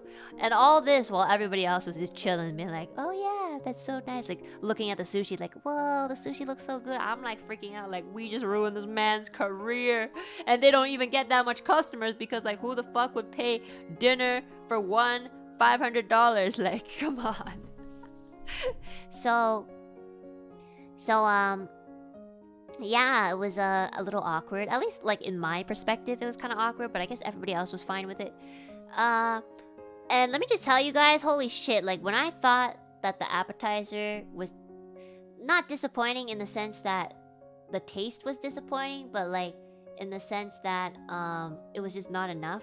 Holy shit, 15 pieces of sushi doesn't sound like a lot, but because of the richness of each fish, it was so filling. After I finished the 15 pieces of sushi, I've never been so full in my life. Okay? It's a lot. It's not because the quantity is a lot, it's because it was so rich. And it was so freaking delicious. I've never had such good sushi in a place that wasn't Japan. It was as if somebody flew all the way to Japan, brought back the best sushi they could find back to Canada, and presented it to us on that very same day. It was so freaking good. And they had like this thing called pickled wasabi, and I was like, What the fuck? I didn't even know we could pickle wasabi. I've only ever had like wasabi out of the tube, and I hate wasabi. I had this wasabi and I fucking loved it. It was delicious. It was pickled, which is even better, and it was just so fresh. And I felt like if they gave me like an entire tube of that pickled fresh wasabi, I could literally insert it up my nose and I would die in happiness. That's how much I liked it. I was just so impressed by how good the sushi was. And each fish tasted so freaking good. I've never had such good freaking sushi in my life besides in Japan, you know? And I'm gonna be honest, I think this might be the fanciest sushi I've ever had in my life. It was just so good. Maybe it's because I haven't had sushi from Japan for many years, because I haven't gone back in many, many years. So maybe I've forgotten the taste. But holy shit, you can fucking tell that this, whoever is behind those closed doors, the head chef that was bowing to us in the fucking entrance, when we walked in, he already started like putting on his fucking military gear, because he was gonna go. He was prepared. Like as soon as we walked in, he bowed and then he left. He left to make us the sushi. He left to cut each specific type of fish so that he would serve them to us. Holy shit. I remember when I had the first piece of sushi, I had a flashback in my head to the head chef that like greeted us in the very beginning of when we entered the restaurant, and then he just immediately left to the kitchen. I was like, that's him. It's that guy. He's God. God damn, he was so fucking good. It was so good. It was really, really, really good. The sushi was actually really good. I'm not even joking. Like, oh my goodness. Okay, and this is the funny part, okay? So, after a while, when we sit down, there was like another family of 3. A family of 3 was sitting like, I guess you could say across from us. They were our neighbors. And around the time we were having our sushi main course, they also started having their course.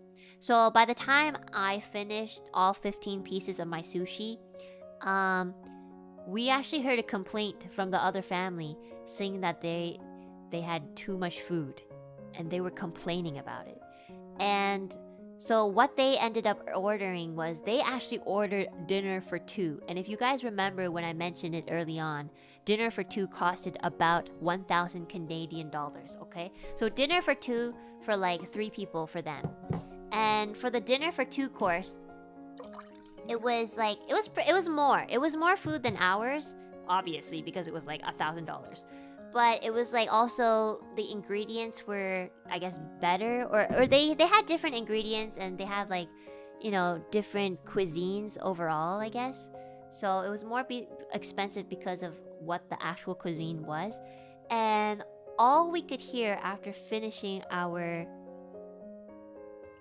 main course was the other family complaining to the SSR tier waiter that excuse me, this is way too much food. Like, in the future, I suggest if you're going to make a category for dinner for 2 people, I suggest maybe cutting down the amount of food because it is way too much.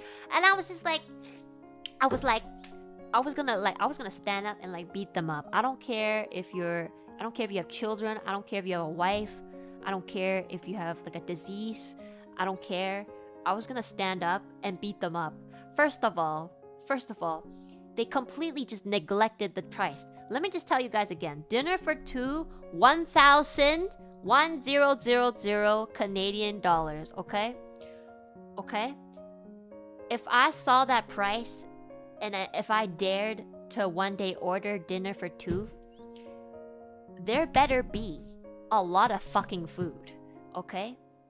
If I ever go back to that restaurant and whoever was stupid enough to take that family's advice and cut dinner for 2 in half in terms of the amount of food for the same price, I will literally look for that family and kill their entire generation. They will not be able to breed any more children because they would just basically pollute the entire world with their existence. I was so fucking angry. I was like, what the fuck? And, you know, I kind of made a joke. I was like, I kind of overheard them. And since they were our neighbors, I was just like, haha, well, if you can't finish it, I could always have it, you know? And they fucking looked at me like I was some weirdo. Like, what the fuck? Nobody said anything. Like, they just looked at me and then they'd continue their conversation. And, you know, my roommate was laughing at me. And I was like, I don't think this, I wasn't joking, you know? I've never heard anybody complain about food being too much. I mean, like, that just doesn't make any sense to me. I actually even had to like listen again. But when they said like, oh yeah, I suggest that maybe in the future, you should put less food for dinner for two, because that's just too much for 2 people, let alone 3 people. And I was just, maybe you guys are too fucking busy making so much money that you forget to expand your stomach once in a while, you fucking nasty ass fool. I was like literally secondhand offended. I'm not even, not only have you offended the omakase experience, you have offended the chef's effort in making all of this food, and you've offended all the SS tier waiters, because they're the ones who have to fucking serve the food all day and not like have any for themselves. I swear they probably wouldn't even be able to eat this for their lunch because it's just way too expensive. Like, they're not gonna sacrifice expensive ingredients for them to have a little bit for lunch, so they're not having any of that for sure. And on top of that, above everything else, they have offended Enna Alouette, the neighboring table. And you know, like, I was just like very, very upset. I was like, what the fuck did you I cannot believe you just said that to me, to the waiters, to the head chefs, and to the fucking like to the fucking sushi, you know, like the sushi.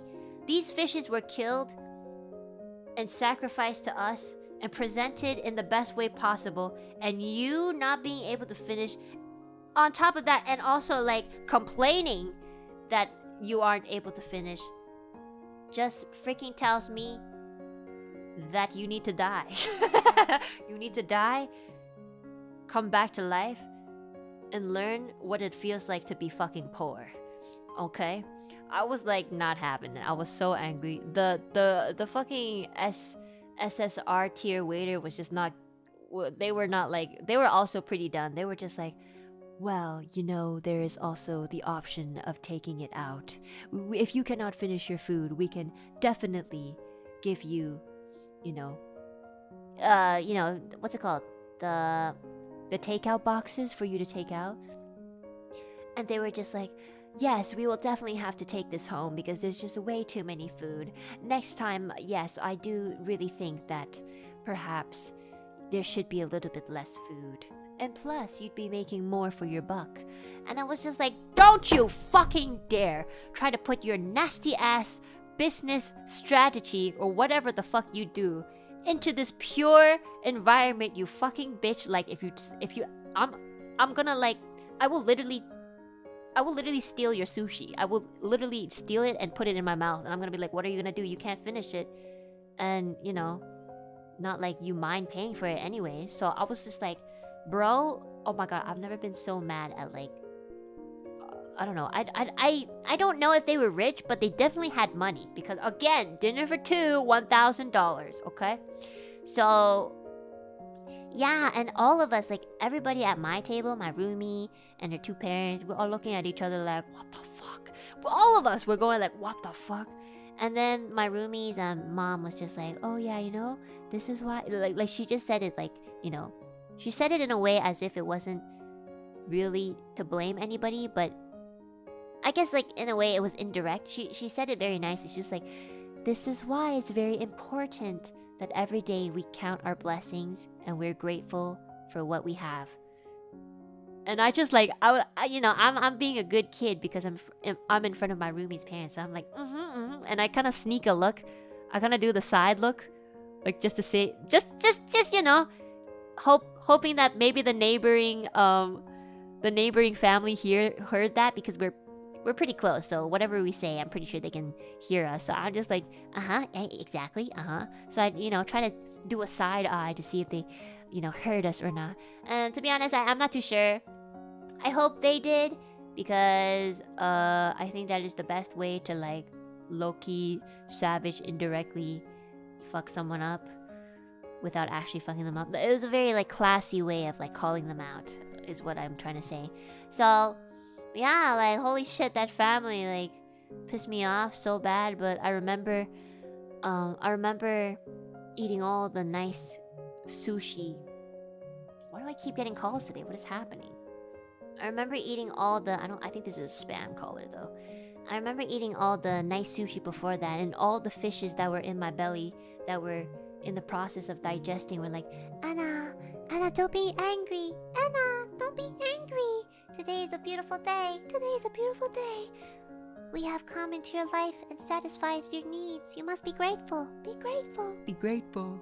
We've sacrificed our lives so that you can have a beautiful meal today. Thank you, Anna. Anna, don't be angry. And I was like, you're right, I can't be angry. This is first of all, this dinner is free for me because I'm not paying. And second of all, I just had the best sushi of my life, so I can't let like some fucking dumbass family next door ruin it. So, you know, you guys know I have a temper, right? So, you know, all the sushi fishes that were in my belly calmed me down. And then it was finally time for dessert. And for dessert, it was what's it called again? It's not cantaloupe, it's melon. I think it's just called melon, right? It's like the melon that's green. But it was like, so when they brought the melon, they sliced it up for us and everything. And the SSR waiter was like, this melon is, I believe, I might be wrong, but I think he said that it was from Shizuoka or something, or something, a prefecture in Japan where they specialize in very good melons. Honeydew, is it honeydew? Let me search it up. It was the green one. Yeah, it is honeydew. Yes, it is. So, yeah, it was honeydew. So I forgot which prefecture, to be honest. It might have been Shizuoka, but I think I might be wrong. I'm not too sure. I can't remember. But yeah, the SSR waiter was like, this honeydew is exported all the way from this prefecture. And in Japan, it is approximately, I think it was like approximately $80 Canadian. So that would be around like maybe around like 80,000 yen in Japan, which about that price, right? Right? Wait, or am I wrong? No. 8,000. Sorry, 8,000 yen, not 80,000. 8,000 yen, which is $80. $80 in Canada, Canadian dollars. So honestly, and it wasn't big. It was like this small ass thing. And I was just like, and I've been to Japan, so I've definitely seen fruits being sold for like $60 and above. I've seen like strawberries being sold for like $60. I've seen like grapes being sold for like $90. And you know, I always like pass by those and be like, okay, fools. So this is the first time I've ever had like a fucking $80 honeydew.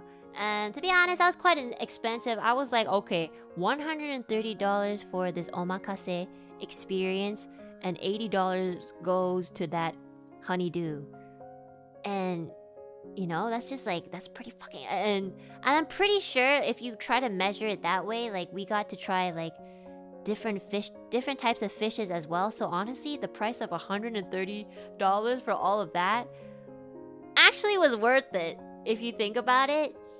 I guess the only thing I have to tell you guys is like, I don't think you guys will understand until you eat it. Because even for me, I was just like, oh my god, that's fucking expensive. But afterwards, I was actually like, okay, I mean, was it worth it? Yeah, it was actually. It was really, really good. So, the honeydew, I've had honeydew before and it's really delicious, but it's not my favorite fruit.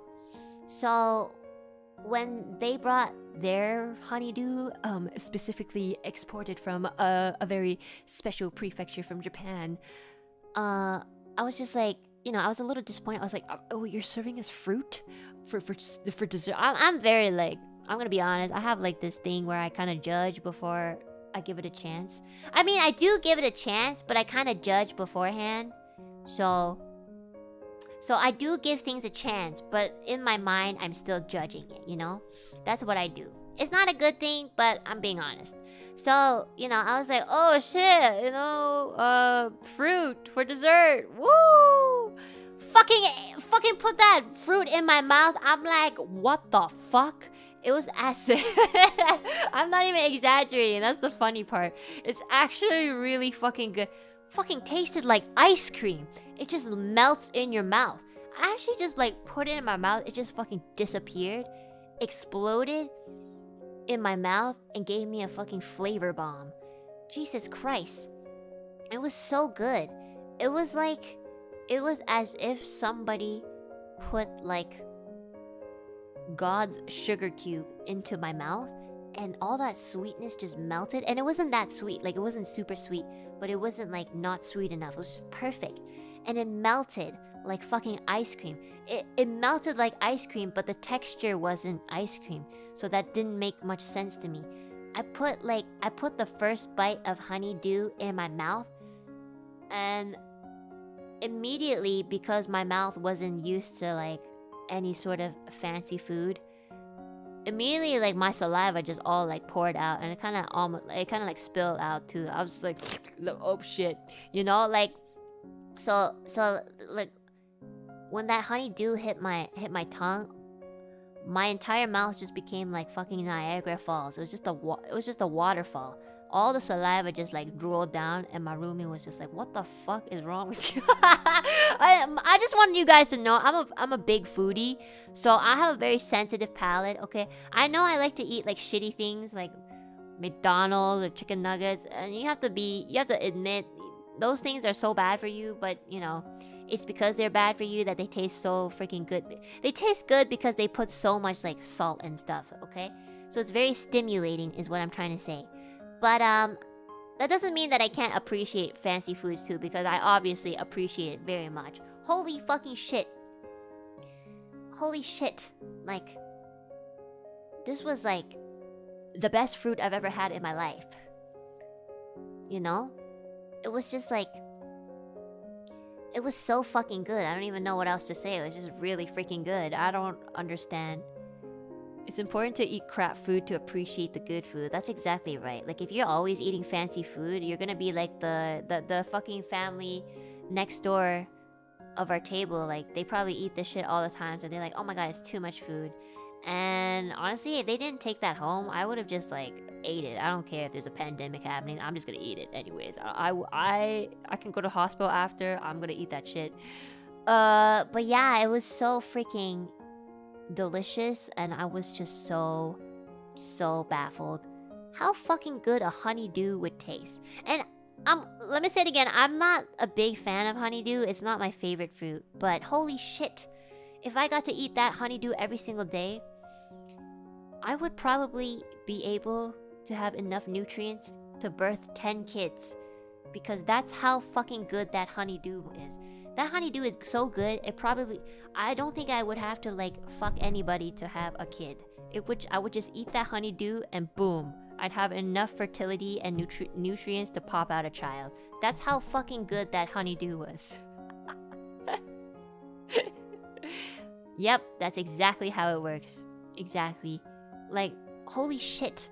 If you eat that honeydew, you become a virgin because you're pure again.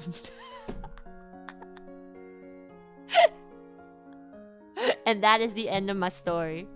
Oh, by the way, I tried to pay for it, but then when I went to the bathroom, the father already paid for it, and then my roommate was like, you're too late. And I was like, oh, shit. And I was thanking them so hard, like, thank you so much for the dinner. Thank you so much for the dinner. Thank you so much for the dinner. Thank you. And they're like, anything to treat you kids, man. Don't worry about it. They were so nice. They're always so nice to me. And I will never forget that day, February 1st, on a Tuesday night, 2022. My first time going to heaven and enjoying it. Holy shit, it was the best experience at a restaurant I've ever had. And I didn't have to pay for it, so I feel extremely bad, but in a way I also feel pretty good. So yeah, that was my story that I wanted to tell you guys. It was just so like, it was just so eventful. Well, okay. I mean, I'm gonna be honest, like, I guess maybe I just perceive things differently. Like, I guess you could say I exaggerate. But to me, it was just a very different experience. And, I see things a very different way. So when things upset me, it's very upsetting. And then when things are very, like, great, it's, like, super amazing for me. So, unfortunately, like, it's the sort of thing where you'll have to experience yourself to know if it's actually worth it or not. In my opinion, it is definitely worth it. Holy shit, $130. Now that I look back on it, I'm like, you fucking fool. If the future Enna Alouette of right now, go back to the Enna Alouette before that omakase experience happened, and I heard myself say like, oh my gosh, $130 for this omakase? That's so I'll fucking bitch slap myself. Shut the fuck up, bitch! Shut the fuck up! You don't know anything. You're a fool. You don't know anything. You don't know how much hard work they put into this. You don't know how much amazing flavor is compacted into this omakase. And you don't know fucking anything, you child. You're a fucking ignorant piece of bitch. Shut the fuck up, eat it, and regret everything you say. If I could have a chance to go back to that Enna Alouette before February 1st, 2022, I would say exactly that. You tell that 10-year-old exactly. I tell him you're a fucking stupid ass bitch. You dumbass. If you don't eat this, I will personally come back and kill you. And that is the end of my story. Thank you very much. That's how good the omakase experience is. So, Sasuga Japanese cuisine is very, very good.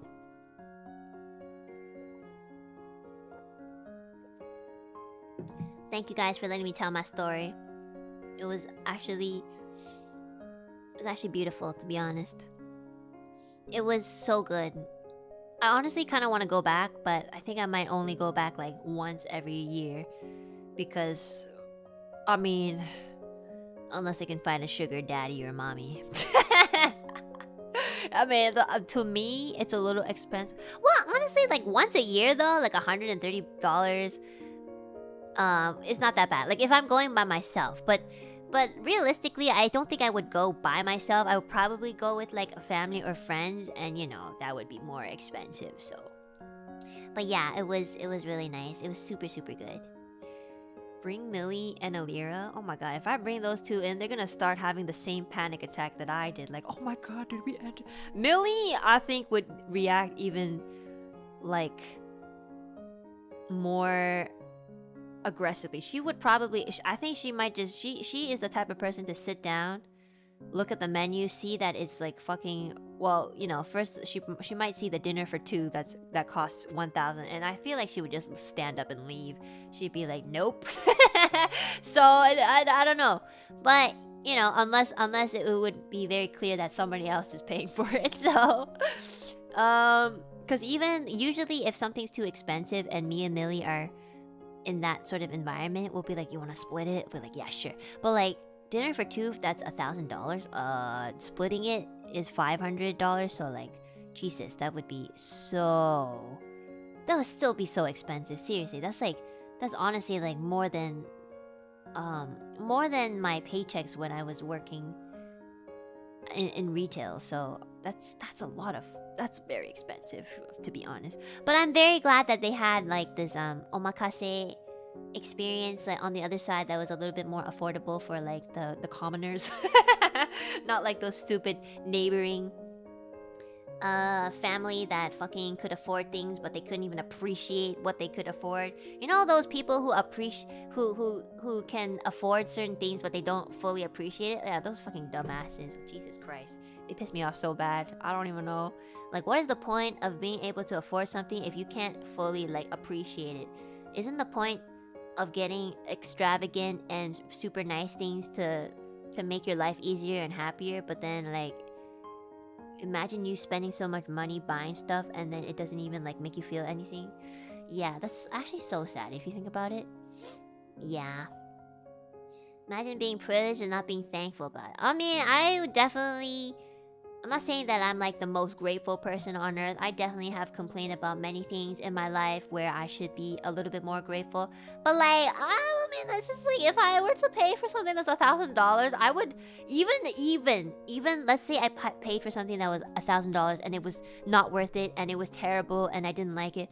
I would fucking gaslight myself. I'd be like, you fucking love this. This is the best thing you've ever had in your life. This is the best thing that you've ever purchased. This is the best thing that you'll ever have. This is one of the many treasures that you will try to keep for as long as you can so that you can pass it down to your children and generations. I will fucking gaslight myself so hard to like that thing that I paid for that cost $1,000, because if I didn't, I would be in so much agony. So, yep. Copium. Exactly. Copium. Exactly. But that's usually why I don't buy, like, you know, expensive stuff. You don't understand happiness without suffering, Enna. You get no endorphin release from something that is desensitized and normalized to you. They don't appreciate it because it's normal. I think so too. I used to, as a kid, I would think things like, oh, I don't think certain people can appreciate true happiness because they haven't suffered. And I'm gonna be honest, it sounds kind of messed up, but only after I suffered many things in my life, like truly suffered, is when I started to actually be able to feel the happiest in my life as well. Because when I look back to when I was very young and a little bit more naive, you know, things were always done for me, and, you know, they were always, like, in my environment was good. And, you know, I never really had to, like, put myself out there to be uncomfortable in any sort of way. Besides the anxiety thing. But before that, I also don't really remember being super duper happy most of the time. Even though I wasn't super duper sad. It was only until, like, my life turned around, I guess, like, not turn around in the sense that it was good, like when my life started crumbling, I guess you could say. My life actually started, like, just in any way possible, like finances, family, friends, mental health, physical health, just all of that just started, like, becoming so bad. That's when I started to... That was the most despair, I guess you could say, that I've ever experienced in my life. And then once I hit rock bottom, and I don't even want to say that I hit rock bottom because I feel like I could even hit rock bottom in the future. So I'm a little bit afraid to say that I hit rock bottom because I hope I don't hit rock bottom. But yeah, once I hit rock bottom and started building my life back up, I guess you could say, from scratch, because, you know, at the time I lost my home that I grew up in. I lost basically a lot of childhood memories because, you know, in my home I had a lot of stuff that was mine, and now I don't have it anymore. Thankfully, I didn't lose, like, my parents or anything, but in a way, I guess, you could say that I lost a little part of a parent of mine, in the sense of, like, mental illness. So there's that. And then, you know, things just did not go the way that any of my parents and I initially had planned or thought. You know when you're a kid, you go like, oh yeah, when I grow up I want to open a restaurant and I want to take my parents to Paris and stuff like that. You say shit like that, and then you actually grow up and things don't end up being anyway close to what you were thinking. Like, my parents are divorced, I live in Canada, but I don't own any sort of property. And I've been living here like many years, so it's kind of sad. And, you know, it's even more sad for my parents because they've also been living here many, many years, but we also don't own any property here, unfortunately. So only when I started to suffer, and because I had to start, you know, rebuilding my life, find a job, educate myself, earn money for myself, taking care of parents, actually taking care of them, not being like, oh yeah, I love you, here's a birthday present, actually taking care of them, actually taking my mom to the hospital, actually getting her the right environment so that her mental illness doesn't get worse, being able to work so that you can afford your own rent, also that I don't have to worry about my dad, and also being able to afford like medical bills and stuff like that. Like, only after all of that is when I was like, oh, this is how it feels like to be happy. I'm happy. It's good. It's a good life. I mean, it's hard, but I think I can appreciate things more. I can appreciate things like people more. I can appreciate the things I have more. I take care of my things, everything that I buy. For example, a PC, monitor. I love it. I've never had a monitor in my life until I joined NIJISANJI because I needed one. And I was honestly just gonna buy one monitor until Millie was like, no, girl, you need to buy two because you definitely need to buy two if you're streaming. Because before this, I was streaming on my laptop that I was using for like 8 years. And when I converted to PC, this is just an example. I was ecstatic. I was like, holy shit, this is the new technology. Everything's bigger, everything's brighter, everything's faster. It was just like, and even playing games. I've never played games because, I was kind of dealing with many things throughout my childhood and life. So I didn't really have a lot of time to sit down and just like do, I guess, what my other age peers would do. So even now, like playing all these different types of games, you guys kind of sometimes shit on them, like be like, oh yeah, I don't really like this game, or this game from this studio is kind of like shitty. I don't think that way because to me, this is a completely different experience. I've never played certain games, let alone like most of them. And it's just, so that's how I perceive things now. Everything that I experience now is super fresh, super new because I've had to go through so much.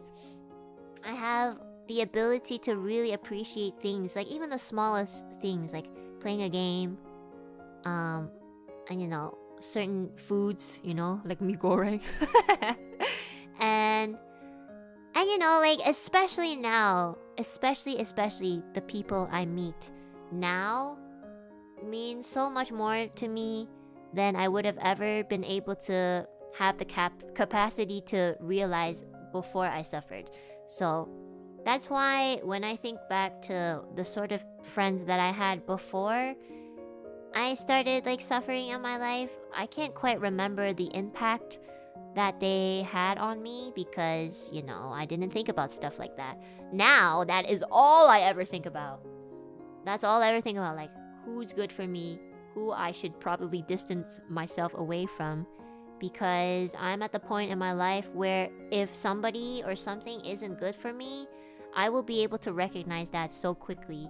Because I know what it feels like to be at the bottom. I know what sort of people are at the bottom. And by at the bottom, I mean like toxic people. Like people who want to bring you down. People who bring themselves down. Same thing. And I know what environment I want to be in. Because I've been in the bottom environment. I've been in poor conditions. I've been, in a condition where people weren't taking care of themselves or other people or the things they own. I've been in that sort of situation. I was that situation. So now I know what I want that makes me happy and that I will forever appreciate. And slowly but surely, I've been going through stepping stools. Like, I had to rent out this super duper ugly ass old bachelor one time, and it was horrible. There was no sun, but that was my stepping stool to, getting to here. And I had to live with so many fucking nasty ass roommates. And that was my stepping stone to meeting the one roommate that honestly is like the best in every way possible, except for the cooking thing. But like, I'm not asking too much there because I love cooking. So like honestly, and I hope that like I hope I'm still on a stepping stool because I want to aim for an even better life. I want to be able to, you know, provide for myself, get a property down.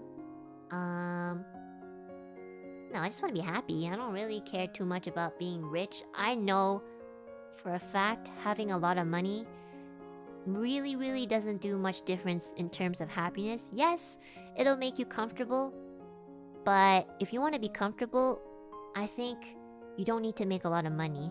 You just need to, first of all, make enough that you are comfortable, but you don't have to sacrifice like half of your lifespan into working so hard that you can't even enjoy the second part of your lifespan, you know what I mean? So like that's kind of the biggest reason why I usually don't put too much value on like, you know, being too famous or like getting so much money. It's really, I mean, as much as it is like important in some aspect to a certain degree in this sort of job, you know, I do have to put myself out there, and I do have to make enough so that I can pay for rent and all that stuff. There's no reason for me to like be so greedy about it. And you know, I don't have that goal in mind where I want to earn like, for example, triple of what I'm making now, because what I'm making now honestly is enough. Obviously I tried to earn a little more just so that I can save up more for a future property. But like, even if I don't end up making that much more, I'm not in any way like regretful or upset, because this is literally the best spot I've ever been in my life. Like, I get to do things I like. I get to meet so many cool people. I have like the best friends that surround me. What else? I mean, I pay for rent, but this place is honestly the best place I've ever rented, and it's super nice and clean. The best roomie ever. And I have so many people in my life who just, they cannot bring me down. They can only bring me up. And if I do go down, they'll help me. And I don't think I've ever felt that way before, when I was a little bit more naive and I didn't experience suffering, because I couldn't see those things. I didn't know what... You don't really know what something is good until something is bad. So when I think back on like, you know, how my parents were, like they were the best parents a kid could ever have. Cause I mean, to be able to like have this sort of perspective, I'd like to say that it's not all 100% me. I'm pretty sure like my parents have always tried to like put this sort of mindset into me, even though sometimes the techniques may or may not work. But definitely they've been a big influence in how I think, how I perceive things, because I just remember ever since I was a kid and I would kind of be ungrateful about certain things, my dad would always say things like, you have clothes, you have food, you got 2 people at the very least who love you. You really don't need much more than that. You just need to grow up, get a decent job, and make sure that you're happy. And my parents honestly have never ever emphasized on me being in like a rich career or me getting super rich for them or for myself or whatever. They have never told me to be in a certain like field, like for example like a doctor or a lawyer. Maybe because they know that I'm kind of too dumb. I mean, when I was a kid I was pretty dumb, so I feel like maybe my mom and dad were like, I don't even think she could get there. But they've never forced me to do anything that I don't want. Like, you know, they always will tell me like, the number one thing you need to remember is you need to build some sort of value throughout your life that makes you confident. That's very important. And I want to share this advice with everybody here. This isn't my advice. This is advice coming from my parents. Let's say you meet somebody and they're super rich and you never have to work again in your life. That's great. sounds like a fucking dream come true. But you're not gonna feel fulfilled. Why? Because if you don't learn how to do anything and you always put you always put your value on somebody else, you decrease your own value. Let's say that person that you married who's rich suddenly like somebody else and wants to like fucking divorce you. All of a sudden that confidence that you had with a secure future is all gone. So my parents are always saying, throughout your life, it's okay to depend on people, but don't put all your dependence on someone else, because that dependence is on their life and not yours. So the most important thing, and I think this might go towards like people being more happier, is you need to give yourself some sort of confidence, which means do what you like, try out things that you think you might like, and then even if you don't like them, don't beat yourself up for it, because even if you don't like something, you still experienced it, which is always a plus. You learn from it. You learn what you like and what you don't like. And the more you learn about yourself throughout your life, the more confidence you get. The more you know, oh, this sort of person or this sort of environment is somewhere or something that I don't want to be with. You'll be more valuable towards yourself, to your life, and you'll feel more happy that way, automatically. Does that make sense? I'm trying to explain it the best I can. Because if you give yourself that confidence to trust yourself, what you are happy with in your life, like truly happy with in your life, and knowing what is truly something that you shouldn't be a part of, whether it be like a person or like a job that you absolutely hate, give yourself that confidence and trust yourself that you can go towards a path that you actually enjoy. The people who usually have so much trouble being happy, even though they might have like a nice job or a nice family, it's because they don't have that confidence and that trust within themselves. And also in that perspective, they also don't value themselves, because they value, money is important for having a better life. But the actual thing that you can learn from this is that you need to make sure that you yourself are happy with your life, okay? I mean, don't be reckless in a way like, oh, I'm gonna quit my job right now. If you are realizing that you don't like something and that sort of environment is kind of getting to you mentally or emotionally, don't force yourself to like fucking work there for another 10 years. If you honestly don't like it, then it's never really too late to like look for something else, but still, keep your current job. And this is just an example with careers. Keep your current job because you need that finance, and you can't just like jump from one job to another like that, you gotta gradually do it. That's what I mean by don't do it recklessly. Make decisions that will... It's as if you are crossing a river and you don't jump from stone to stone. You put one leg on one of the stones, and then you put your other leg onto the stone that your first leg is currently on. You know what I mean? So that's what I mean.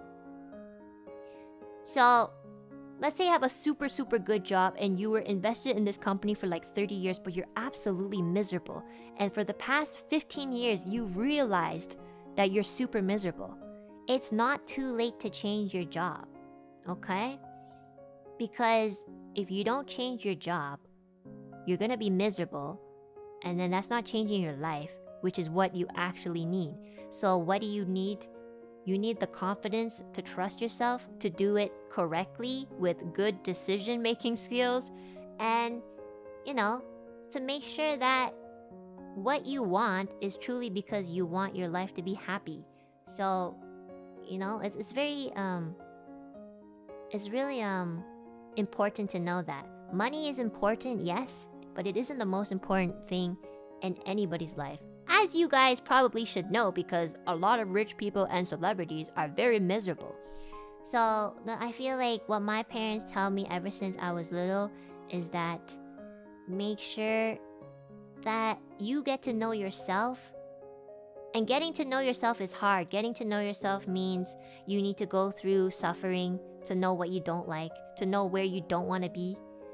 And then truly you can be in a place that's better and realize like, oh yes, this is where I want to be. And this is where I want to be so that I can be even better in the future, like stepping stools. So that's getting to know yourself. If you're always hanging around the same toxic people, you're not really giving yourself the chance to know yourself truly, because you're kind of just immune to the toxicity to the point where, a lot of people don't even know that they're in a toxic relationship or something. So they think it's normal and they don't know that they absolutely hate it. That's why a lot of people who experience like abuse in their childhood tend not to understand how much they disliked it until afterwards when they become an adult. Because at the time, like, the people who, let's just give an example. Like, let's say you're a child and you have like an abusive parent.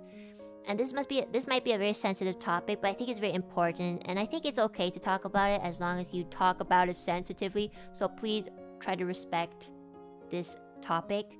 But let's say there's a kid and they have an abusive parent, and the parent is all the kid ever knows. The kid grows up with the parent is always there. It doesn't matter if they're a good parent or an abusive one, they're just always there. So the kid never knows like what it feels like to be in an environment where a parent isn't supposed to be like that. So that's usually why, they kind of grow up being confused. So that's what I'm trying to say. Like, when you're in a toxic environment, you don't get to know yourself. And unfortunately for kids, because they're so young, they don't get the chance to really know what they like until afterwards when they grow up, right? Because they can't really just be like, well. And honestly, like, I'm not even saying like that's for all kids. There are definitely certain kids where like they see other families, being treated way differently. And when they start realizing it, some kids actually run away because they know that they shouldn't be in that sort of environment. And that does happen. But that's kind of like the example I'm trying to give, as in like, once you start to know yourself, you get that confidence to know what you need to do to make your life better. Does that make sense? Does that make any sense? I hope I can. I'm not very good at explaining. I'm not a TED talker. I'm not trained. But I hope that makes sense. Okay, cool. Good. So, yeah. It's okay if whatever you're doing right now is something that you don't enjoy. But the thing that is not okay is that if you know you're super duper miserable and you're not giving yourself the chance to even think about changing it, that's how you know you're not valuing yourself. That's how you know that you don't have confidence. And that's how you know that you don't trust your own life. Okay? Who knows if we only have one life or not? But for now, the life that we live right now is going to be our only one. Like Enna Alouette, I'm probably not going to be Enna Alouette next time. You know what I mean? I might be a turtle. But that's why it's very important to build that confidence, build yourself throughout your life so that you can at least strive for a future where you can be sustainable and also content. You don't have to be the happiest person on earth. They don't exist. Being happy all the time usually means you're delusional, on drugs, or dead. So, scratch that out, okay? The key word is moderation and just to be enough. Life should just be enough. It's never too much, never too little. Just aim to be enough. And that's all you need to do. Having enough means that you're grateful for what you have and that it's enough. And that doesn't mean that you can ask for more. It just means that you need to realize that each time you have more, you need to be more appreciative. So, that is the lesson that I think my parents tried to explain to me, except that they said this to me in another language, so I'm trying to like translate it, but my brain isn't really working because I just learned Indonesian today and my brain's all over the place. So, yeah. But, you know, as easy as it is to talk about it, it is definitely 1,100% harder to do. Unfortunately, not everybody can do it. But you know what? The first thing to ever achieve anything like this is just to know. It's just to be aware. If you didn't even know in the first place, you wouldn't be able to even like go towards it. You know what I mean? So yeah. I mean, I think everybody here has something that they can be grateful about. I think everybody here is pretty lucky for the fact that you all have internet. So you know, maybe some of you guys have like bad internet, but internet is still internet. And yeah, I hope you guys can kind of learn from this. I'm not the best explainer, so if I say anything that's something that you don't agree to, that's totally fine. But I really do think that we all need to learn to be a little bit more confident in ourselves. Not like narcissistic confidence, but real, true confidence. Confidence where you know that if you fall, you can stand back on your feet again, because you know you have the experience and the knowledge and the confidence to know how to get back up again. So for anybody who ever feels lost, because I always feel lost and I still do, just know that you're not alone. We all feel like this. There's never one concrete solution. But the only thing I can tell you guys is keep moving forward. Get to know yourself better. Trust yourself. Really, truly talk to yourself about certain things. Don't lie to yourself about what actually makes you happy. What is good for you is what will make you happy in the very end. I promise with all my heart. This is literally the only thing I've ever learned in my life after suffering. I promise, okay? Yes. I'm grateful I can watch streams in 720p. Exactly. That's very good. That's a very good start. I feel like it's abnormal to not feel lost at least a couple of times in life. Of course. Oh my god. Of course you have to feel lost. It's never like a eureka sort of thing and then you just for the rest of your life you're just like you just know what to do. You always get lost somewhere in between. But that's the reason why you keep like getting to know yourself even more.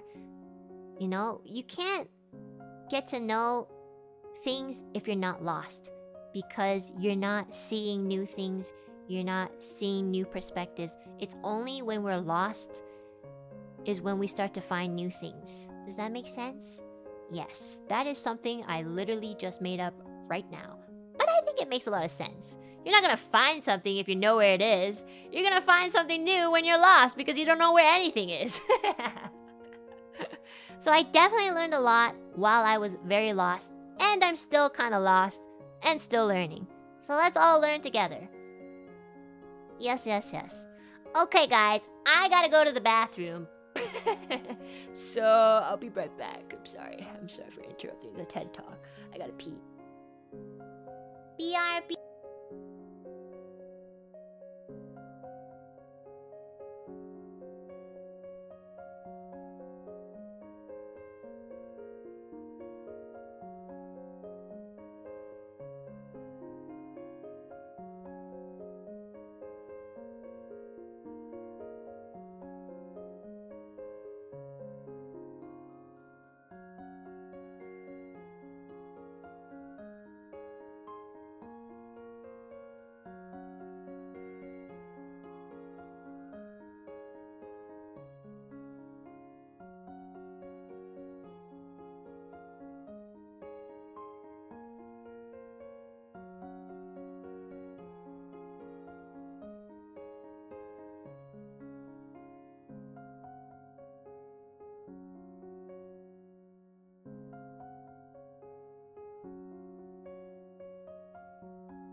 Tadaima. Okay, I have to read the super chats. It's gonna turn into an 8-hour stream by accident. I should just like do a different stream with the Zatsudan, you know? Oh my goodness. Okay. Thank you. Okay, let me start from the very first super chat of the day. Okay, because I haven't eaten anything except for that little snack I had when Layla senpai was here. Chillax, thank you so much for the super. Thumbs up, thank you so much for the super. Learn like you'll live forever. Live like today's your last. Oh my god, that's so like I guess a little cringy. Elodie, super excited for the stream. Hope you and Layla have fun and lots can be learned. Oh yes, I've definitely learned a lot. My brain's overloading. I need some freaking nutrients. Thank you so much, Elodie. Mwah. Kuroaka, thank you so much for the super. Mwah. Ben's Oler, thank you so much for the super. Mwah. Hello, thank you so much for the super. Mwah. Poggy. Poggy almost sounds like Pog, you know? Pog. I like the way that Luca says Pog, because he adds like this little at the very end. Pog. I don't know where he learned it from, but it's funny. Sidwell, thank you so much for the super. Elodie, thank you so much for the super again. Thanks for the stream. I know this collab with Layla was fun, and I learned so much. Super comfy, and the two of you were really cute. Hope to see more collabs like this in the future. Honestly, guys, I need to like stop doing long ass Zatsudan. I should just like dedicate a Zatsudan to these things, you know? Because I think it'll be hard for people to kind of like watch the archive when it's like fucking 6 hours and they don't even expect a Zatsudan that long at the very end, so it's a little unfair to them. Elodie, thank you so much again. Mwah. Dude, Enna, you look like you were enjoying being an entertainer so much. I see metaphoric wings represented by everyone in NIJISANJI and your viewers flying you up to great heights of happiness. Oh my god. That was so sweet. I'm sorry I gave you the derpiest voice to read because you said dude, so I thought you were gonna say something funny. Thank you so much. I appreciate that. I love being an entertainer. I've been making stupid ass videos ever since I was like capable of holding a video camera. So I always did stupid skits and showed them to my parents and be like, look at this, I did this. It's literally just me by myself playing as like multiple people. So I don't know if there's something wrong with me or like I just have a very active imagination. Well, now I'm a little bit less active because I'm dead and a little worn out, but you know, I do enjoy it a lot. I most enjoy telling you guys, I guess, like, experiences in life. You know, I just feel like it's not really talked about, at least not with VTubers, or maybe just the VTubers that I watch. It's always about games and fun stuff. And that's obviously very important. I love talking about games and fun stuff and playing games. But at the same time, I understand maybe some people are afraid to bring up certain topics, especially because it hits too close to home sometimes. But, you know, as much as we are trying to escape from reality, I don't think it is a sustainable mindset to always avoid conflict. A lot of the times of why we're here in the first place is because we're trying to run away from something or just to distract ourselves, you know? So I think it would help a lot if an influencer or platformer, you know, it doesn't have to be VTuber, I'm just saying like influencers in general, if they have an audience, I think it is important to sometimes talk about it, you know, to like everybody's comfort zones. It just so happens for me that I'm a little bit too comfortable with some things. But I don't think it should be a thing where people should be afraid to talk about. It's okay to say something and be wrong.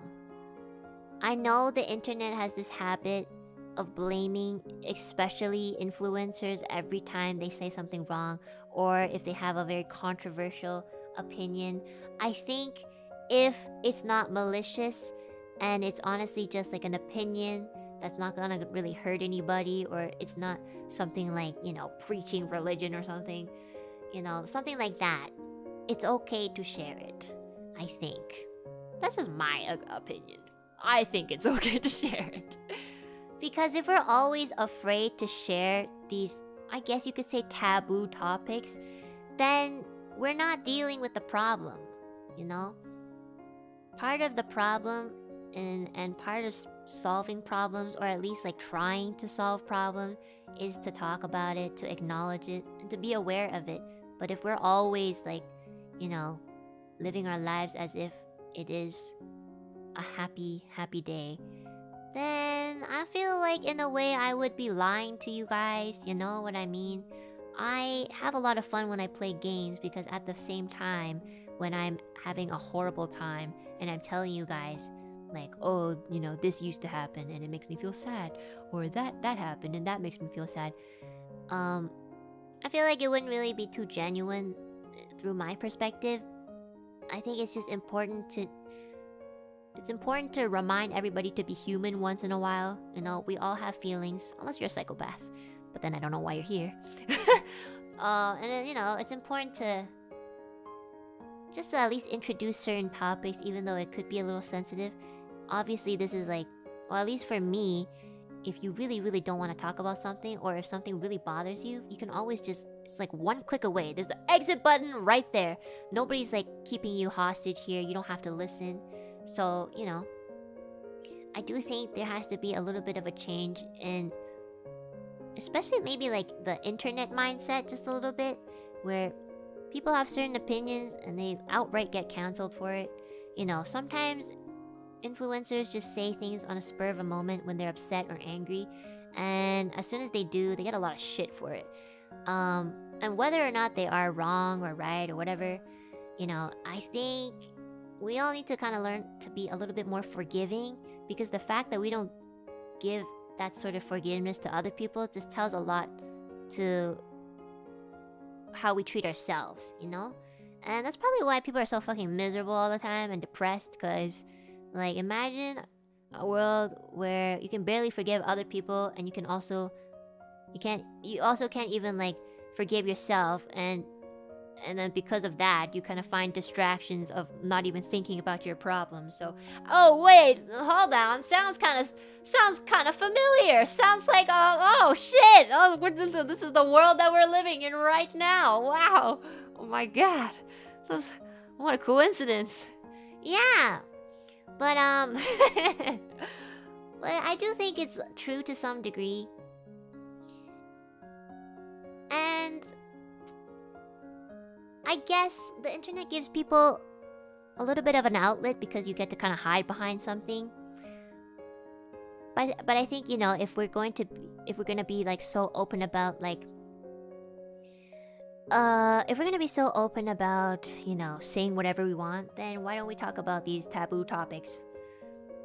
Like, yes, maybe we'll say something wrong, but then that's also a step into fixing a mindset where maybe people can be a little bit more forgiving, because it's not like I'm fucking Gandhi, you know? Like, I'm not gonna be right in everything I say, and I'm pretty sure Gandhi wasn't right in everything that he says either, so... So there's no need to blame each other for, like, every mistake that we do. And at the same time, you'll learn to also not blame yourself for every single thing that you do if you learn to forgive other people too. So... I hate myself, so I'm gonna hate others now type of mentality. Exactly, like, that obviously, like, is literally everywhere. And that is probably one of the biggest reasons why I have so much trouble being on Twitter. I don't really, like, go on Twitter that much. I try to be, you know, just to, like, engage with you guys. But, you know, a lot of my feed sometimes is... there's just so much negativity, and it's okay to be negative once in a while. But... there's negativity in the way where you're looking for solutions, and then there's negativity in a way where you're not looking for solutions. And most of the time, people are not looking for solutions. They just want to be negative. And yes, you could do that, but if you do that for the second, third, fourth, fifth time, the only person you're hurting the most is yourself. And, you know, I don't understand the point of that. But I do understand that it does get into like a malicious cycle that it's kind of hard to break free. But I feel like that's why, you know, we need to have safer environments where people can discuss certain topics so that the people who are lost or who are negative can finally think about, just think about it. They don't have to have a solution right away. But bringing up these certain topics can definitely make somebody think about it, and hopefully they can try to have a different perspective, because if we all start to talk about it, then it becomes more comfortable to talk about it. But if everybody is reluctant and too scared to talk about everything that's taboo or bad all the time, then these things get worse, okay? The solution isn't to ignore it and pretend that it doesn't exist, because it definitely exists. It's not going away. So why don't we try to do something about it? Is what I'm thinking, or at the very least, that's just how I think. Maybe I might not be correct on this sort of opinion, but it sure as hell worked for me. So that's probably why I think it should be a thing. So yeah, if you guys, I want to influence you guys to be nice to yourself, be nice to other people. If there is an opinion on the internet by, I don't know, your Oshi or your influencer or whatever, that, is something that you don't agree with, you can have a respectful conversation about it.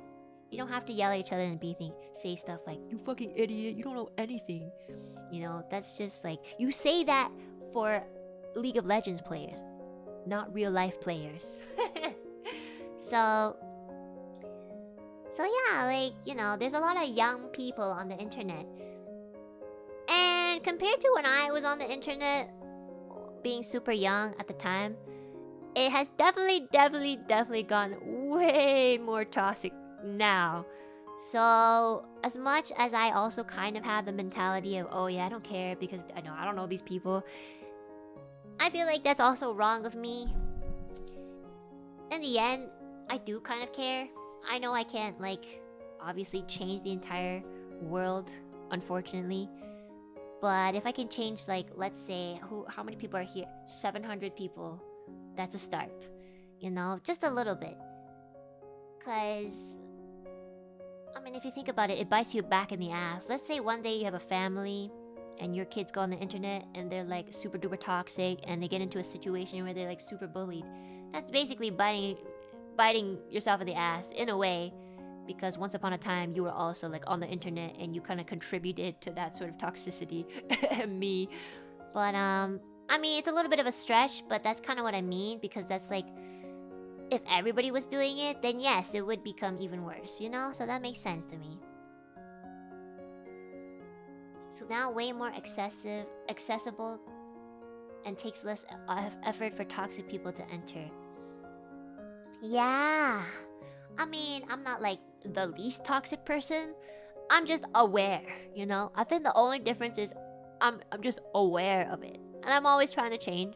I'm trying to be a little less toxic on League.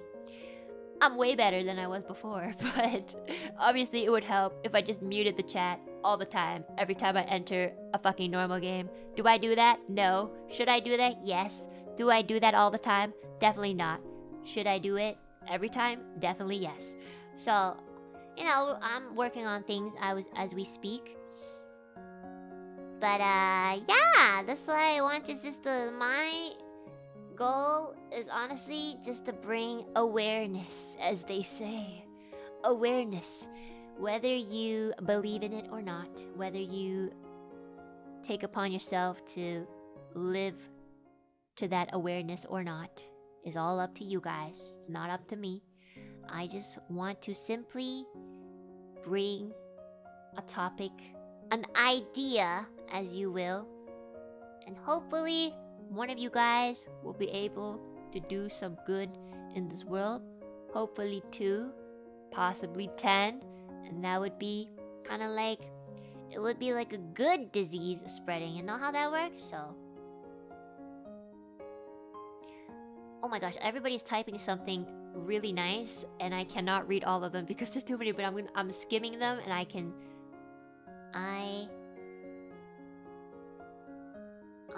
I definitely agree with this one. I think for influencers, whatever they say intentionally or not will bring influence to others who have a similar opinion. For young ones in particular, those who agree likely fears others would as well. Yes, I do think that too. There's definitely too many people who think the same way about some questionable opinions. So sometimes I feel like, do you guys really think like that? Or you just guys like posies and just like... Because I'm gonna be honest, like I also just want to fit in with everybody else, but I cannot if their values and opinions are just, in my eyes, just does not work. If I have like a colleague or a friend who has the opinion that, you know, they have a problem in their life and they solve it by ignoring it. I can't do that. I can't encourage them to do that. That's just kind of like the type of person I am. And if I find that I'm trying to encourage them all the time and they're not listening, then eventually I'm going to think like, well, you know, I've done all I can to try to help this person, but if they're not going to take my help, and in turn, their negativity is affecting my mental health, then I guess it's time for me to go. Obviously it sounds a lot easier than done, but that's just the sort of person that I am. There's definitely a lot of people who blindly or not encourage their friends to be a certain way, even if they're toxic, because for the reason that they're friends. So there's definitely a lot of people like that. And I think this goes back to the topic of being more confident, you know? If we were more confident in what we believed in and what we trusted in, that's good for not just us but for each other, we would be able to call people out, especially our friends, if there was like a situation where they were wrong, or you know, there could be a solution presented but they just won't take it, you know, something like that. But obviously not everybody wants to be saved, and it isn't, as much as it isn't our job, it's more of the fact that if people don't want to be saved, then we cannot save them. So at that point, the best thing we could do is just to save ourselves. And you know, it's a little bit cruel to put it that way, but it's absolutely true.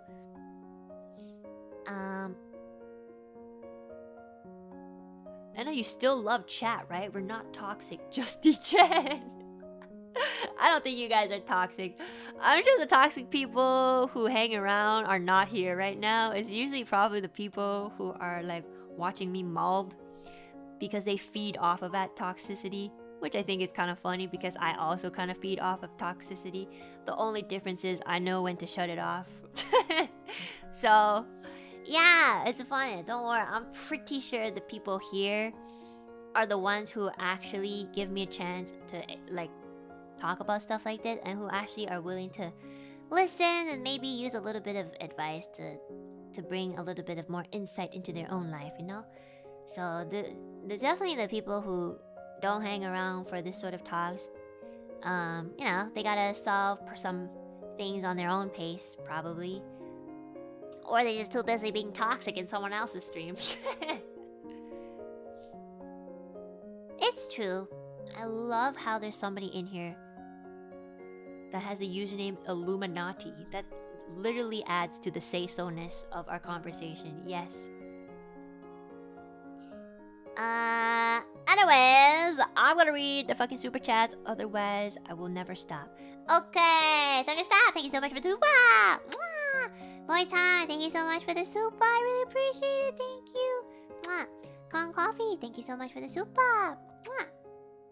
Alpha Bud, can you congratulate a loyal Alu Pete? Reads Faye, her happy birthday. Happy birthday, Faye! Happy birthday to you. Happy birthday to you. Happy birthday, dear Faye. I hope I read your name right. Thank you so much. Thank you. I hope you have a good birthday. I'm so sorry I read this late. Mwah! Sasukro, thank you so much for the super. Mwah! Saya suka Enna Borong. Thank you so much, Sasukro. Cube Line, thank you so much for the super. Mwah! Con Coffee, thank you so much again for the super. Mwah! Barika. Thunderslap, thank you so much for the super again. Oh my gosh, that was the Aka super. Thank you so much, Thunderslap. Thank you. I really appreciate it. Mwah!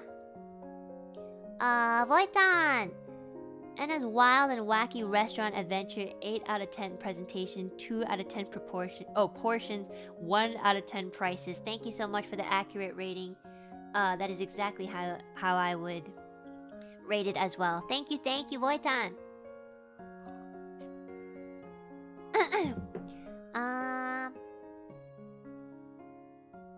Let's see.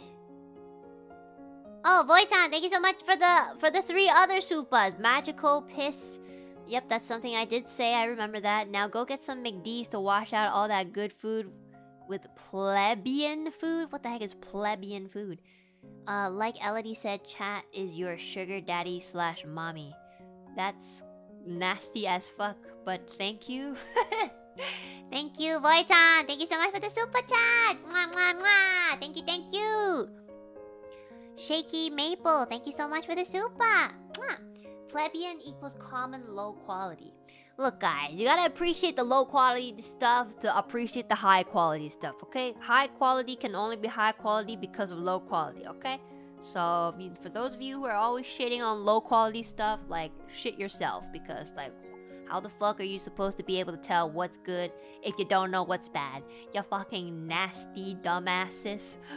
McDonald's nuggets taste good, okay? And I love fucking McFlurry. Too bad I can enjoy $130 sushi and fucking McFlurries as well. I'm sorry if that does not process enough in some people's brains.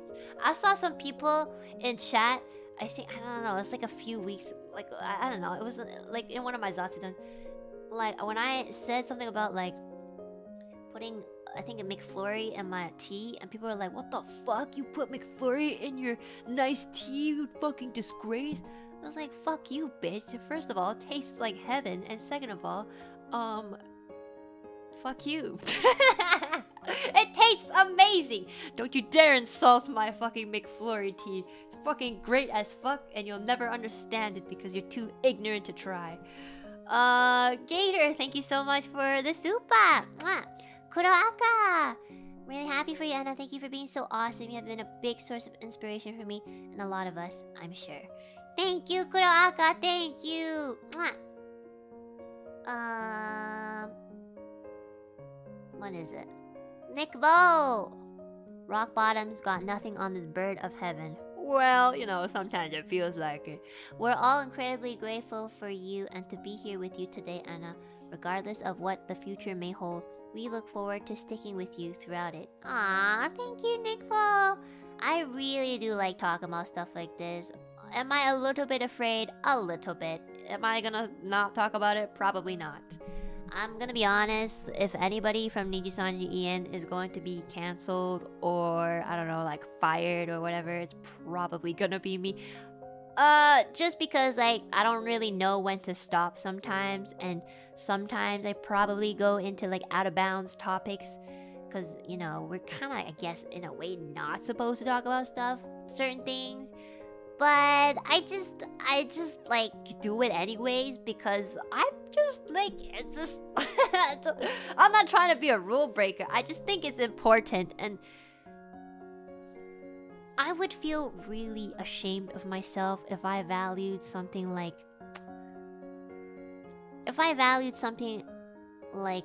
being able to talk about certain topics under let's just say, like, making a shit ton of money. I would be very ashamed of myself, to be honest. Not saying that anybody else should be ashamed, but personally for me, because of my values of what my parents taught me, what I've been through, I think if I valued making a shit ton of money over, like, being able to be a good influencer while I can, I would honestly be so upset with myself. I don't know. And that doesn't mean that I absolutely would put this sort of perspective on anybody else. We can all be whatever type of person we want to be. I just feel like because of who I am and what sort of life I've lived, if I ended up becoming somebody who valued money and fame over, I don't know, trying to like do some good in the world, I really would not feel that good. And that often weighs in my head, you know, because I should try to find a balance. Sometimes I don't like care at all, and I'm starting to realize, like, you know, this is my job. I do have to like try to get numbers to a certain I guess, how do you say it, like a certain level, or I don't know how to explain it, but like I do have to like do good numbers wise, because, you know, like it's my job. I don't know how else to put it, but I don't want to do it in a way where I'd have to take advantage of people. I know I'm gonna have to take advantage of you guys a little bit, but there's literally nothing I can do about that, you know what I mean? And by take advantage, I mean like you guys give me super chats, for example, and I feel like that's me taking advantage because I'm just sitting here and you guys just throw money at me, and that's kind of the reality of it. And there's nothing I can really do about that because this is my job. This is literally what feeds me and pays my rent. And I do think about it. I do think about that a lot, actually. And sometimes a lot of my friends will tell me like, you have to stop thinking that it's completely bad because this is your job. You need to put yourself first, blah, blah, blah, blah, blah. And they're absolutely right, you know? To survive in this world, we all have to kind of take advantage of each other in some way. And, you know, it's a sort of thing that I'm trying to adjust to, is where I'm gonna have to do it anyways, whether I like it or not. Because how else am I gonna survive? Like, when I was working in retail, people were always taking advantage of me, and obviously I didn't like it, but, you know, that's how they make the big money, and that's how they get to their position. They get to their high-ass position because they take advantage of many people. And it's kind of true. Do I not like them for it? Yes. But do I blame them for it? Not really. And it's not like I don't do the same thing either. So that is just how it is, unfortunately. But I do think the very least I can do, not to compensate for it, but just to be like, I guess you could say, just make myself feel a little better in a way, but also to just be a little more real with you guys, is to at least like tell you guys, be honest. I want to help you guys out too, you know? I can't like super chat you guys because, like, first of all, I don't think you guys are VTubers. And also I don't think you guys stream. Well, probably not most of you guys. But, you know, I do at the very least want to help in some other ways. If I can share my experiences, if it can just help anybody, honestly, anybody for like a day, a week, a month, if it can just help, even just a little bit, even if it doesn't last, I would feel much better. Because, I don't know, that's just in my genes. My dad's like that too, you know? Not a mindset to have. You don't take advantage of anyone. We have you money because you are entertaining. Aw, thank you! That's really sweet. I just like, you know, I do feel bad most of the time. I have always worked a job where I have to grind for money. And I mean, I do grind here too, but I feel like a grind in a different way. I'm grinding because I like doing this grind, whereas in my other jobs I'm grinding because I have to, and it's my job and I need to get paid. But more for this one, I'm finally in a place where I love doing the majority of what I like to do here, and I'm also getting like a lot of appreciation for it, and also got like the I've never been this stable. I'm gonna be honest. Okay, so like totally honest with you guys, I've never made this much money in my life, and I don't even earn that much compared to a lot of other like influencers and platformers. But to me, I have never made so much money. Kind of freaks me out sometimes, I'm not used to it. Makes me kind of feel bad because I feel like I need to do more, and I'm really not just saying that. But I know that if I do any more, I am going to die. Because I can only do so much. I tried to do so much, and I'm dying. But that's why I think for me at the very least, it's good for me to stream, take 2 or 3 days off, stream, put out a project, stream, take 2 or 3 days. I do that. I probably take the most days off out of everybody from Nijisanji EN. And it's just for the sole purpose that I just want to not burn out. Really, I don't want to burn out. I don't want my content to be any less than it is now. And I don't want everybody's like appreciation and your decision to give super chats or Streamlab donos to me not worth it. Does that make sense? Did that even make any sense? I don't know. So, that's just how I feel. I honestly, if you ask me, guys, if I ever get in trouble for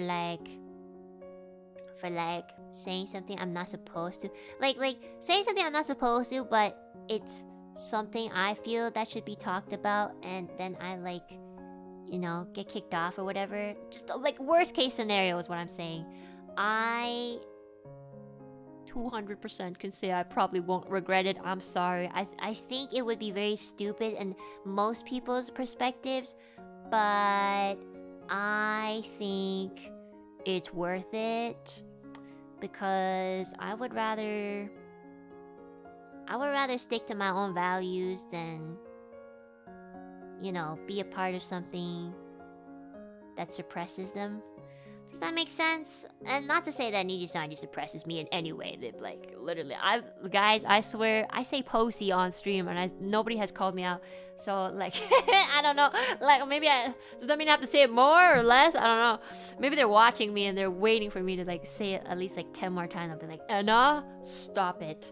So yeah, I'm just like that. Whether or not you guys believe it, unfortunately, I am like that. Do I like it all the time? Not really. I do wish sometimes maybe I was a little bit like everybody else. It seems a little bit easier. Because when I have these sort of feelings and thoughts, it really conflicts. Because I know there's certain things I have to do that will benefit me greatly, but then that goes against how I want to treat other people. So that's actually the majority of my situations. I can't really bring myself to I don't know, super duper duper take advantage of people. I know I have to a little bit, but if I ever do it too much, I would feel terrible, is what I'm trying to say. So, yeah. Not to say that it's wrong or right, it's just to say that that's how I feel. Nijisanji comedy is one of the best places to be. I fucking love Nijisanji. I love Nijisanji so much. I'm really grateful. I'm really, really grateful. There's many things that I enjoy about Nijisanji, and every day I wake up... Honestly though, every day I wake up, I'm gonna be honest, I do complain sometimes about certain things, especially with Millie because she's my best friend. But regardless, when I'm by myself and I think about it, I'm really happy to be here. I might be one of the happiest people. I'm not even joking. I'm very happy to be here. This is my dream job. I don't want to go. Well, I'm not gonna go, but it's not gonna be forever is what I'm thinking.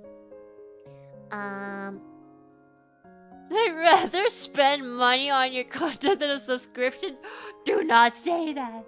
They're very scary company. Okay, don't say. We're gonna let the chat flow up. Okay, I'm not gonna say the name. Okay, I love Disney so much. Okay, okay. Thank you very much, William Long, for the super chat. Thank you. I love Mickey Mouse. I love a whole new world. Yes, I love Disney. Woo! Yeah. But yeah, I don't know what I'm babbling about. I was gonna do work. Maybe I'm just talking more than usual because I know that I have to do work after. Okay, let's continue. Muki Muki Airu. Thank you so much for the super. Tachibana Music, thank you so much for the super. Aladi, thank you so much for the super again. Your insights are always a breath of fresh air. Only hope that we can provide to you even a little bit of enjoyment and comfort you give us. Oh my god, you kidding me? You guys actually, like, I'm gonna be honest, like, I'm a little worried at the fact that I'm able to talk about certain things already worries me. Not because of the facts itself, the topics itself, but because I'm saying it to a bunch of people who hold the power to cancel me, you know? But it's just that maybe in that sort of way I'm naive, but I just feel comfortable. So yeah, I hope you take that as a sign to realize that unfortunately I am comfortable. Unfortunately, because many things could go wrong with many of my topics, but it hasn't really, so yeah, I'm grateful to you guys. Elodie, thank you so much. Angela K, thank you so much for the super. For you, thank you so much for the super. Okay, it's time to close them soon, cause I gotta go eat, guys. I haven't eaten. I'm so hungry. Robo, thank you so much for the super. And I'm really dispensing that good 3 a.m. feel talk. Well, it's not 3 a.m. for me, so I'm not tired. Thank you so much. Tachibana, thank you so much again for the super. Thank you. Tachibana says, when you don't know where you're going, there is no wrong path. That is very true. That is true. Pampu, thank you so much for the super. Zero Pendragon, thank you so much for the super. I'm so glad you kept moving forward and we were able to be here to watch you because of that. You are the best songbird. Aww. I'm so happy to be here, actually. Like I know you guys are very appreciating, but I feel like I win in appreciation because I am very happy to be here. So Mateo, thank you so much for the super. Hey dearest, thank you so much for the super.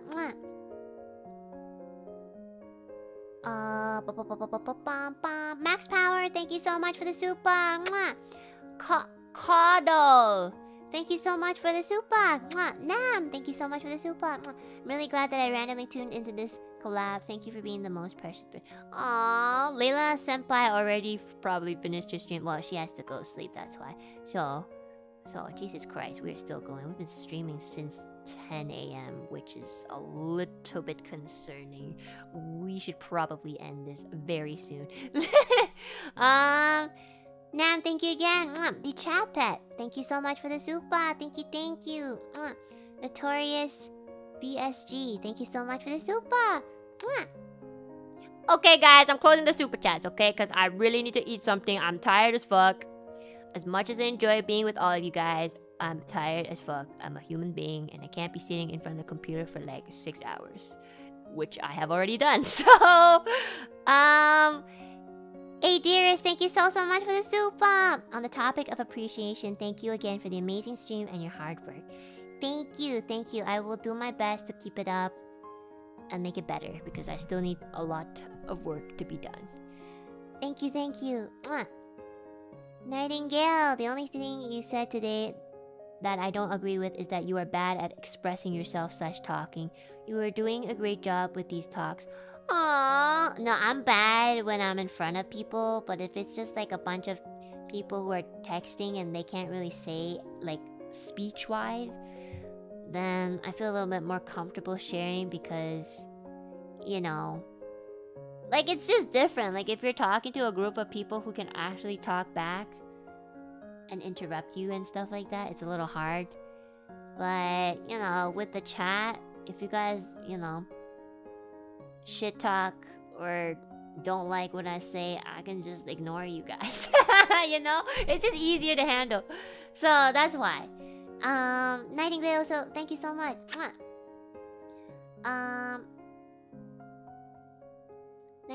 Oh, sorry. Prefaced Z Kevin K. You guys have some weird ass usernames sometimes.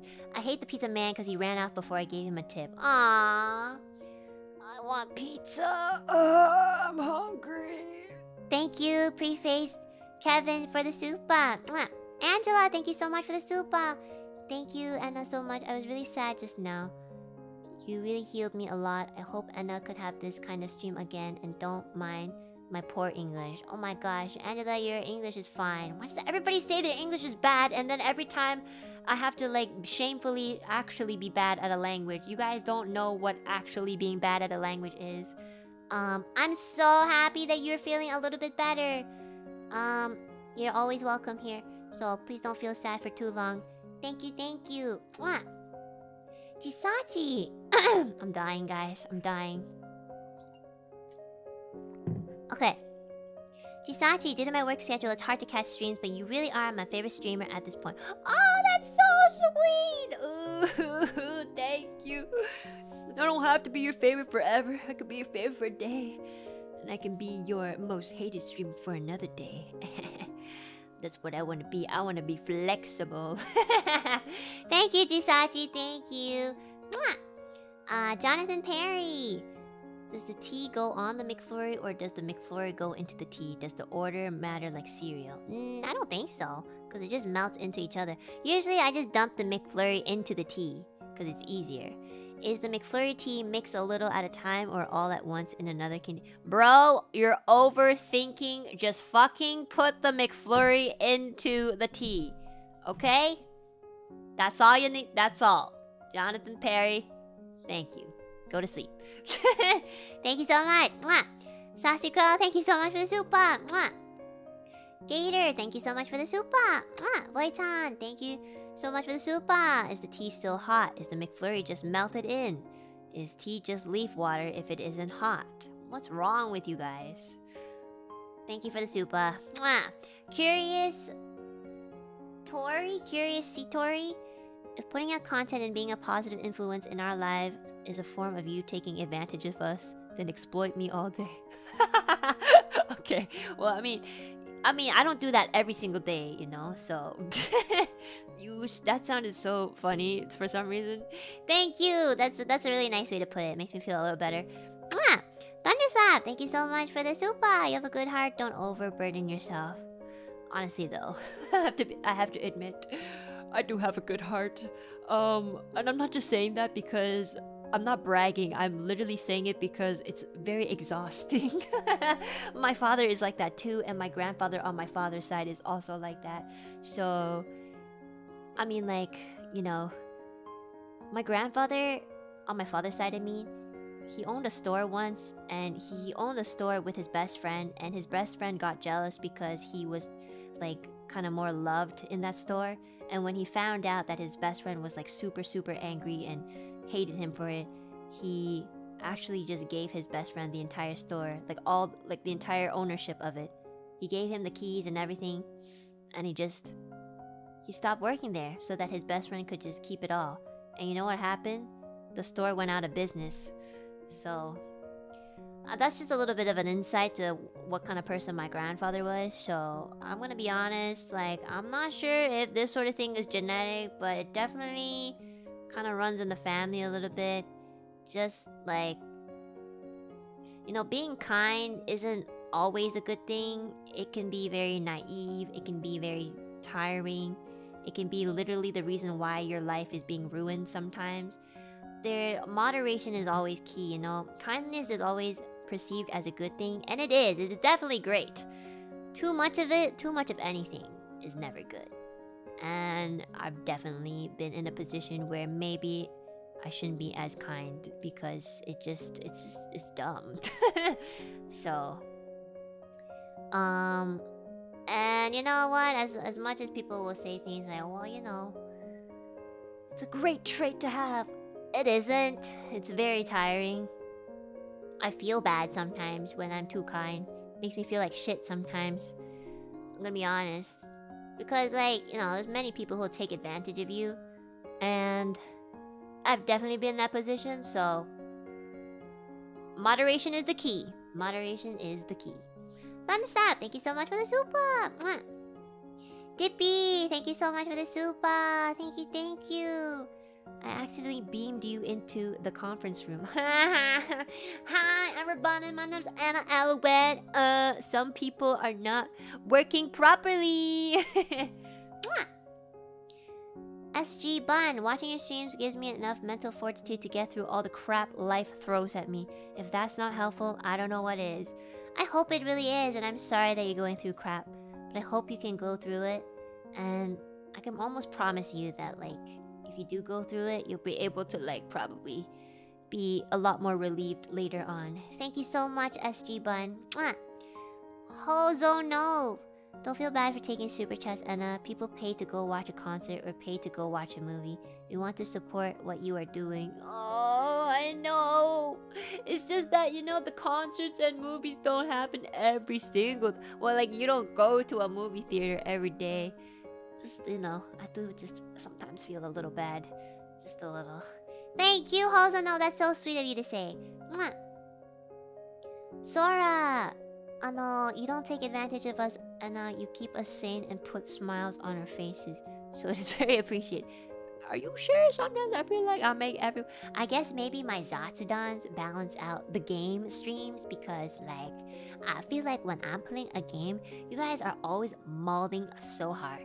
I don't know, like, sometimes I glance over and I see a bunch of people like, oh my god, she's fucking blind! Oh my god, what the fuck? How did you miss that? I'll be like, what are they talking about? So, you know, I don't know if you guys are, like, getting insane from my streams or sane, but hopefully they both balance out. So thank you, Sora. Mwah. Brecca. Yo, I just got home, was about to die, but Enna saved my life. Thanks a lot, bud. Oh my god, no problem, bro. I got you. Thanks for the super chat. Mwah. Bro. Saucy Crow, real talk, just like the other peeps, I support you because I want to. I do not just throw this kind of money around casually. I mean, you know, that's one person, you know? Thank you so much, Saucy Crow. I really appreciate that. Thank you. Mwah. William Long, you're not taking advantage. I'd rather... Oh, yeah, I already read this. Yes, we do not talk about... I love Disney. Gira! And now you're the only streamer I've ever donated to, mainly because I've been able to learn and take something away from your streams. Thank you. I really, that's honestly, when you guys say that, it makes me so happy. Really, really happy. I really just want to, I don't know, I'm not the best person in the world, and I absolutely have so many things I need to work on, but I really just want to be, in a way, a little bit of a good influencer if I can. So, thank you so much for saying that. Thank you. Mwah. Mog, this super chat has been removed for copyright violation. Thank you so much. Thank you so much for your copyright infringement super chat. Thank you. Gure tizakumai. What? Gure de dezakumaya. I have no idea what that's supposed to say, and I think I might have said it wrong. Thank you so much for the super chat. Thank you, thank you. Mwah. Thank you. I really appreciate it. Jatrigo, you are now receiving what you're worth, and it's just the beginning. You'll have to get used to this love because you deserve it in the first place. If you realize your value to all of us, you wouldn't call it taking advantage.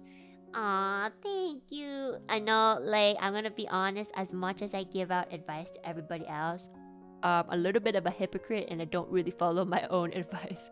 So that's also something I really need to work on. Like, my friends are always telling me, Enna, you give really good advice, but you never follow them. And what they tend to do is, like, kind of like, they take my advice and then when I need that advice, they'll, like, throw it back at me. So then I kind of feel like, ugh. It's kind of annoying because it's, like, coming from me. But, yeah. Chichico, thank you so much. I really appreciate your kind message. Thank you, thank you. I'm glad you guys think of it the opposite way, honestly. Because if you thought the same way as me, I would be kind of sad. Because, you know, I don't want to be seen that way, you know?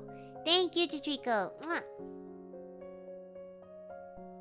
Well, the difference is you offer us free entertainment that is priceless, whereas we spend tons of money to attend a concert or see a movie and end up disappointed but still paid for. Okay, whatever concert ticket that you bought that was not worth it, I swear I will compensate that for you, Kumasama.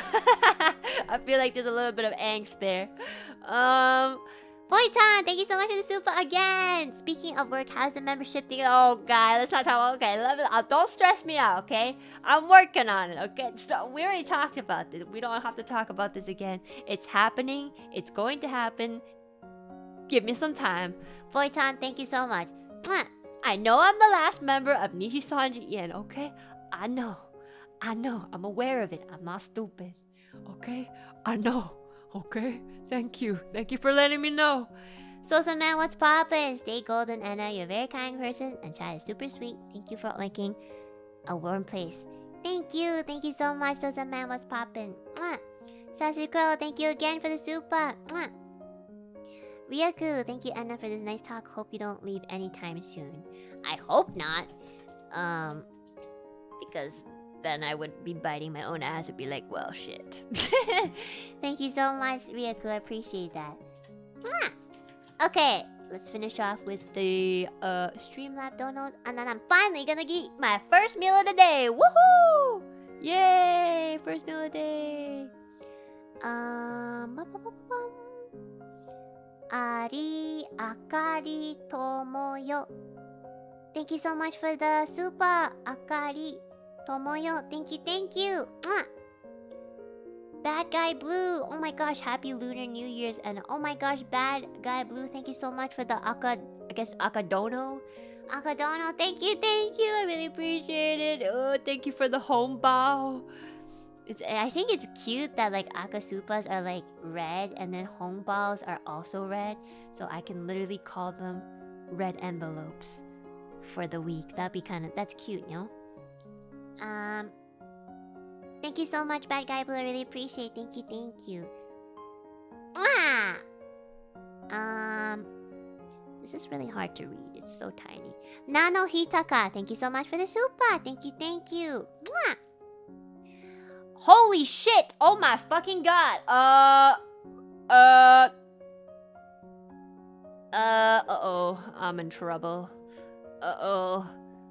Brony, are you okay? Oh my fucking god. Okay.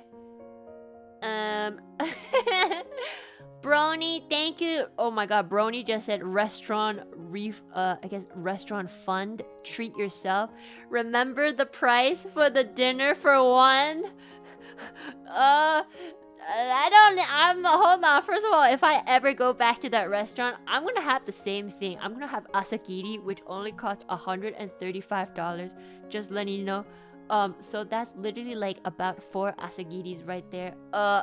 Brony, I hope you never do that again because I don't really know what else to do or say except thank you so much.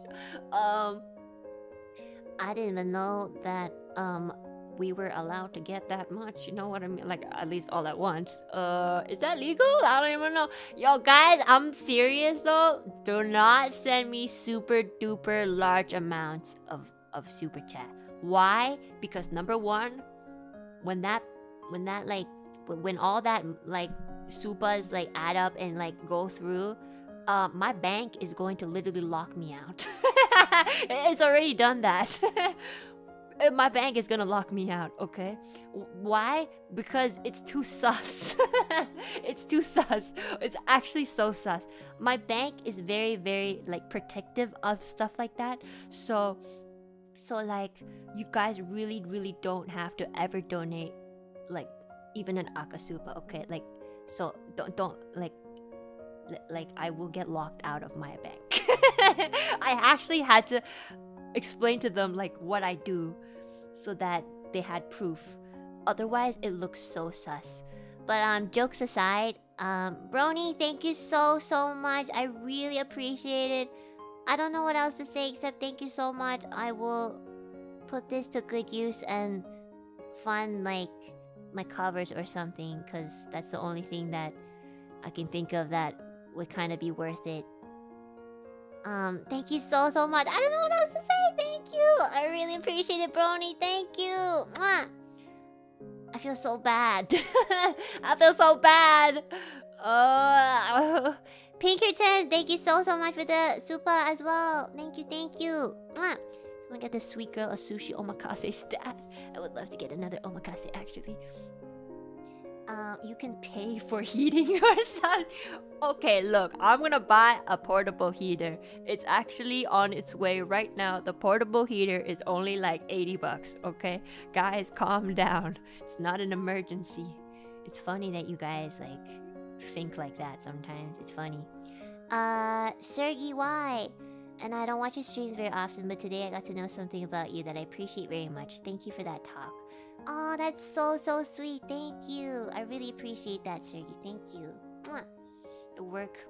Oh yeah, honestly though. But it's okay now because I've registered like that I'm employed. But when I first got into NIJISANJI, and I kind of completely forgot to, you know, tell my bank like, oh yeah, I'm employed. This is how much I'm gonna be earning, because like I forgot because we were so busy. So my first paycheck when I got, they were like, this is suspicious. They fucking locked me out. I couldn't access my debit card. I couldn't access my credit card. I was like, what the fuck is that? I legit thought that somebody came into my account and stole all my money, and I was like, oh shit, my life savings. And then the bank was just like, no, we had this suspicious like amount of money come in, and you know, just for safety purposes. And I was like, why would you ever stop a huge amount of money from coming into somebody's account? Anyways, but like it was very reasonable. I just thought it was really funny. But yeah, it's all good now, obviously, because you know, now they expect it. But yeah, it did happen once. It was just, yes, I had to prove many things. I had to prove I own the account. I had to prove my employment, I mean, to prove a lot of things. I had to, like, you have a criminal record. I was like, do I look like I ever do anything bad except jaywalk? Exactly. Except that they weren't laughing. Anyways, Icy, thank you so much for the super. I wasn't expecting you to make me feel emotions that I refuse to acknowledge. You just described my life. You know, if you really open up and talk to people around you, we're not that much different, you know? I see, thank you so much. Mwah. Koritska, thank you so much for the super. Coffee fun, oh my gosh. I'm gonna use this to buy tea because I'm not a coffee drinker. Thank you. Mwah. Oh my gosh, Brony again. Man, I kind of wish I had said something more funny or meaningful, like talking about how much you mean to all of us, or how much I wish you to grind me financially. Okay, I like that first part about like how much you mean to us all, and then the second part just got really like masochist, so I'm gonna ignore that part. Don't worry, honestly, man, I feel you. I am a person to do like huge actions to show people how much I appreciate them, and then I follow it up with some pathetic words. Not pathetic words, but just like things that kind of just I'm trying to muster out, and they don't really sound quite as what I want them to be. So I'll like do a grand gesture. I'll be like, here's a fancy dinner that I made from scratch, and then I'll say something like, oh yeah, you should eat soon or it'll get cold. You know, I'll do something like this, you know? So I understand. Don't worry. I really do see everybody's appreciation and support, and I really don't know how else to thank you guys besides just keep doing my best and not burn out. So thank you so much, and thank you so much, Brony. I really appreciate you so much. Thank you. Mwah! Bad guy blue, thank you so much for the dono. Thank you. Mwah. And lastly, you, so I heard to join the membership you just typed NIJISANJI. What? I don't get the joke. Okay, guys, I'm opening my membership soon, okay, please? So you can stop asking me. It's coming, okay? I'm just trying to do some things. I'm trying to do many things all at once, and it's killing me, okay? At this point, might as well just sell my organs, because that's how I feel like. I feel like I'm selling my organs. Okay, guys, this is the end of the stream. It turned out to be freaking long, so I'm going to pass out. But before that, I'm gonna have some pizza, which I will be ordering very soon. Thank you guys so much for staying until the very end. It turned out to be really long, which wasn't my intention, but I really still appreciate it. I hope you guys enjoyed the talk, and I hope you guys enjoyed the lesson with Layla Senpai, if anybody still remembered that like 100 years ago. So please check her out. She's super duper cool. And yeah, I hope you can support the both of us and everybody in NIJISANJI as tomorrow comes. Okay, guys, see you tomorrow. Tomorrow I'll be streaming, I think, Resident Evil. Hold on, give me 1 second. Tomorrow, Resident Evil at 9 a.m. PST, 5 p.m. GMT, 2 a.m. JST. So I'll be continuing Leon's route, and I think we'll probably finish it, and I can probably start Claire's route as well. So I'm excited. Thank you guys so much. Have a good rest. Have a good day. See you guys tomorrow, okay? Bye bye. Otsuana. Bye.